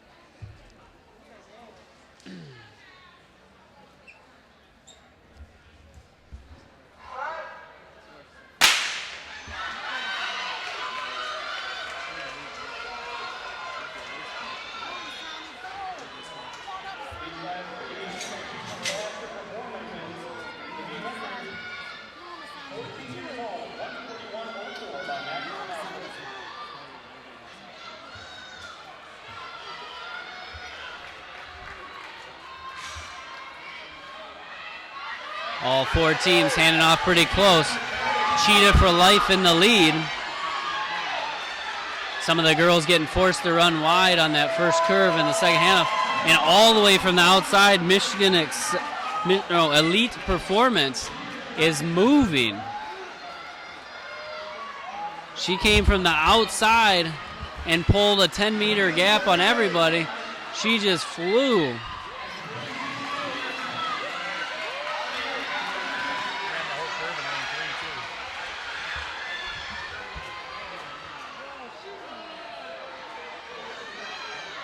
Elite Performance, after that second leg, still in the lead. They've still got about a 20-meter lead.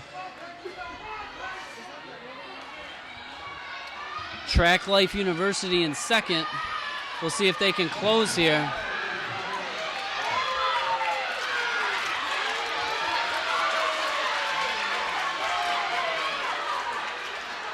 Second place, Track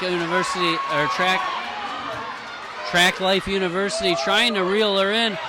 I'm not sure if she's going to have enough time.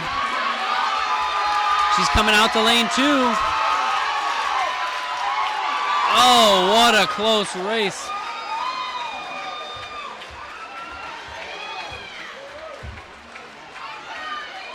Winning time of 1:45.68 compared to 1:45.8.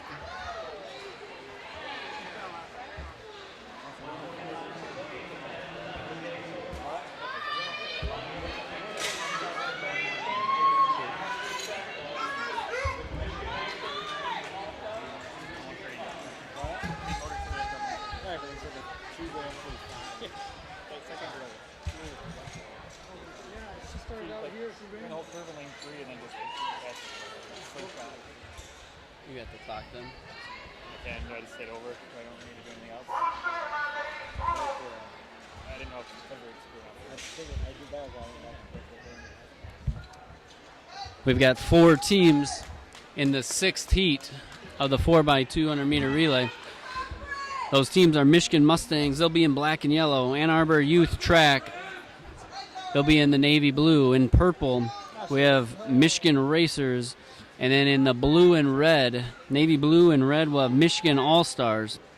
These teams all have times of ranging between 146 and 147.10, so very close. But they're going to have to run fast because the first and second place team from the previous heat were 145s.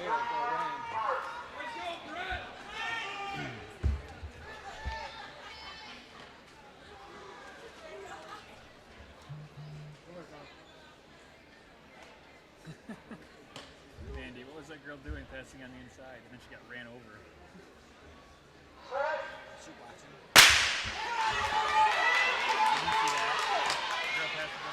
Off to a clean start. Looks like Ann Arbor Youth Track Club has made up the stagger.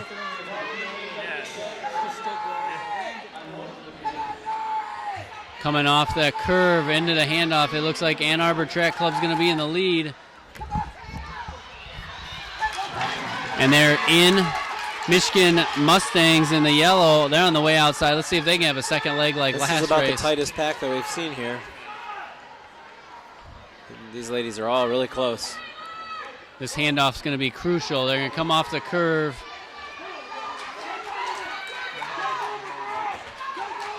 Ann Arbor Track Club still in the lead.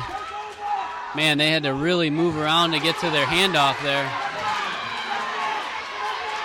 Michigan All-Stars not cutting in on the curve there.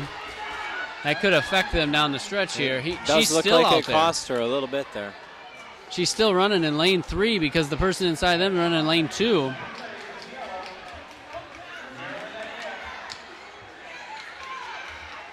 Ann Arbor Track Club is going to hand off in first, but the Mustangs take the lead going into the last leg. They had a better handoff there.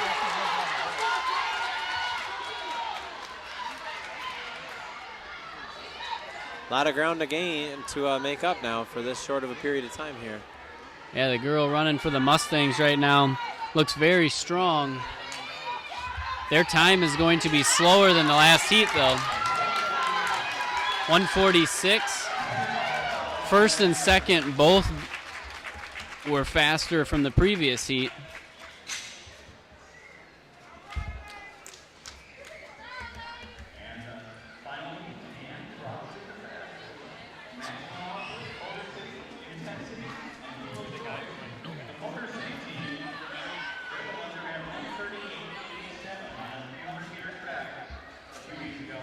Our final heat of the women's 4x2 or 800 meter relay has the People's Choice, Maximum Output, Intensity, and Motor City Track Club. Motor City Track Club has a seed time coming in faster than the state record. Motor City also went 138 last week.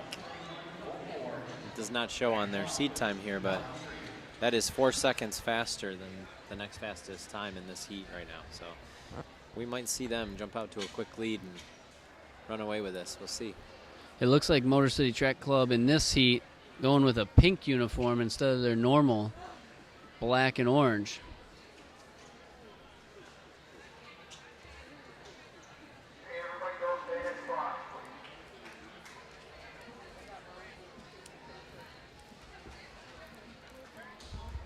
Plus, they are in lane 4, Rick. Lane 4 does have advantages. Of course, when they come around to the finish line, they won't be in lane 4 anymore.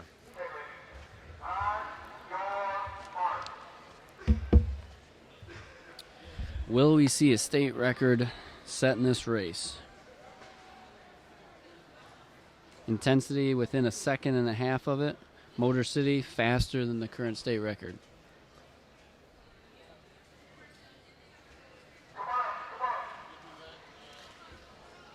starter didn't like something there, whether one of the girls had trouble with their blocks or was having a hard time getting set. We'll redo the start here. Looked like not the main starter, but the helping judge or whatever you want to call him, saw something with the Motor City starting position.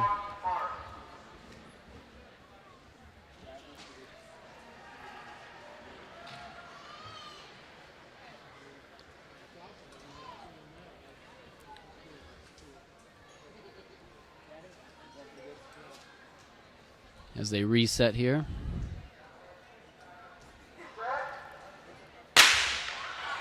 And they're off.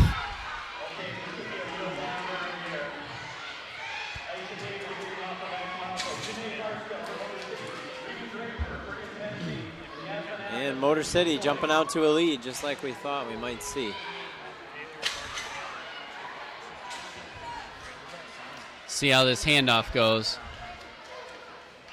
Smooth. Very well done on the handoff. And cuts in well. They didn't lose any speed there.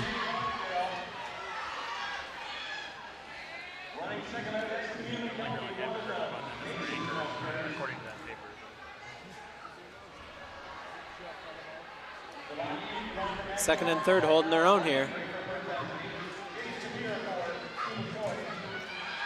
Here they are, third leg.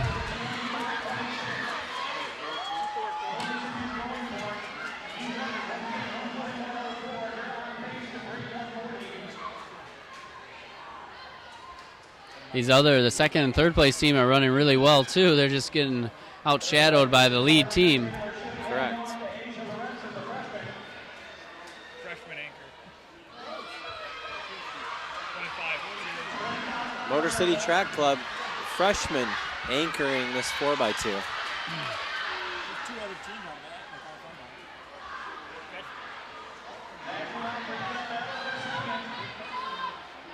Very close battle here for second place, second and third coming around this final corner.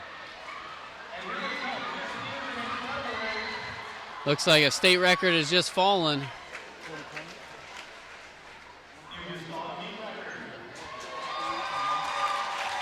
.140.65.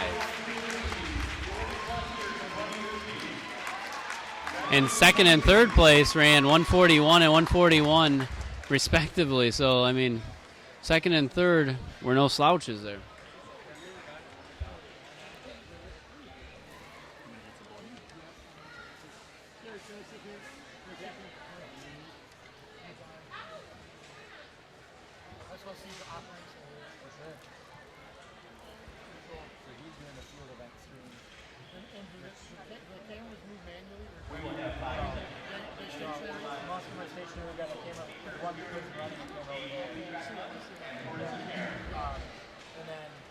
So we'll start out this men's 4x2 with 3 teams here in this first heat. The 3 teams are A2 Track Club, Tortoise and Hare Racing, and Spear de Prix Track Club.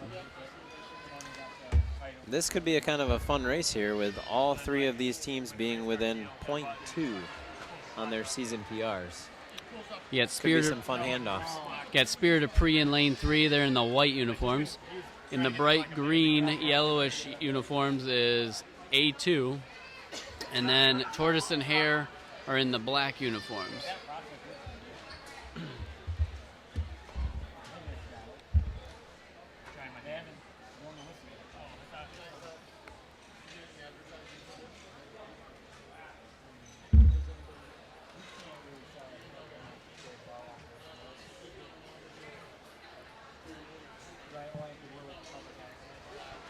Okay, so this will be our final track race for this evening. Will be the boys, the men's 4x2 here.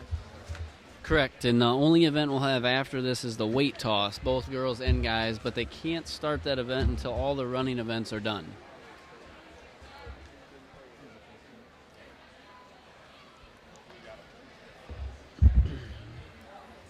Looks like they're having some block issue down here in lane 5.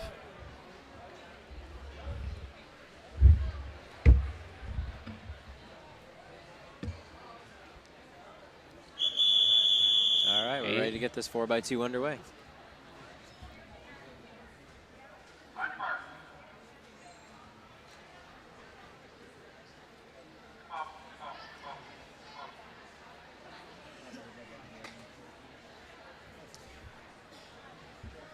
So in these relay races, obviously their whole body has to start behind the line.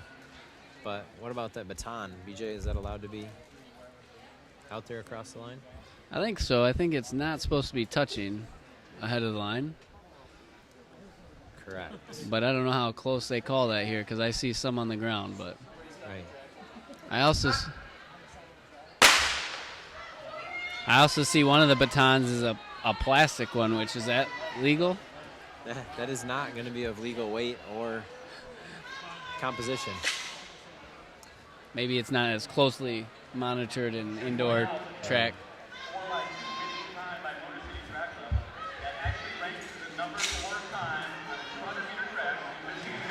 Got the first handoff there. Spear Dupree in the lead.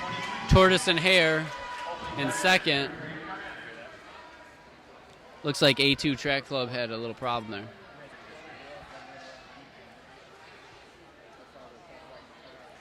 These, for being super close on their PRs on the season, this race spread out quick. Yeah, the A2 Track Club looks like came up limp, maybe a bad hamstring. Yeah, he does. The first leg. Looking a little gimpy there. Being helped off. Spear Dupree looks very smooth out there.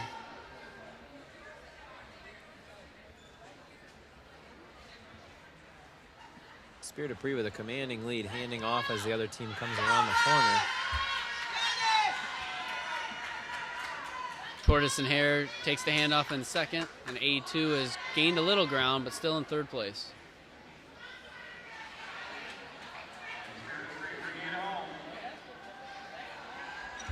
I do believe Spear Dupree quite a bit.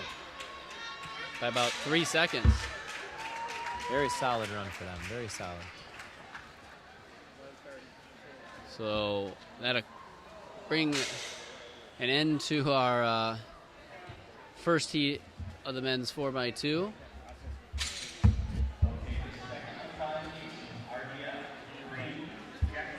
Okay, this will be our second of 5 heats.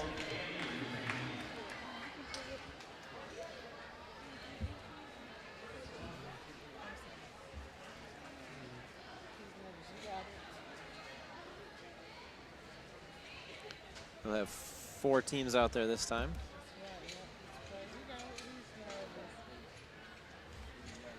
The four teams in the second heat of the 4x2 are Breen Track Club. They'll be in the all-white top.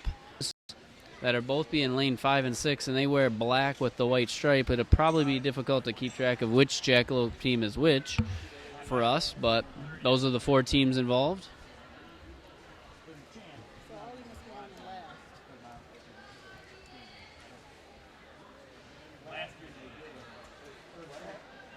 I think there's some inter-squad rivalries there between the A and B of the Jackalopes. Have they been trash talking through warm-ups? I mean, if I was on the Jackalopes B, I'd have a chip on my shoulder. For sure, for sure. Being told that you're constantly Having that the B B. is just, yeah, downright disrespectful. So let's see what they can do here. Wish we knew which one was which.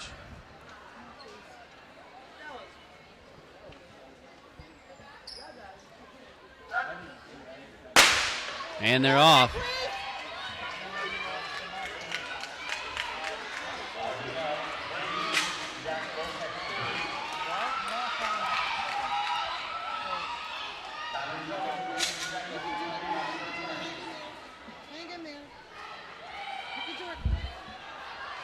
All right, here they are coming in for the first handoff. One of really the Jackalopes. solid handoff out here on the outside. Wow, big cut in by the second Jackalopes team. Like, could have been dangerous there. Man, you got both Jackalopes teams out in the lead.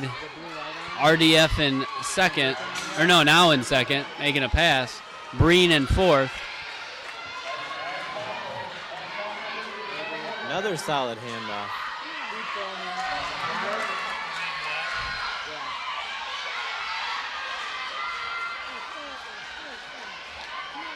I don't know if it's safe to assume, but it's probably Jackalopes A out in the lead with RDF in second. And Jackalopes B making a pass on the outside there. Could Jackalopes go 1-2 here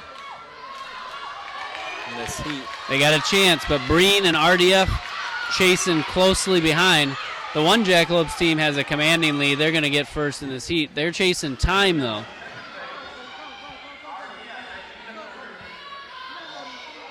Will their time be good enough here? 135.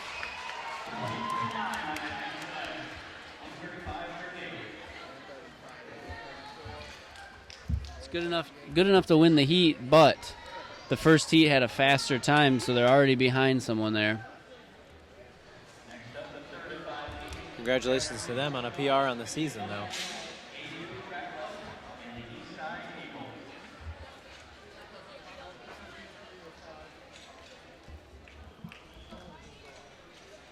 There'll be 4 teams in the third heat here. Eastside Eagles, Traverse City Snow, A2, and Michigan Mustangs.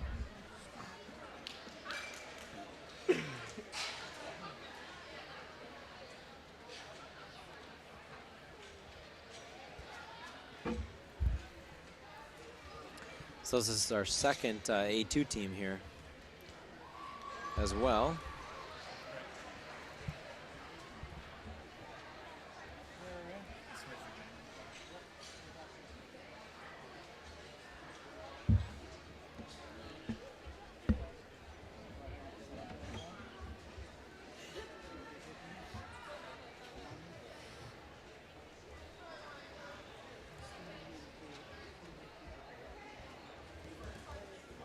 Yeah, I was trying to figure out which one was which. Mustangs. Yeah. Traverse City. Oh, Traverse City. It says lane 5 is 18. Oh, okay, gotcha. A2, so Eastside Eagles. Do I need to do this still? Looks like the Eastside Eagles will be in navy blue. Good right there. A2 Track Club will be in the purple and white. Mustangs are in the normal yellow top, and then in lane 3, the brighter yellow is the Traverse City Snow team.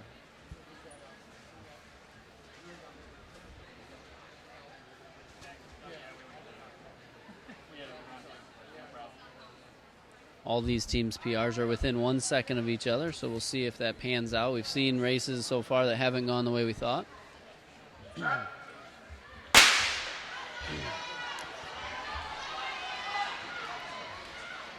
Off to a good start here as they stay in their lanes until the first handoff.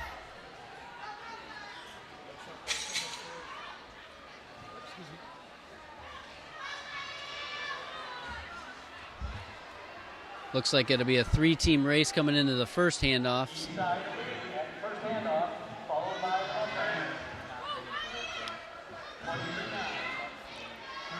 First handoff is clean. Looks like Traverse City out in the lead with Mustangs following.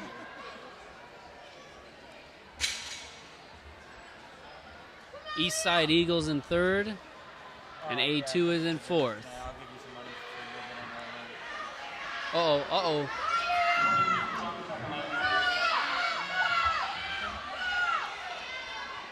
That was very close handoff there on that second leg from the lead group. Almost got in multiple people's way, but they were able to avoid that. It was definitely crowded at that handoff.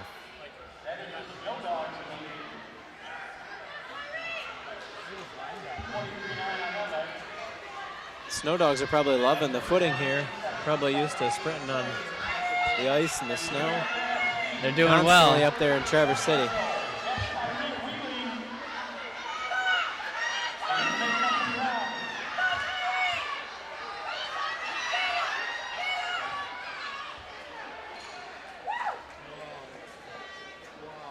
Wheatley was coming way back.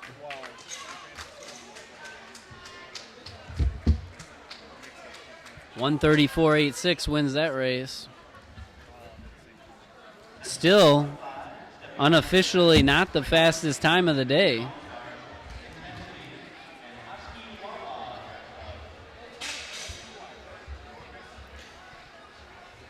So 8 teams left.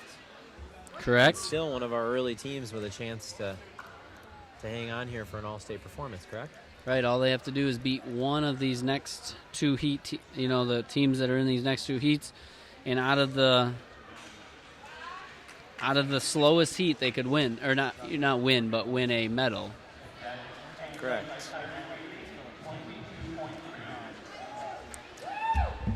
Let's hear that split, BJ. 22.3. 22.3 split for Tyreek Wheatley.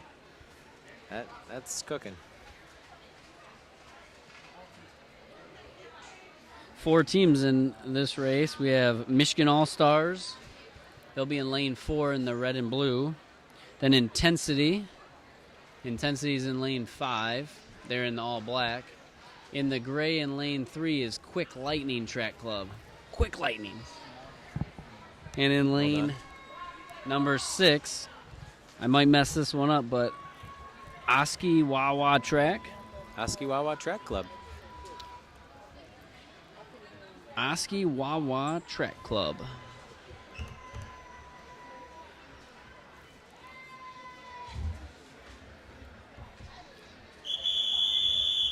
I'm hoping from lane 3 in the gray that Quick Lightning makes a good race so we can have a good time with that name.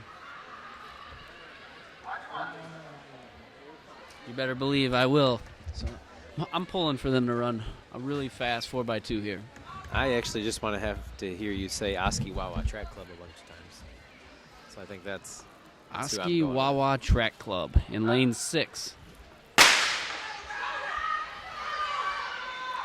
Quick Lightning out of the blocks very quick. Made up the stagger almost completely in the first 100 meters. Looks like Intensity, though, coming through with the lead. And on the inside of the track, a little bit of an advantage here for the handoff. Quick Lightning in the lead, making Intensity stay on the outside. Oski Wawa Track Club in 4th, so not sure how much I'm going to be able to say that. Yeah. Intensity, though. Intensity. They just raised their intensity on that lap right there, taking the lead. Quick Lightning, though. What's going to set up for this last leg, though? I just want it to be close here. Quick Lightning looks like he's reeling them in a little bit here. It does. Look at the anchor legs. They are back to back. They don't want to look at each other. There we go. Good and they're handoffs off for both. Here they go.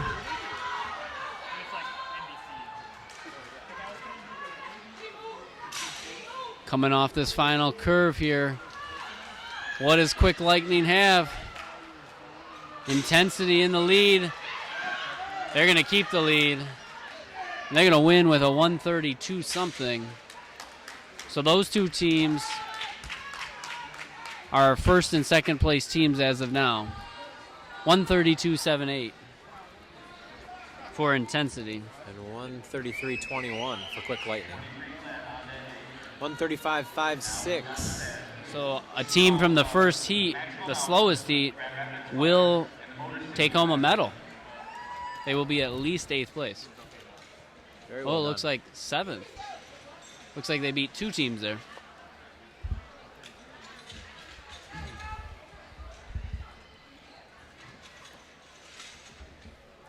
And we are setting up for our last 4x200 meter relay, Heat 5. It's also our last running event of the night before we get to the weight throw.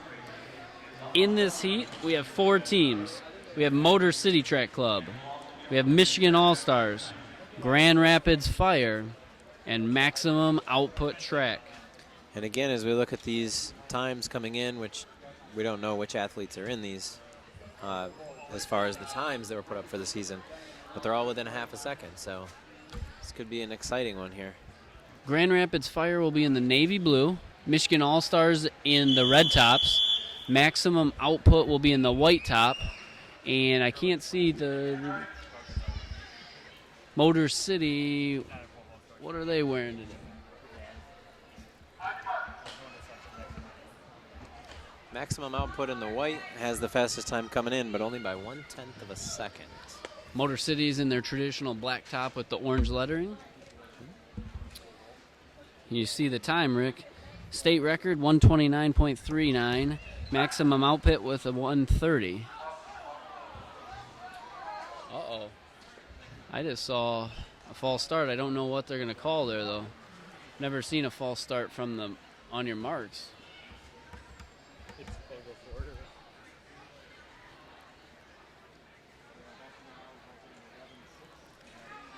Looks like they're going to let that one slide.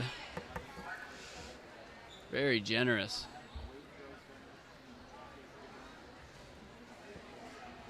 All right. Well, we'll get them lined up again here, and maybe this time we can get them underway. And they're not going to let it slide. Grand Rapids Fire Ooh. will not be able to run at this. It's got to be a very tough thing, especially with, it's one thing to get disqualified when it's an individual event. Team event.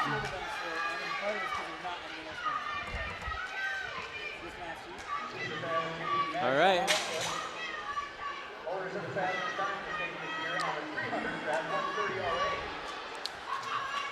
Looks like the staggered was pretty much kept for the first leg here. Clean handoff, clean cut in. Solid handoffs all around there, BJ. Motor City. Oh, getting passed on the outside by Maximum Output.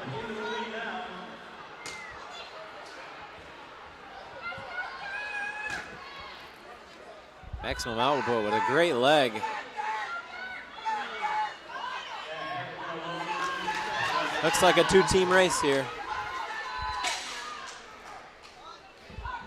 Maximum Output pulling about a 25-meter lead there. Michigan All-Stars trying to get back into the race. All three teams kind of split up by about the same amount here. Link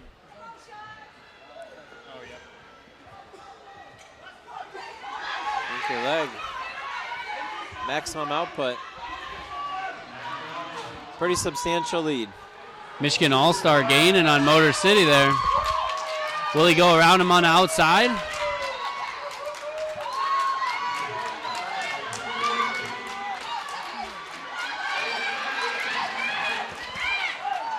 Very close finish for second and third. Holds on, I believe.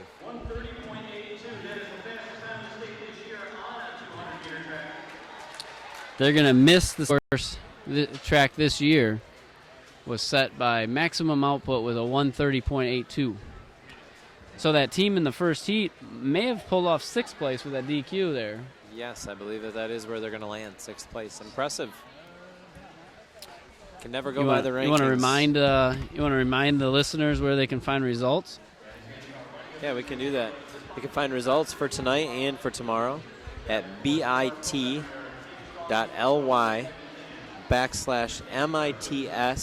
2017.